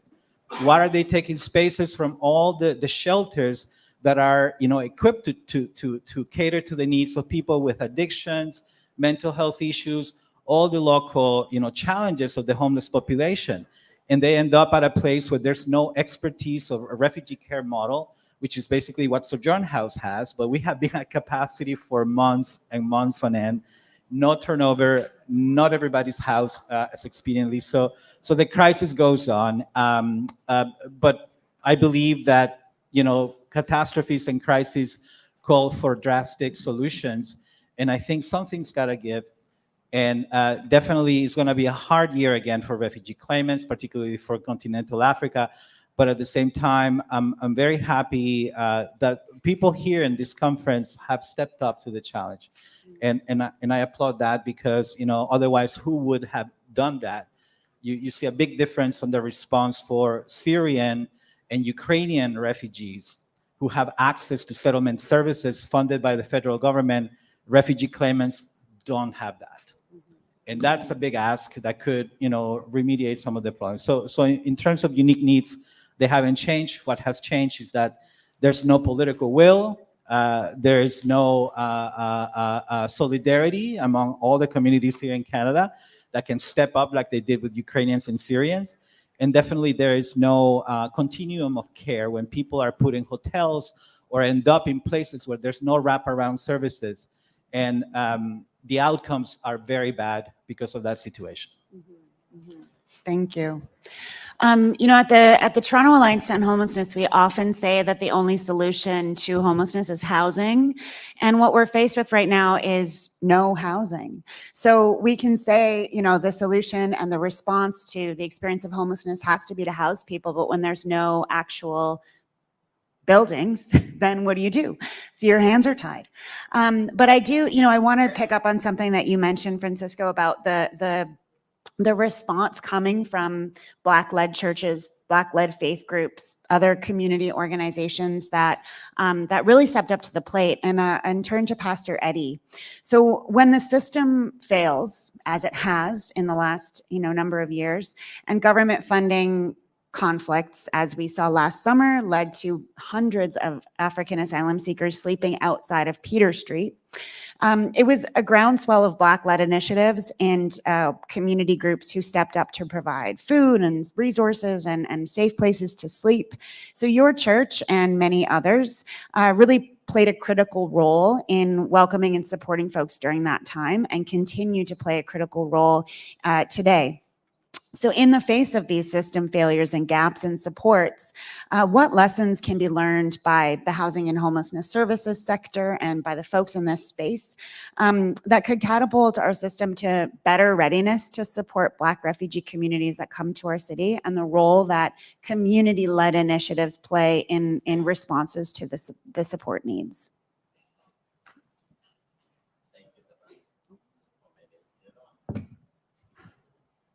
Thank you. Thank you, Savannah, for moderating. You're doing a fantastic job. We appreciate you. I want to take this opportunity while I have it to thank the organizers, my brothers, for, as you said rightfully, for stepping up. I really believe in stepping up in whatever small way that you're able to step up. If all of us just did that, you'd be amazed how many problems would be solved just by a few individuals stepping up. I want also to be respectful and straightforward to the question. However, I do have a comment that is on my heart that I just want to clear out of my system so that I can continue clear. During the session in the morning, there was a beautiful, amazing session. One of the answers that were given to this very important question, the question about how do you explain the overrepresentation of the continental Africans on the streets of Toronto? I think that question is a question that definitely needs to be asked. I know she was sincere because I actually know her, Aunt Faith, lady. She was sitting in the back there. One of the responses was an apology, and the apology was to all the refugees that are here, and the apology was, "We are very sorry.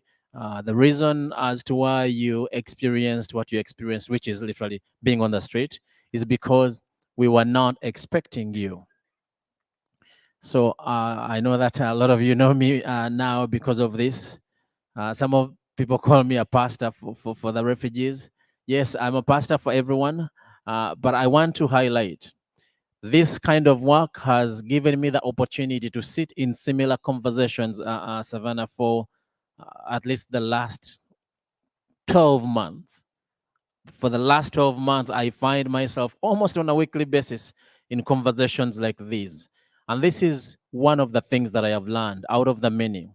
I have learned that it is not true to say that this is the very first time in the history of Canada to experience what is technically called unplanned refugees or unplanned asylum seekers. That is not a true statement. That is not true. We have on the record a time in history where there was an influx of unplanned asylum seekers. You never saw them on the street. So you have to wonder what is different this time. You have to wonder about that, whether you want to go there or not. You have to wonder about that. A gentleman asked me that, "Pastor, I know you don't want to go there, but I'm going to ask you this question. If the 215 people, because at some point between August and almost November there was an average, Savannah, of 215 people sleeping on in the church where there was not necessarily any plan for them. But a gentleman asked me, the pastor, if these 215 people were white people, how long do you think you would have had them in your church? How long do you think you would have had them? Now, I did not need to give an answer, and I know that he didn't need to hear anything, but he knew that he had made his point. So I just wanted to make a comment there that we as Canada, we cannot tell anyone that this is the very first time we are experiencing unplanned refugees. That's why we don't know what to do. I think we know what to do, and I applaud conversations such as this. I just wanted to put that comment out of the way. Then I go to the question. Thank you.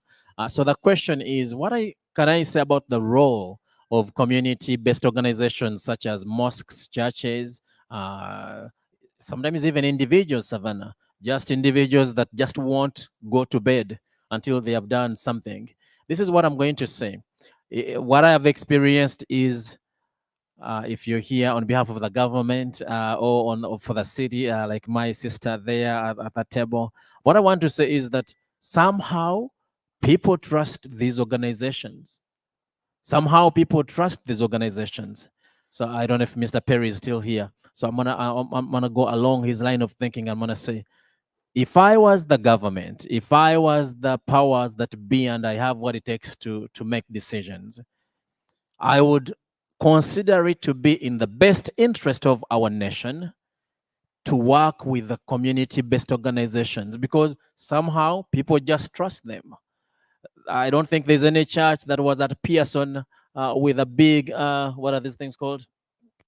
Banner saying, oh, come to Dominion Church, oh, come to Pilgrim Feast, oh, come.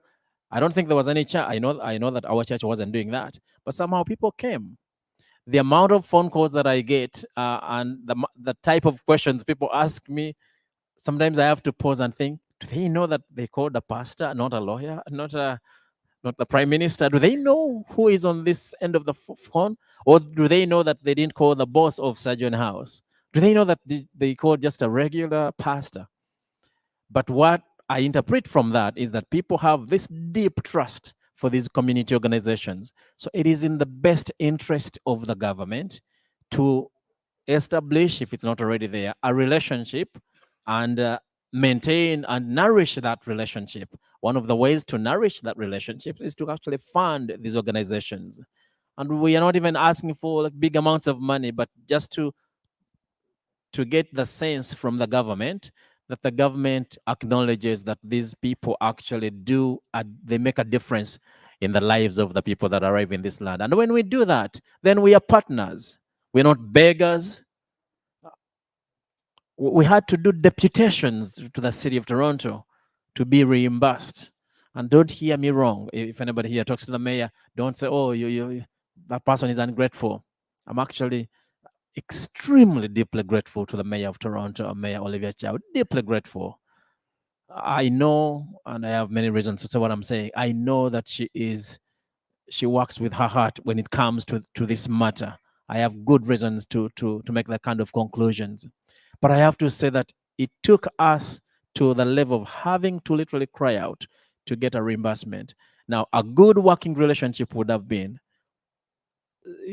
taken this kind of process where when the people were moved to the different local churches and mosques and all these organizations, the city or the government, the three levels of government, the federal, the municipal, and the city, they would have just jumped to say, wow, there's this group that is trying to make a difference. Let's jump in, let's work with them, let's see what they need so that they can do a better job. But it took so long for us to get to where we are. I am grateful for where we are. I am looking forward to where we can go. So the role of community-based organizations such as churches cannot be overstated, because the people that arrive in the country, somehow they just have this innate trust to just go to these groups. So if there is a way to strengthen the relationship between the government and these community-based organizations, we are ultimately setting ourselves up to serve our people better, to serve these people that arrive to this beautiful country in a way that would leave a long-lasting experience for them. Thank you very much. Thank you. Your words remind me of a quote from Mariam Akabe, who's the daughter of an African immigrant from that lives in the United States. And she said, everything worth doing is done with other people. And I think that's such an important sort of framework for us as community members and neighbors and friends and colleagues to think about how nothing that can be achieved is done on your own, and that when the system failures, we keep each other safe. And that's a really important lesson, but we shouldn't also have to pay for keeping each other safe. The government should pay for that. So that's a big takeaway here. And I want to sort of move into some of the sort of work that has been happening, speaking of the city of Toronto, with the Confronting Anti-Black Racism unit, or the CABR unit, out of the city of Toronto, a fantastic initiative that's really been instrumental in first, acknowledging and identifying the anti-Black racism epidemic at the city and in our systems and our policies, and then creating some strategies to integrate those across the city-run organizations and city-funded organizations. So I want to turn to Barry, the director for the Center for Advancing the Interests of Black People in Toronto Community Housing Corporation. So your center, Barry, is really focused on ensuring that the CABR, that Confronting Anti-Black Racism strategy, is integrated and implemented in community housing contexts. So I want to hear a bit about how TCHC addresses the specific experiences of anti-Black racism that are faced by Black immigrant and refugee communities, how that might be different from the anti-Black racism that's experienced by Black Canadians, and how the affordable housing sector could maybe follow suit to ensure that those types of approaches and strategies are integrated in other spaces. Thank you. Thank you very much, Savannah, and thank you very much the rest of the panelists, but particularly to Pastor Eddie Ovia. You've been my hope over the last year. Keep doing what you're doing. I'm sitting here in a very emotional state because while I wasn't officially a refugee, I was kicked out of South Africa in 1975. Ended up working for Tropicana Community Services and building that organization in the 80s.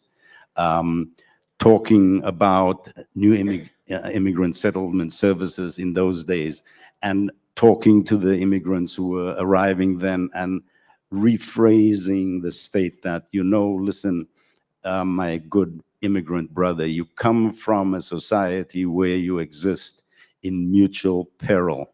Therefore, mutual aid works. When you come to Canada, mutual aid doesn't work because bureaucratic aid supersedes it.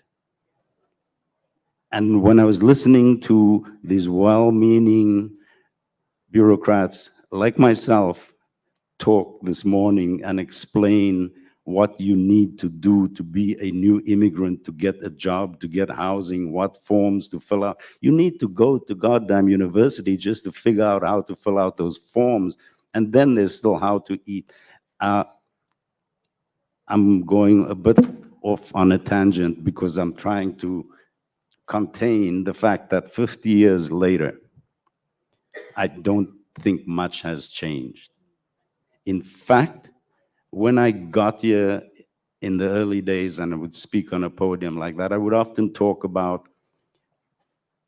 my experience of living and surviving in South Africa and living and surviving in Canada and in Toronto is just about understanding the difference between in the belly of the beast apartheid and uptown sophisticated apartheid. Because this is what we have here. It's very uptown, it's very sophisticated. But as a South African who knows where the signs were when I was growing up, I can put the signs up in the city and show you where you can go, where you can't go. And you can go to Peter Street. You can go to Black churches. You can go to Black communities. You can go to your own community. But when you start going to other communities, last year, this time, I was wishing all the African refugees were Ukrainian. That's the debilitating kind of progress that we look at now. But I'm here to talk about Toronto community housing and what we do for refugees. We do nothing for refugees. You cannot even apply to Toronto community housing if you are a refugee. We had a discussion in Toronto community housing about how we can do it, but we all know the housing crisis. It's a bigger problem that has nothing to do with the refugees arriving here. Let me just stay focused here. So Toronto Community Housing is the largest social housing provider in Canada, second largest in North America. We house 100,000 people approximately in 350 communities. Every refugee community, including Blacks, find their way into Toronto community at some stage. We need to know what's happening in the refugee community in order to better house our tenants. Simple, end of story. On another level, I can tell you a story of a man who right now is a minister in the Trudeau government who lived as an unauthorized occupant right here in Regent Park that I managed from 2010 to 2017. And he lived here, went to school down here, and became a lawyer, and is now a minister in the Trudeau government. So, I mean, it's obvious he's Black, right? So, I don't want to take up too much time, but what my job is in the center is I need to deal with the fact that in Toronto housing, 40% of our tenants, 40% of our tenants across Toronto community housing are Black. In the east, north of the 401, essentially, it's 56%. In the west, it's 70%. On our board, there's one Black, two Black people. At the executive leadership level in TCHE, there's one Black woman. At the management director level, out of 40 to 45 of us, there's 4 of us who are Black. When I got there 20 years ago, there was one of us. That was kind of me. And we look at the progress and say, yes, so now we get to the point where George Floyd is a big thing, and everybody has they come to Jesus moment once more, and we need to do something about anti-Black racism. And so we do it typically for politically correct reasons, not for the right reason or the wrong reason.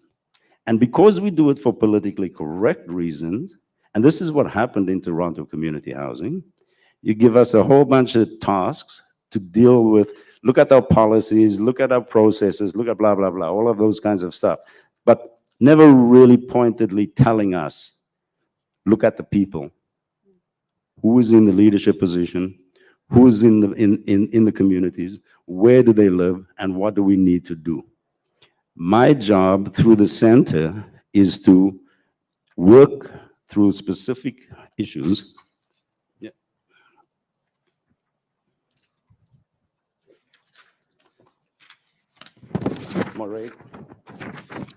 Morega is an old colleague, so he needs to know that he needs to help us from time to time because I have to help him from time to time. So we work together. We grew up together. We went to school together. We know the same, share the same people and experiences together. So our 8-point CABUS strategy in Toronto community housing is 1, addressing anti-Black racism and cultural redress. Number 2, healthy children, youth, and families. Number 3, meaningful economic opportunities, providing meaningful economic opportunities. 4, community-centered safety and wellness. Divesting in 5, divesting from police culture, which is a very big one for us. 6, decent and fair housing. 7, access to culturally responsive health and mental health services. And 8, uplifting social supports. We use that framework to first teach and educate our existing leaders to address the need that is on their table right now. Yesterday, we had one of those meetings where we were talking freely, and this particular topic came up. And we acknowledge, I said that there was about 100,000 people is the legal tenant population base of Toronto community housing. I gave you the example of the man who's now a minister. We estimate that we've got at least 130,000 people in TCHE now, undocumented. I lived in Toronto community housing when we were new immigrants here in 260 Chesterley up there.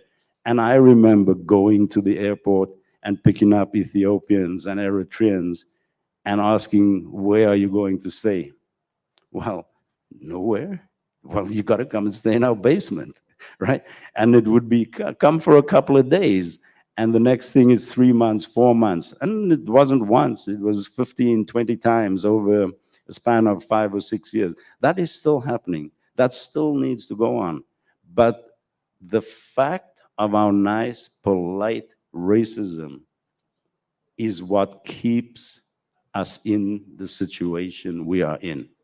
And people, I want to end on the note is that if nothing else, we need to know today in 2024 that racism is not a genetic predisposition. We are not born bigots. We learn that. We learn that very early in our lives. But the point is that because we learn that, it's learned behavior and therefore it can be unlearned.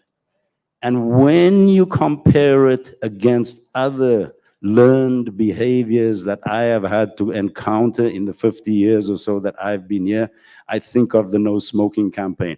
It didn't work with me, but it has worked very well with many, many, many thousands of people. When a campaign is applied with the right strategy, the right vision, the right mission, the right mandate, the right education, it changes people. This past weekend, we enjoyed the biggest pride parade in the continent of North America. 30 years ago, they were still imprisoning people in this city for that kind of behavior. Another point to understand that when learned behavior is effectively changed strategically and a community and a society embraces it, change happens. We are in this moment, as my friend before us talked about, in hope. Hope is feeling very hopeless right now, but it's all I've got to offer you. The other is that I am much more confident is in the resilience of us as Black people. While we might not always agree, we do know how to help each other in the context of raising a child in a village and knowing what the village is and what it takes to take and raise that child in that village, refugee or not.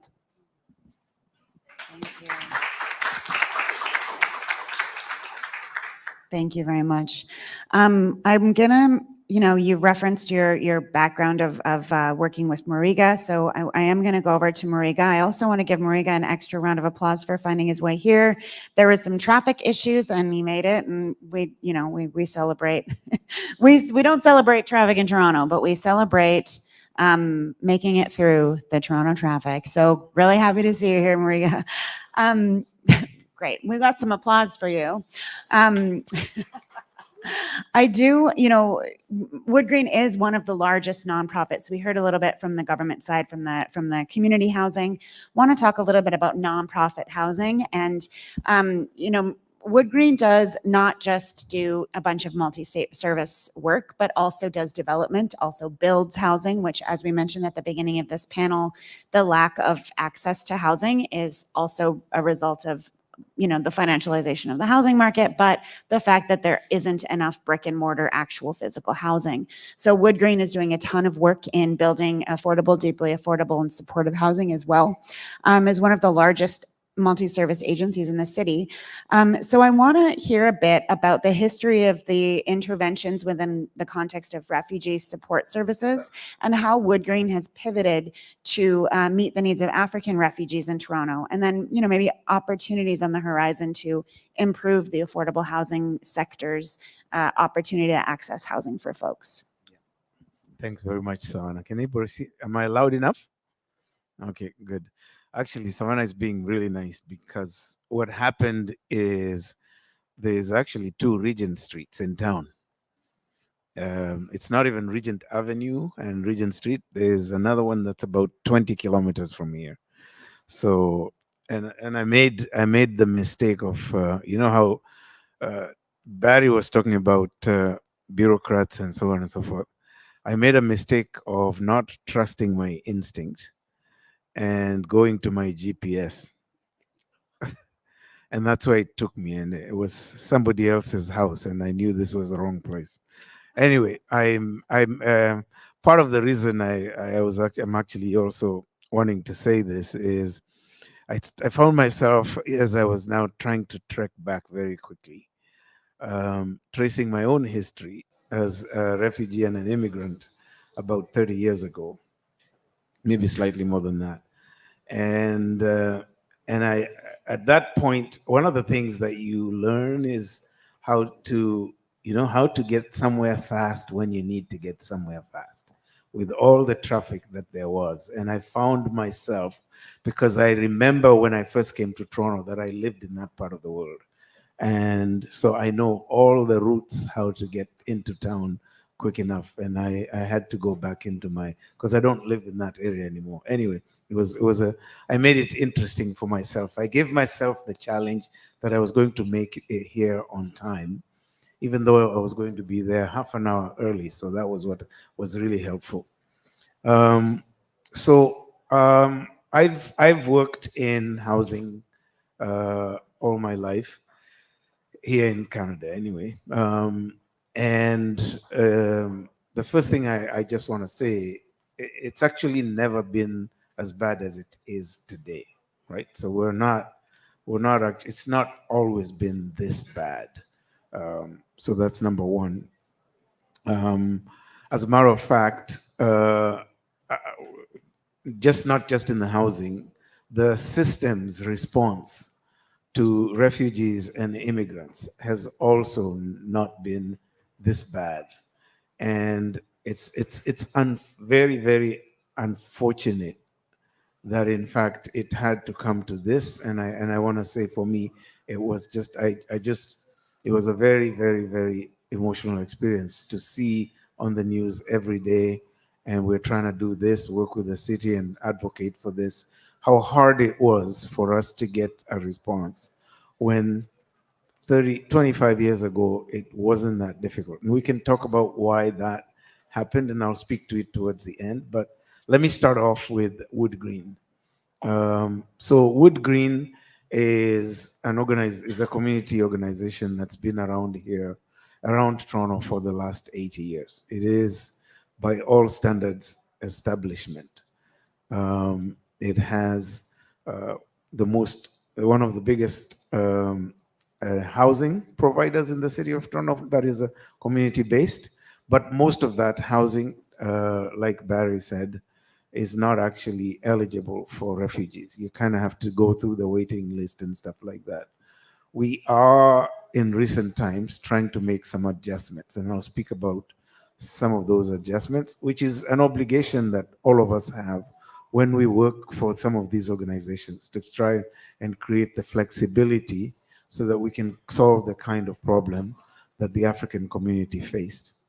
So one of those areas, we also happen to be an organization that has employment services. It also has refugee and immigrant services. So we have sort of the one roof, all the services in one roof. And once you become our client, it's easy to get it's easier to get, interconnected with all those three aspects of what you need as a refugee to settle in one sort of umbrella. And I wish there was more organizations like that. So we've been around for 80 years, like I said. And in relation to refugees, I talked about being part of the settlement services that the feds continue to serve. One of the things that happened, I talked about, it has been better, is we used to have, as part of the federal immigrant infrastructure, community-based organizations. one of my first jobs when I finished university was to work for the Canadian African Newcomer Center of Toronto. And there was plenty others that existed as part of the infrastructure. Most of all those things were defunded. So we're talking about what happened in the 90s when there was a big number of African refugees, especially from the Horn. There was enough, the infrastructure was there within the African community that was already well connected to the bigger organizations like Wood Green, well connected to churches, mosques, and so on, so that it wasn't like having to assemble the infrastructure and the services once people can't come. And I'm just flagging that because maybe that's one of the things we need to talk about. So what have we done as Wood Green in the space of refugees? Well, in the housing part, we purchased some homes about 10 years ago, and most of those were used at that time for Syrian refugees. And the whole idea is we would provide housing for a short period, for about 2 years, allow people to settle in and then move out, and then we could use that as a cycling. We actually did that until we closed that facility 2-3 years ago, because there was no more refugee immigrants coming into the city, and the buildings got too old and we couldn't fix them. In addition to that, we up until a year ago talk about a really terrible coincidence. Up until 2 years ago, were one of the largest housing help providers in the city of Toronto. And so what we had as a housing help organization was a whole infrastructure of landlords and lists that are able to house people that were refugees. And unfortunately, that infrastructure also at the city level was dismantled, and it still exists as housing help centers, but that's one of the areas where we need to again tap into. I talked about the infrastructure of African organizations connected to the mainstream organizations. I've now also mentioned the whole notion of tapping into the housing help infrastructure so that it's there permanently. We've also, finally, in the development piece, gone into trying to do two things. One, when we develop new housing, we have also selected some portion of our pipeline of the housing we want to bring, and partnered with, in this particular case example I have, with an African organization, so that at the end of the process of that development, between Wood Green, if there is 50 of those units of 60, we'll split half of them, and the other half will be dedicated to African refugees coming from the Black African community and from that. And then finally, the city also has a new program called the Acquisition Program, multi-unit residential acquisition program, and we're doing the same thing. When we buy these units, these buildings from the private landlords that can no longer look after them, we make sure that when we negotiate funding with the city, half of that, half the number of units are also going to refugees. It just so happens that at this time, it's African refugees. So that's a quick sort of summary. I'm also the chair of an organization called Homeless Connect Toronto. Homeless Connect Toronto is a service connector agency. Last year, we had the largest, we had a very big, every year we have a large collection of agencies, service agencies, with refugees and homeless people.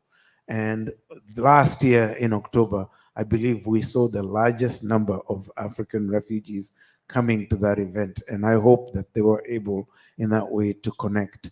But what was amazing about it for us is that for the first time, the refugees from Africa also became part of the solution. They joined the volunteer pool that we did training, so that they were both receiving service but also giving back. And I think that was extremely moving from people. So the last thing I want to say is this problem hit the African community very hard. Next time it will be somebody else that's not Ukraine, that's not linked to the politics of global whatever. So the best thing that we can do is to think about fixing the policies and thinking about solving the policies with a lens to solving it for others. If we just do it for ourselves, we will not have the system impact that we want. We won't be able to reconstitute the infrastructure that I said used to be there. We won't be able to reconstitute the political support that we were able to get in those days. So it's sometimes easier in a system like this to teach them how to do something for others, including using examples of what has succeeded in the past. So I'll leave it there and give it to somebody else. Yeah. Thank you so much, Mariga. And you know, on top of the multi-unit residential acquisition fund, there's a national fund that is, we have money promised from the feds on more opportunities to buy, you know, house apartment buildings and preserve some rental stock in Toronto. So I'm sure that there'll be more opportunities to partner with organizations like Wood Green. For the last kind of portion of the time that we have today, I do want to move to Shernette, and I want to talk about accountability. Shernette and I had a bit of a chat before around their organization, Anchor. They've been a strong leader in the work of supporting settlement in the York region. And she mentioned to me, you know, there's a pretty stark difference in accountability that you notice between Toronto and the North. I think she said as soon as you cross over to the 905, is that the area code? As soon as you cross over to that other area code, the reality is much different than it is in Toronto. And so I want to talk a little bit and hear a little bit about accountability in the context of doing support work in York, in the York region. But I also, you know, your background in anti-racism education and confronting anti-Black racism at the community level. I also want to talk about accountability from the organizational perspective as well. And to your point, Barry, also, when you look at organizations across the city of Toronto, if you walk into a community meeting of executive directors in the city of Toronto of nonprofits, it's a pretty white room. It's still a pretty white room. And so I'm a white leader of an organization in Toronto. I'm not exempt from this. There's a lot of us. And so I want to also hear a bit about accountability from the perspective of, you know, what are organizations that are led by folks who aren't Black? What is the accountability that we can learn and the education that we can commit to dismantle the ways that we might uphold white supremacy just in the systems that we're leading? Not too big of a question, but you know. That's fine. Thank you so much, Savannah. It's a pleasure to be on this panel with you, gentlemen. I'm learning a lot. I appreciate the invitation, Ali, to and your team, stakeholders, allies, supporters, funders. Just wanted to give you some honor this afternoon in terms of putting this together and all those that are beside you, behind you, around you that have made this happen. So thank you, Ali, and your team. So Savannah mentioned, my name is Shernette Martin, and I'm the ED for Anchor Canada. We work with everybody, but we're stationed in York Region. That is where we are, where we started, where we formed back in 2003. And I just want to take some space right now to remember my glorious mother, who's still with us. My father passed. My mother is 77 years old, strong. She came here as a refugee in the 1960s, was homeless, and would sleep on park benches in Earl Bales Park. And she came with the notion of having a job as a nanny from Jamaica. And when she came, the wife in the family unit said that the husband had to go away on a business trip and she wasn't comfortable having my mother start without the husband being back. And so for 3 weeks, she had to sleep on a park bench. And she came up with a friend of hers from Jamaica. They both had this nanny job waiting for them. And she would tell me stories of how they would take turns sleeping and being awake to make sure that both these women were safe. And after 3 weeks of doing that, she just said she just felt this This, I mean, I don't know what I would feel, but she just felt this hope. She thought, for these 3 weeks I've done this, my life is going to be better because of this. The struggle that I've had to endure, I'm going to make something of myself. And so she did get that job. She settled in. Years later, she sent for my father, my sisters, and I, and her other sisters and brothers.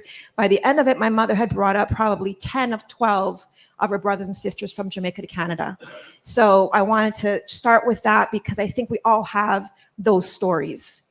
We are all immigrants to this land. This land is not ours. And so we all come from a place where somebody came before us. And for those mothers who are here, who have left their children back home, and we know that's the reality, I want you to know that it's for a time. Those that want to bring up families, it's for a time. It will get better.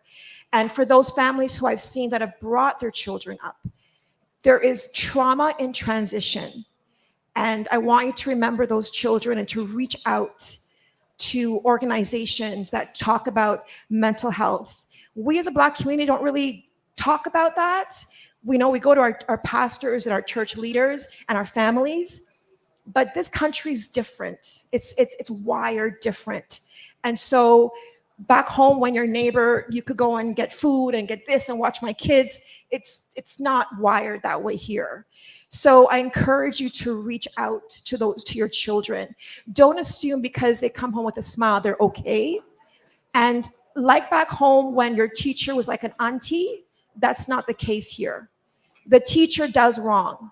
The teacher will treat your child differently. There is racism in that classroom. The mark that she got, she probably deserved higher. They did mismark that assignment. They will do these things in school. I'm a teacher, and I'm telling you, it will happen. So you need to uncover how your child's day is every single day and be there as a parent to make sure that their walk through education in this country is going to bring out the best and the brilliance in your children. So I want to just start with that for those that are here. So I want to start with something, and Savannah, you mentioned, yes, the accountability in York Region and the inequity in York Region. And there's a quote that I heard from somebody who said, "We can't change what we tolerate." And as a community, I think we've tolerated inequity and injustice and racism for too long. We've tolerated it because we are a resilient people. I think everybody in here, whatever country you come from, every African nation, you have faced unjust government, you have faced militarization, you have faced some of you genocide. You've come from that. So when you come to Canada and you see it and you weigh the differences, you're like, it's not so bad here. It's democratic, we're free. But we have to say to ourselves, are we gonna just tolerate the it's okay here? Or are we really going to fight for something better? Because we cannot continue to tolerate what we face in this country. When we saw on TV, like many of you did, what was happening on Peter Street, it broke me, completely broke me. I've been in this work for 30 years and I thought, what am I seeing? What am I seeing? The fact that it took so long, that's intolerable. That is not normal. That should not happen. We received from Peter Street about 200 plus asylum seekers who came from Toronto to York Region.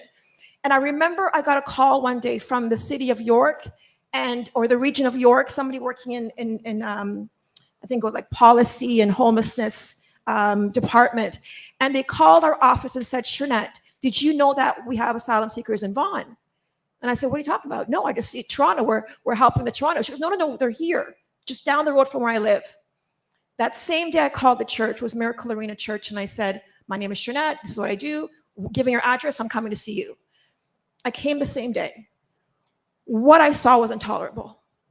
What I saw was intolerable. What I saw people using water to wash their clothes and hang it on rocks, intolerable. When I saw asylum seekers sleeping in portables, having to walk to the main church to have a shower where they only had 2 showers, and having to walk back to dress themselves, was intolerable. When I saw that they had no food and water supplies, no proper refrigeration, intolerable. And yet, a year later, the church is still doing that same work. We cannot accept this.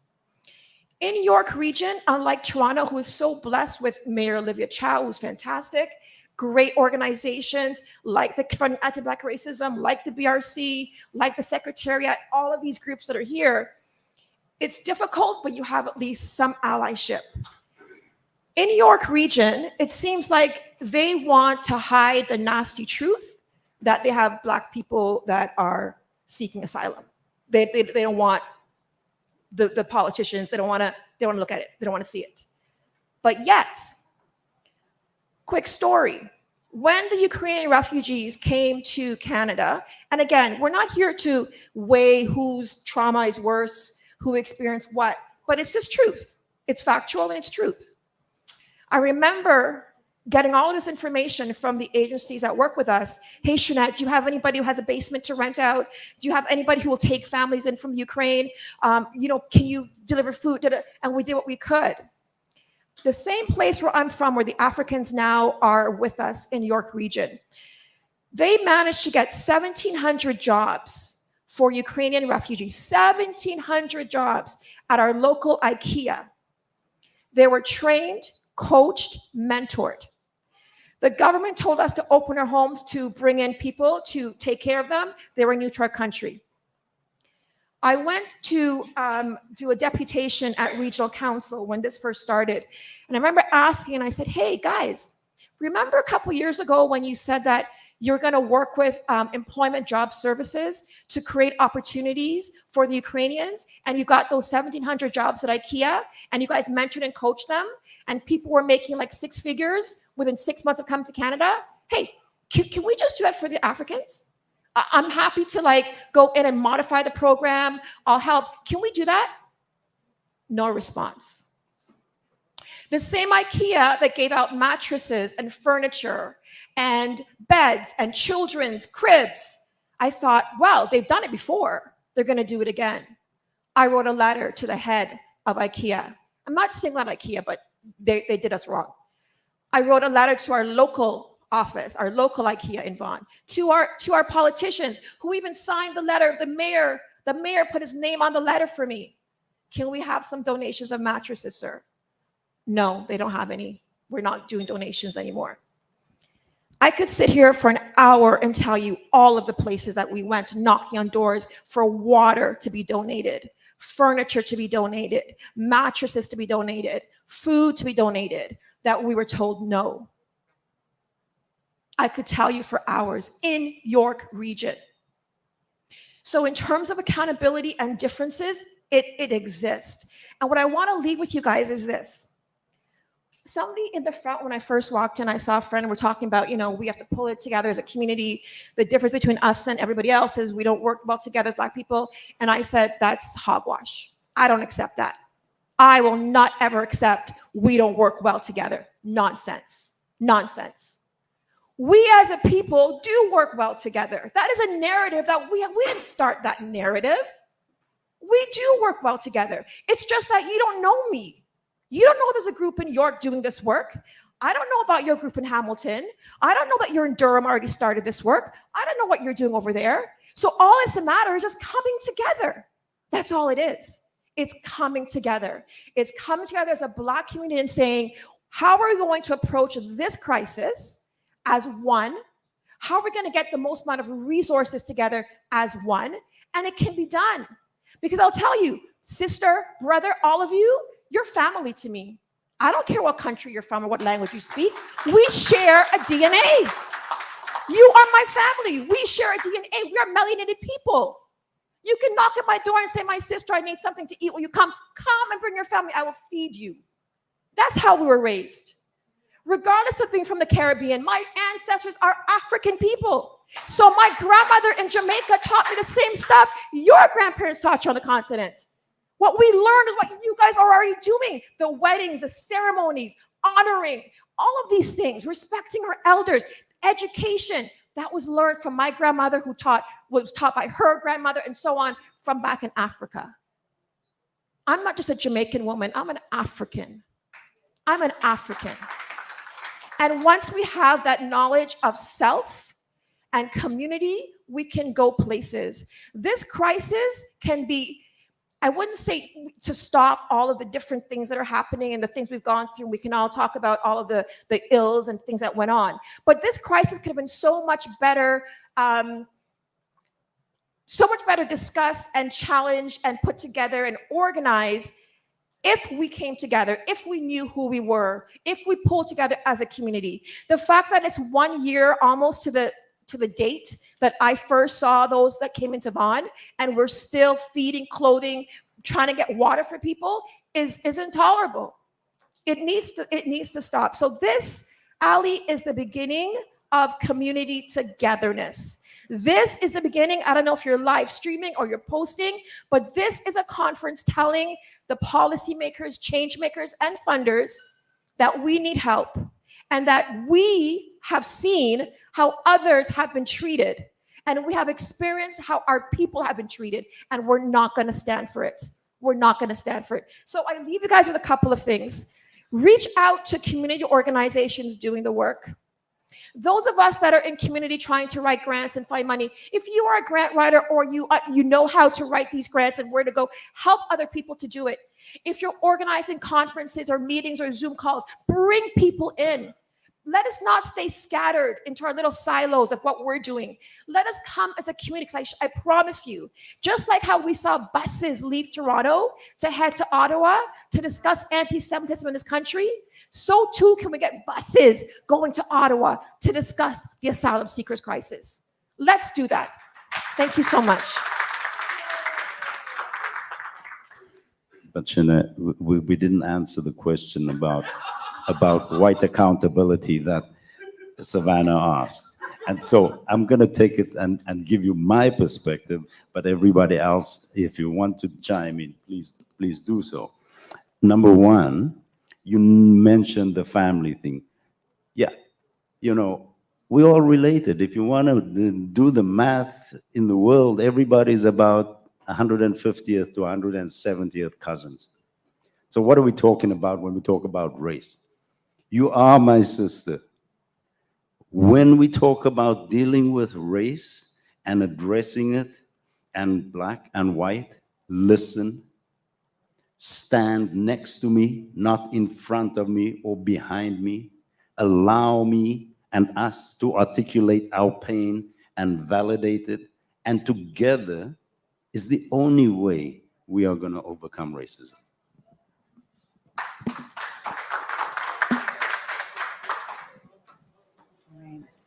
Okay, I'm getting a time signal. And so I think we need to wrap up, but I do want to sort of hold a mirror up to this incredible, brilliant panel. Thank them all for the wisdom today. Yes. Today, we heard from Francisco, and we learned that people's needs aren't really all that different. What's different is the context. And the context, the political context of the day, makes the barriers that people experience. And we need to understand that and remember that. From Pastor Eddie, we learned the power in community. And he also reminded us that the experience of the African asylum seekers on Peter Street was not a result of the unexpected. And we cannot accept that narrative. And that we need to work together to respond to the needs of folks that are oppressed by our systems. And that the community organizations like the faith-based communities and the churches deserve funds to be able to do the care work that they do. We heard from Barry, who amplified his experiences in South Africa and shared some lessons that I loved this. Mutual peril creates mutual aid, but that the bureaucratic aid supersedes it. However, he also reminded us that, ironically, the bureaucratic systems continue to create barriers to accessing aid. So not only are they funneling the aid access to the bureaucracy, they're also creating systemic barriers. Refugees cannot even apply to some of the programs that would support their soft landing when they come to Canada, and that needs to change. We also heard Moriga, who reflected and recounted his journey here, not just in his car today, but also to through his career into Canada. And he highlighted the ways that Wood Green responds to meeting people where they're at. And that the holistic services that we heard about, the required holistic services to be brought under one roof, how Wood Green does that, and that people need to have supports brought to them where they're at in order to be successful, in order to feel supported, in order to feel cared about. And we heard from Jeanette, who talked about accountability, the need to know each other, because when we know each other, we can break down the silos that keep us separated, that keep us from working in collaborative community with one another, and we can build a strong and effective advocacy effort. And we are always stronger together than we are apart. So I just want to, again, thank your wisdom. I'm grateful to Ali and Tony. I'm grateful to CB I'm grateful to Jan. I'm grateful to all of the folks who stayed a little after time today. I'm grateful to our incredible MC who kept reminding me of the time and I kept ignoring her. So thank you so much. Thank you for having me, and I look forward to working alongside you all moving forward. A round of applause, ladies and gentlemen. Thank you to all our panelists. You were wonderful. We learned a lot from all of you, and we learned that Berry and Mwariga, that you both played tennis when you were growing up. Yeah, that you grew up together. You beat him, of course. And we also got to know that we are family, so I'm at your house for dinner sometime next week. All righty. Well, a pleasure, ladies and gentlemen. Let's stand up. This is the end of it, but I'm going to request that we all take a picture. One picture, all of us here. How about that? Please, just one picture. All of us. Everybody stand up. We've been seated for a minute. So let's all come forward. We're going to take a picture with this amazing team. And everybody, please, with all the volunteers. It's very important that we document these things. They are not easy. It's not every day that I get to be in a room full of all of you. So it is my honor, and I'm grateful for all of you. It's been an absolute honor being your host this day, Gloria Gift Nankunda. If you can tune into radio this evening, I'll be live on radioregion.com as of the next 10 minutes. So a pleasure. Thank you for having me as well. Picture. Everybody come forward, please. Yes, some people can stay up there.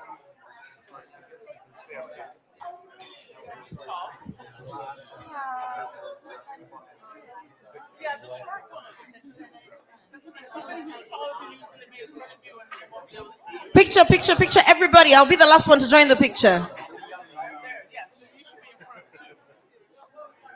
I'll be the last one to join the picture.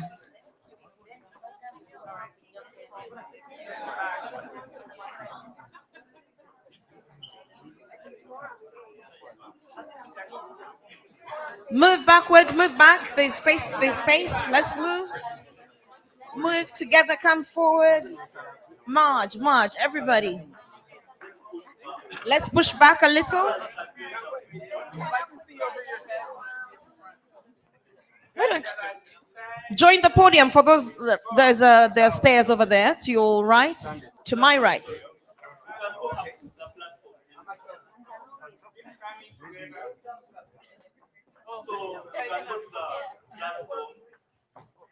Are you sure?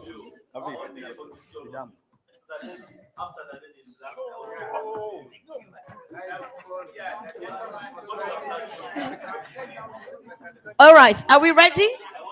You won't see me. How about this?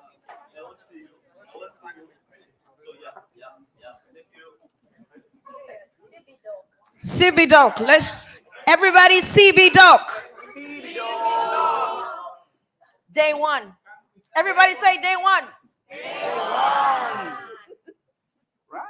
Oh, some more people. Hey, please, don't miss out this.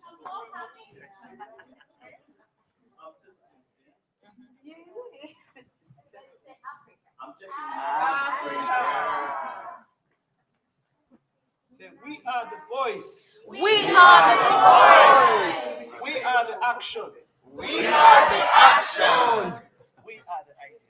We are the ideas. See you tomorrow. Before you leave, we have a surprise performance from a Grammy Award nominee. I know. It's been a pleasure. Have the beautiful rest of the evening.